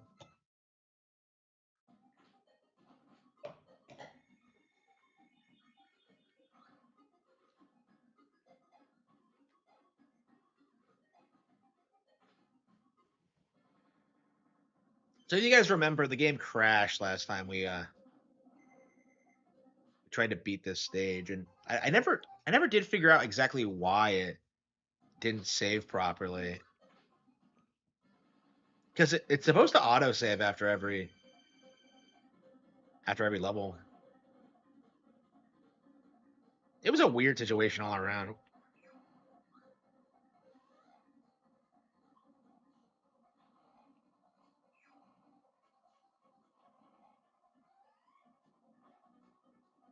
I know, right? Yeah, it's so sad. Like they're saying his son did it. Like I don't know how true that is. I don't know if that's some weird like tabloid thing, but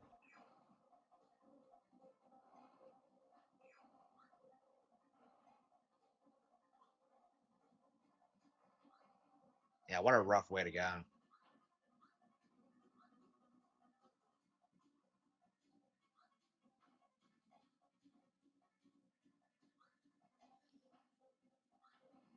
Yeah, I know, right? Yeah. Like a lot of the films he's made are like some of the all-time greats, I would say. Yeah, I'm gonna have to watch like this is Spinal Tap and like or something like something I've never seen before. It's been a long time since I've seen a Stay by Me either.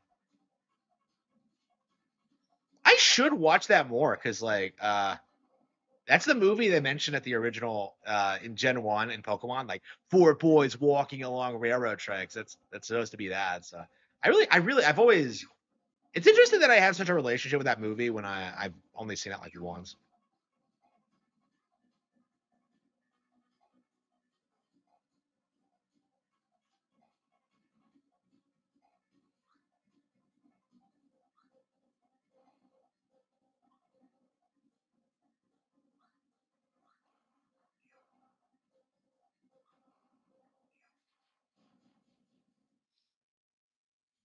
Isn't that guy woke? Yeah, he was. Uh yeah, he was woke, but it's like, I don't know, We're not gonna celebrate his murder because of his politics. Aw, I love the sprite work in this.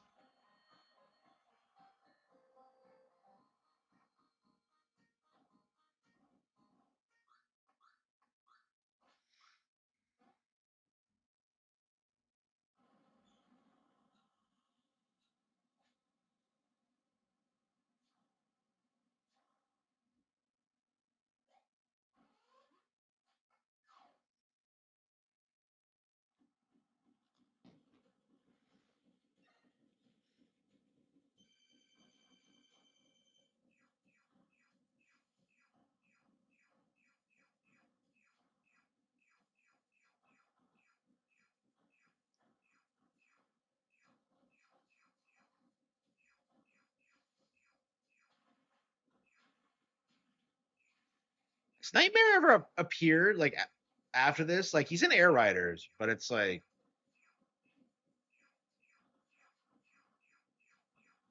honestly, Nightmare should have been a writer in Air Riders. Like I see him as an iconic character.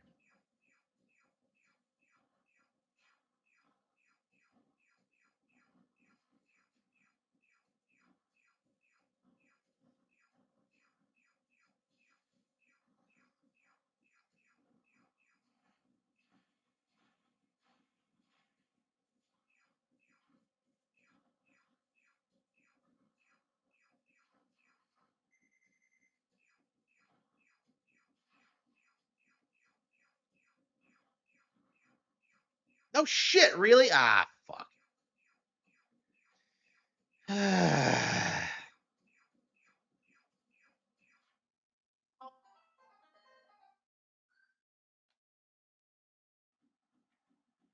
Mel Gibson, yeah.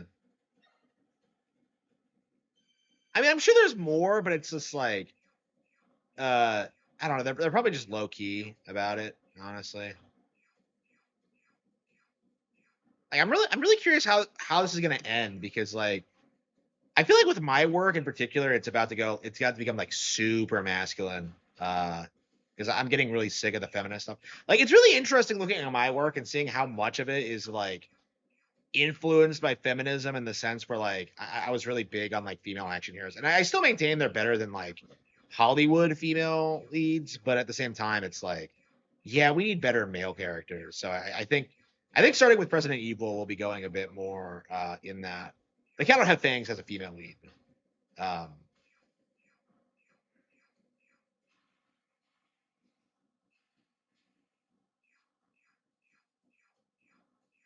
I'm not even sure you can call like Amara's You the lead. Like honestly, I don't know. It's complicated.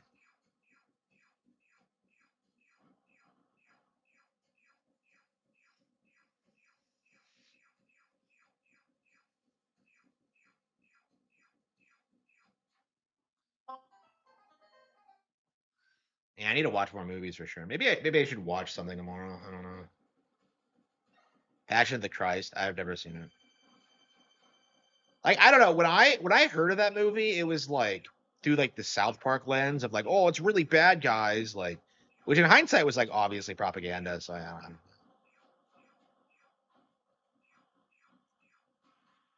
Like it's weird how much of a stranglehold South Park had on the culture for during the 2000s. It's nice to see it's finally dying down, but yeah, everyone's just seeing it as cringe now because like they're just so old and boomerish.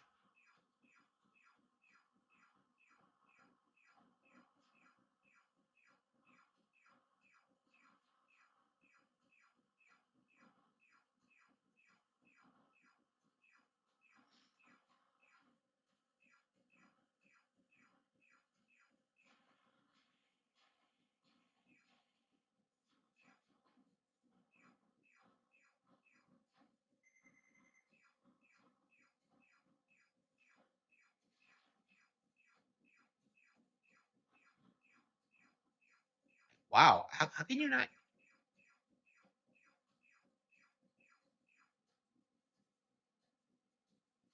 Uh, hmm. Yeah, probably J.K. Rowling, probably. Suda 51 for like I would say I don't know. it's that's a video game influence, which I'd say is my main inspiration. I feel like I was more influenced by like anime and video games and actual novels actually. Because there weren't that many good ones. Like I read a lot and like I never really found anything I really liked outside of like Harry Potter. Like there are definitely good books I've read, but I don't know. I wasn't super influenced by other writers, and I kind of like that because it makes my work so different. But I don't know. It is kind of odd that I don't really uh, read much outside of like severe like real class like autistic classics. Here goes.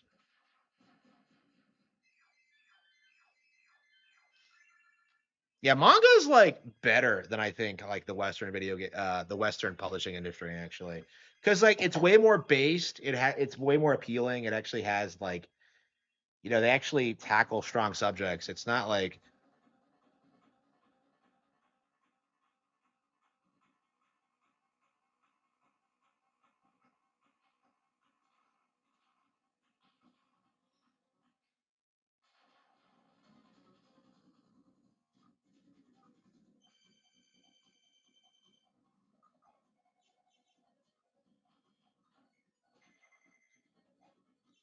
this is one of the greatest like NES bosses of all time, the legendary Nightmare.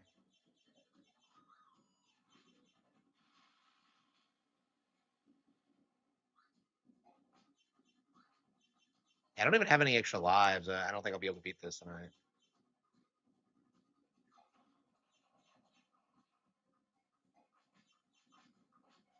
You got me. Man.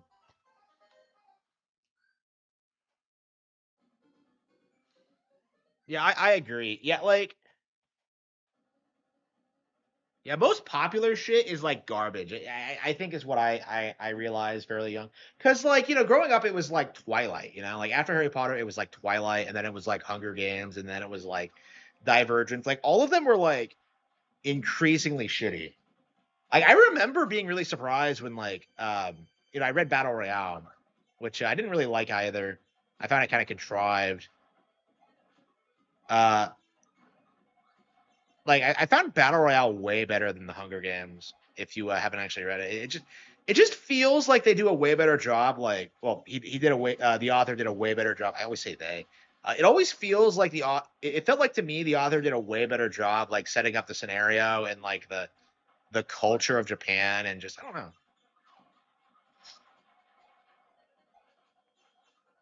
Yeah, Quentin Tarantino's a big fan of like Battle Royale the movie. I've never actually seen it. Uh,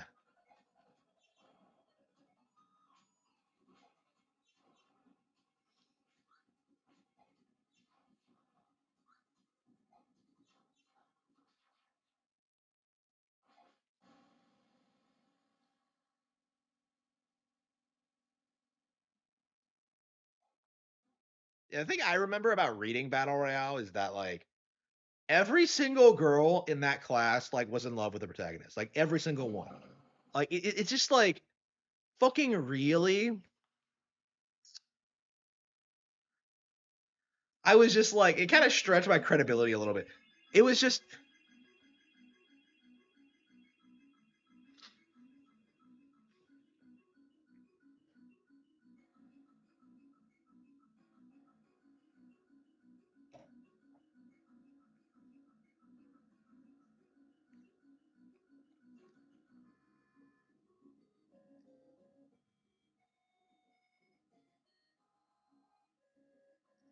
yeah, like Harry Potter's really interesting because it's like it's the only time in my life where like something really popular has been like genuinely great and like culturally defining. Like Harry Potter was like it really established the theme. Like it really had like it was really appealing to people of all ages. It was like really engaging, creative, fresh, original, exciting. Like Harry Potter was just like it did so much for the culture. Like people always wonder, like people want to blame like TV and like movies and like video games for kids not wanting to read. The real reason, and like I went through this myself, is that like there's just isn't anything good out there. Like everything in the like that gets published today is garbage. Like if you get into reading, like you always inevitably end up reading like shit from the 1800s or something. You know, Dickens or like Sherlock Holmes. That was a big one for me. Yeah, like stuff like that. You know, Narnia for the like Narnia, Tolkien, like stuff like that. Hiroshi Yamauchi.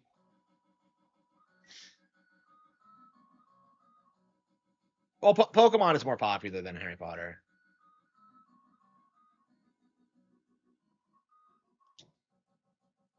But yeah, like Harry Potter's heyday, it was a big deal for sure. And like it really demonstrated, I think, like all you have to do to make like to get kids interested in reading is just make something they would want to read. Is all you have to fucking do. And like most of them just don't understand that at all. It's kind of remarkable looking at like all of the everything that gets published today and seeing how like trashy it is.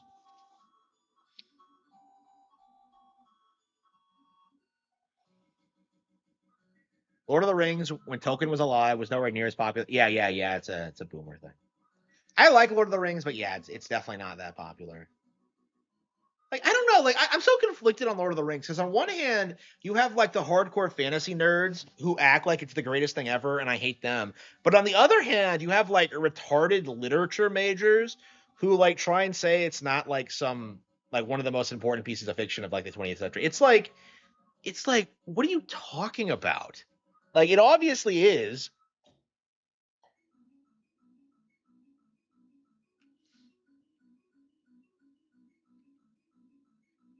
Wait, what happens when you 1% it?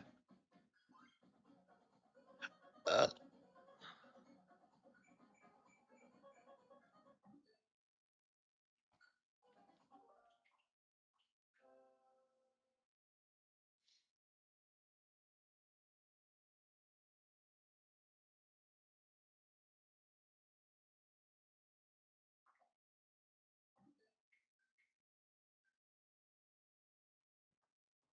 Tolkien studies.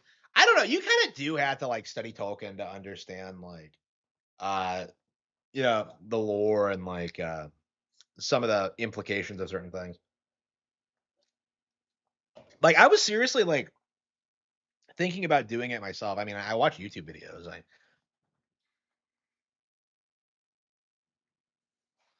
Lord of the Rings movies were popular for the wrong reasons. That is a really good point, I think. Yeah. Like it didn't encourage people to read the books. Like the thing about Lord of the Rings is that like it became like trendy and popular to like it. Like it's like it's interesting because it's kind of like where Harry Potter is now, where it was something that like conservatives kind of latched onto because it was popular back in the day. And that's kind of like that kind of that's why the movies were so popular. Like the movies are awful if you actually read the books, but if you're a stupid kid who doesn't bother, like, oh man, look at all the cool sets, man. Like I don't know. I'm not an expert on this subject, but yeah. I mean, I only finished Lord of the Rings for the first time like this year, which is interesting. I don't know. Like I do think I like it a lot, but at the same time, like I do feel as if like people overstate how good it is. You know what I mean?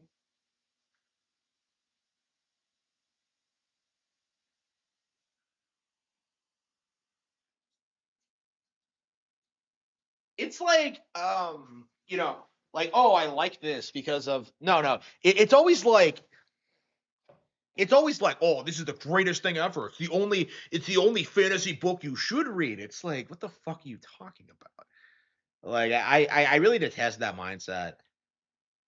Like, again, it really is like I said, it's like with what Harry Potter became in like the 2000s. Like, oh, all I read is Harry Potter. Like, what? Like, I love Harry Potter, but come on. Like that became a stereotype for Harry Potter fans, but I think it's more true for Lord of the Rings fans. Truth be told, especially these days, now that like liberals have stopped like making Harry Potter comparisons to everything.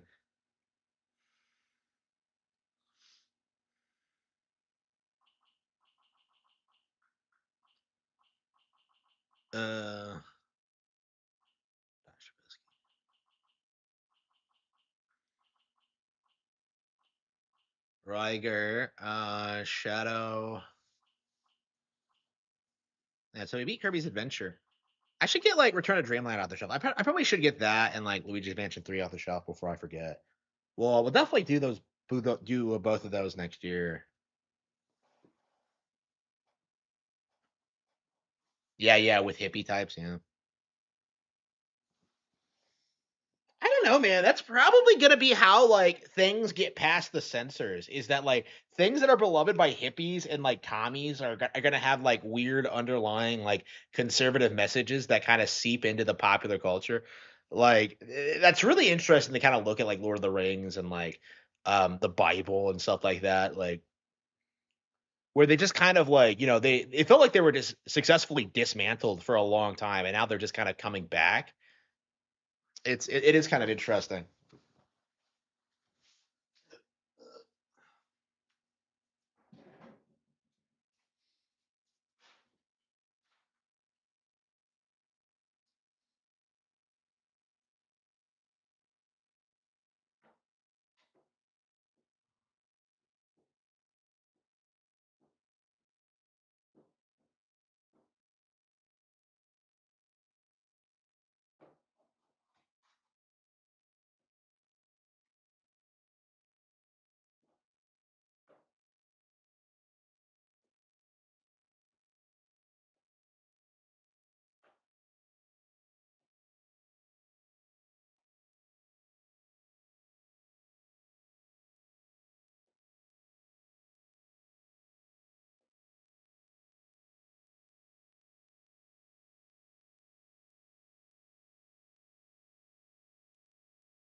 Yeah, the grind stream is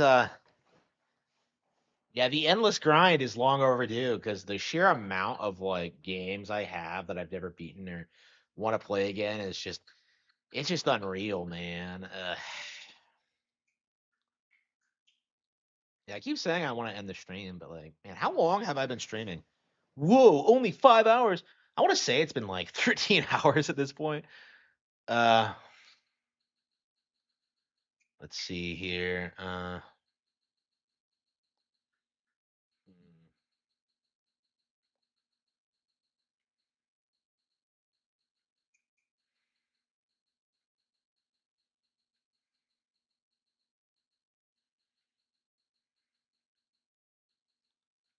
And for now, we're gonna have to focus on Dragon Quest 3, huh?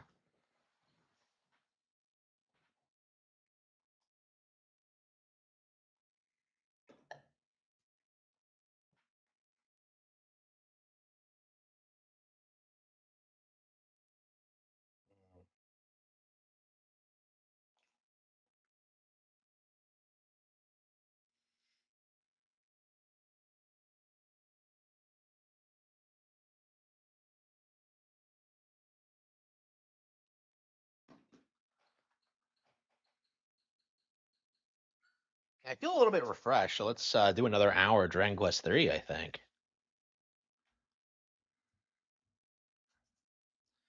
Yeah, that bread really must be doing wonders for me because I'm just full of energy. Like I remember a couple of years back, I was like not even able to stream for like 2 hours before like passing out, and like it was really weird. I guess like this is just what I needed was like healthier carbs or something. Like I felt like I was getting plenty of carbs, so that's kind of what I'm confused about is how exactly this happened. Yeah, I felt this like I don't know. I'm definitely gonna have to like have my like speak to a dietitian about it. Yeah, tomorrow when I get up, I'm gonna have my bread and then I'm gonna go to the gym and try to take advantage of my energy.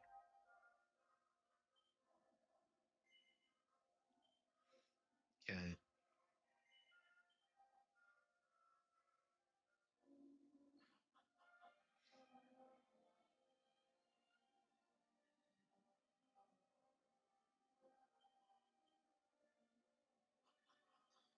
We need to get like 4 and 5 HD. Like surely they're gonna do those too.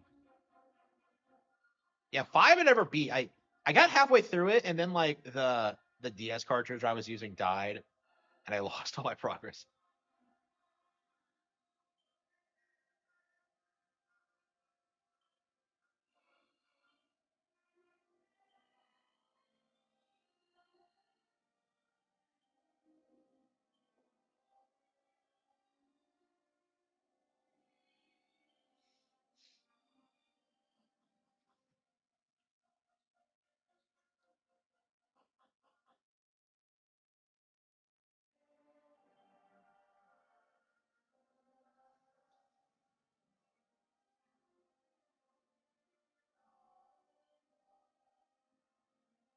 So I guess you have to just explore and like just find things. Crazy. Like this is why Dragon Quest excels is that like it really makes you think about what you're doing and just like forces you to like figure out where to go next. It's great. It's so much better than something like Skyrim where you just kind of aimlessly wander around and getting into like random mishaps. Like nah, this is like building up to an actual goal. Like your main quest actually matters in this. Like nobody ever cared about the main quest in Skyrim. Oh yeah, didn't they update Skyrim for Switch 2 by the way? I don't know how that works. I'll have to pop in my cart and see if it.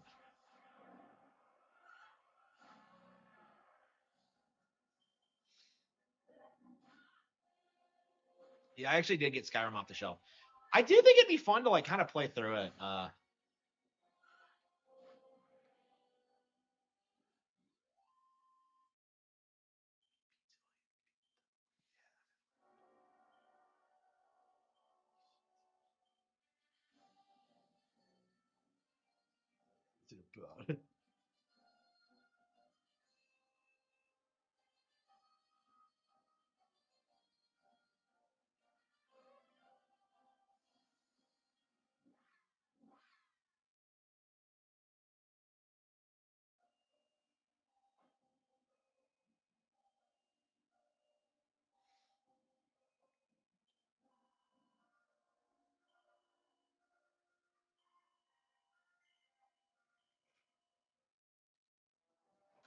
Yeah, I probably should call it quits, but I've been enjoying myself so much. It's just kind of difficult for me to do, honestly. I mean, we beat Final Fantasy Tactics. That's something. Right?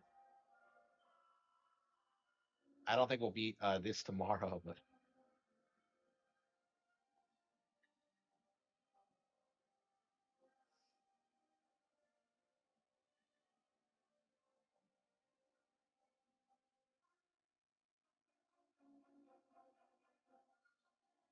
Okay, what are we gonna do next? Let's see.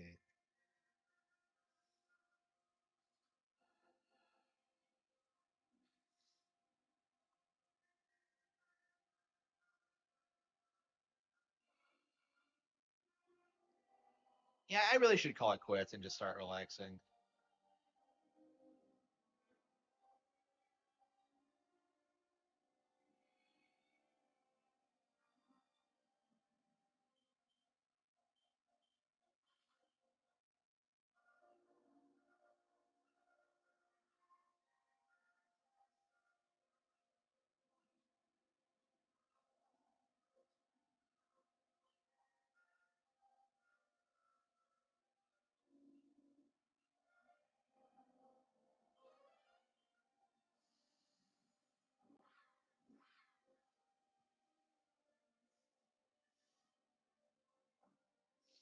Was this the first game with a day night cycle? No, I think Castlevania 2 might have.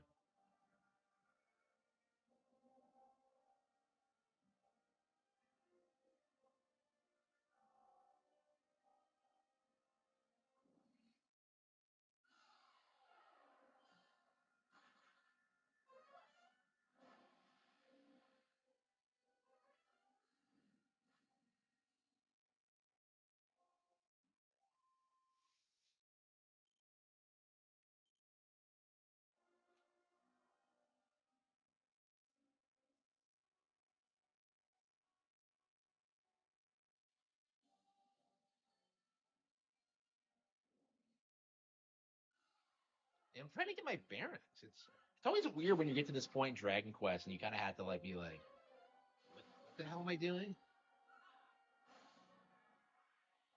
Surely I'm in the halfway point.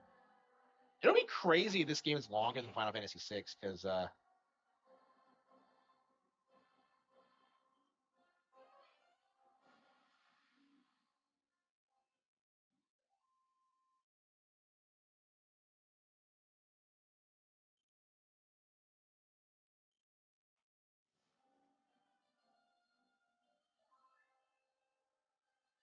I really wonder if like I'll ever go back to Dragon Quest 11. I really feel like there's a very good chance that it might not actually happen. I guess I can take it off the shelf. Like it's been 5 years. It might be fun to play it again.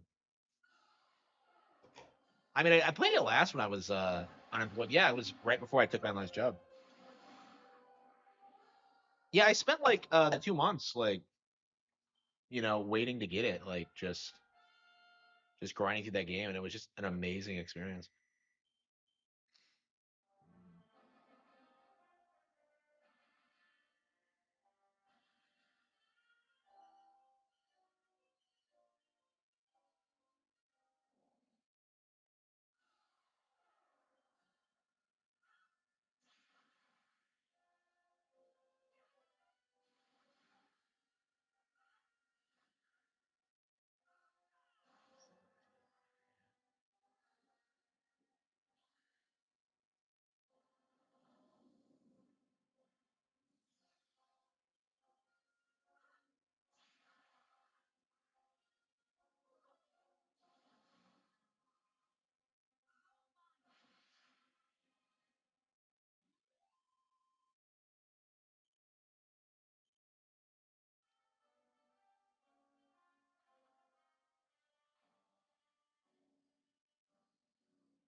Sledgehammer. Spike Steel Whip.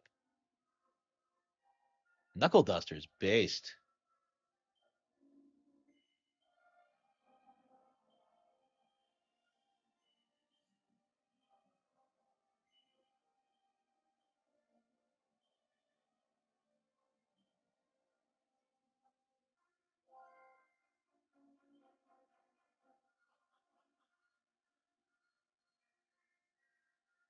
Yeah, this is about as long as my normal streams. Like, yeah.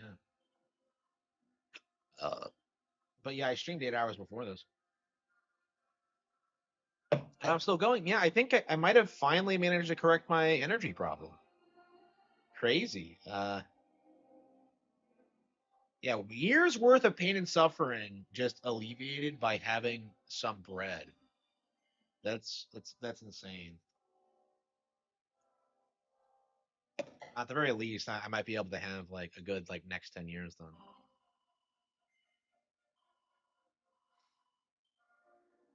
I don't know.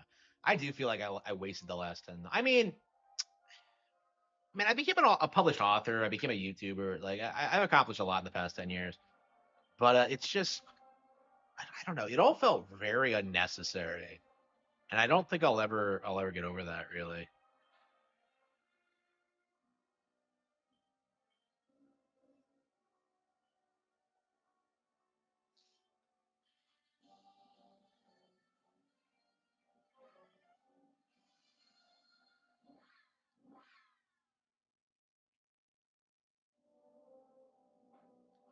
We almost hit 300,000 views for this month.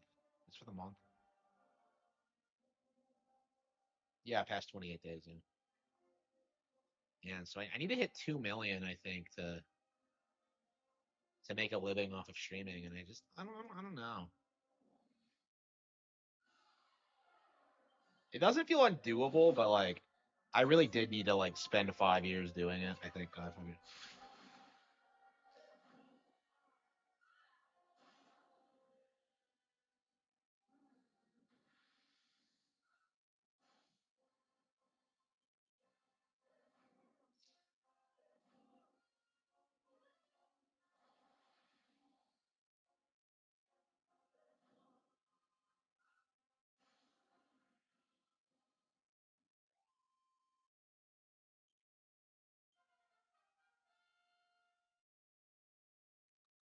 Yeah.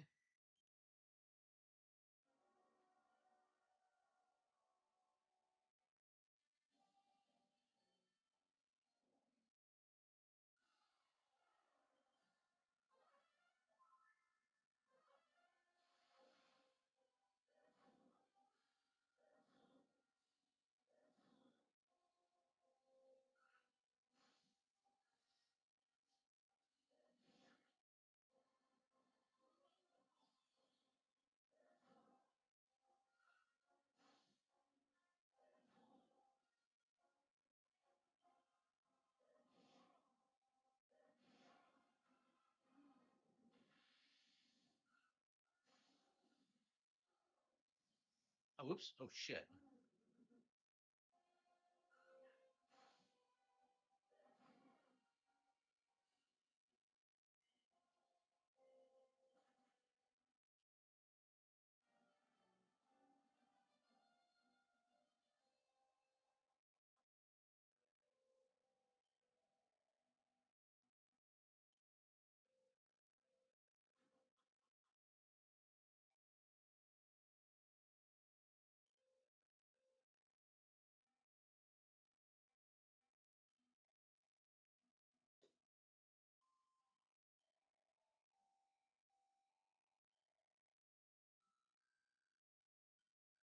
Pirate hospitality because we're dealing with the Archfiend. Based.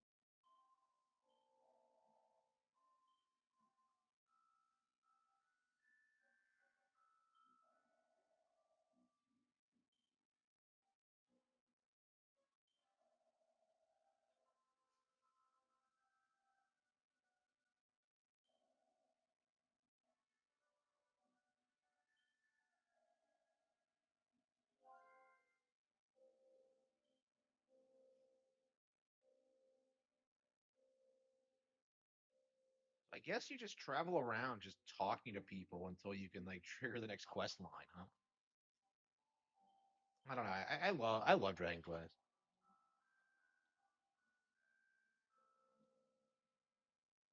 I wonder if I'll ever return to Dragon Quest 11.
mean, we're getting stronger and stronger. It just, yeah, let's call it quits. I'm ready. Great stream, guys. I am really thankful that for those of you who stuck through the entire 15-hour experience, but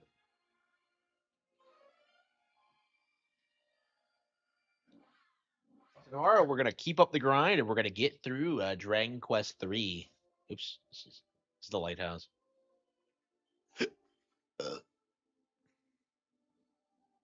And when we get through this, I haven't decided yet. I think we are gonna stick with Ben Kaidos though. The thing is, when we beat Ben Kaidos, we have to beat Ben Kaidos 1, and it's just really like we're really gonna have to do that. I don't know. I mean, one of the reasons I bought the collection was specifically for the first one because it doesn't have the English dub, and that's actually a huge improvement for the original. I love the dub for the sequel, not so much the original.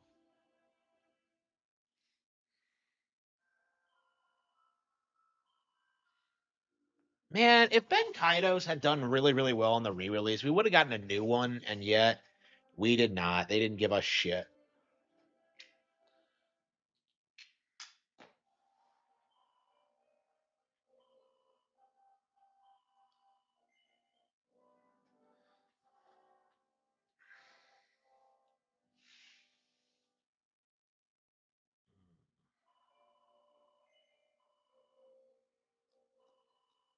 Okay, saved.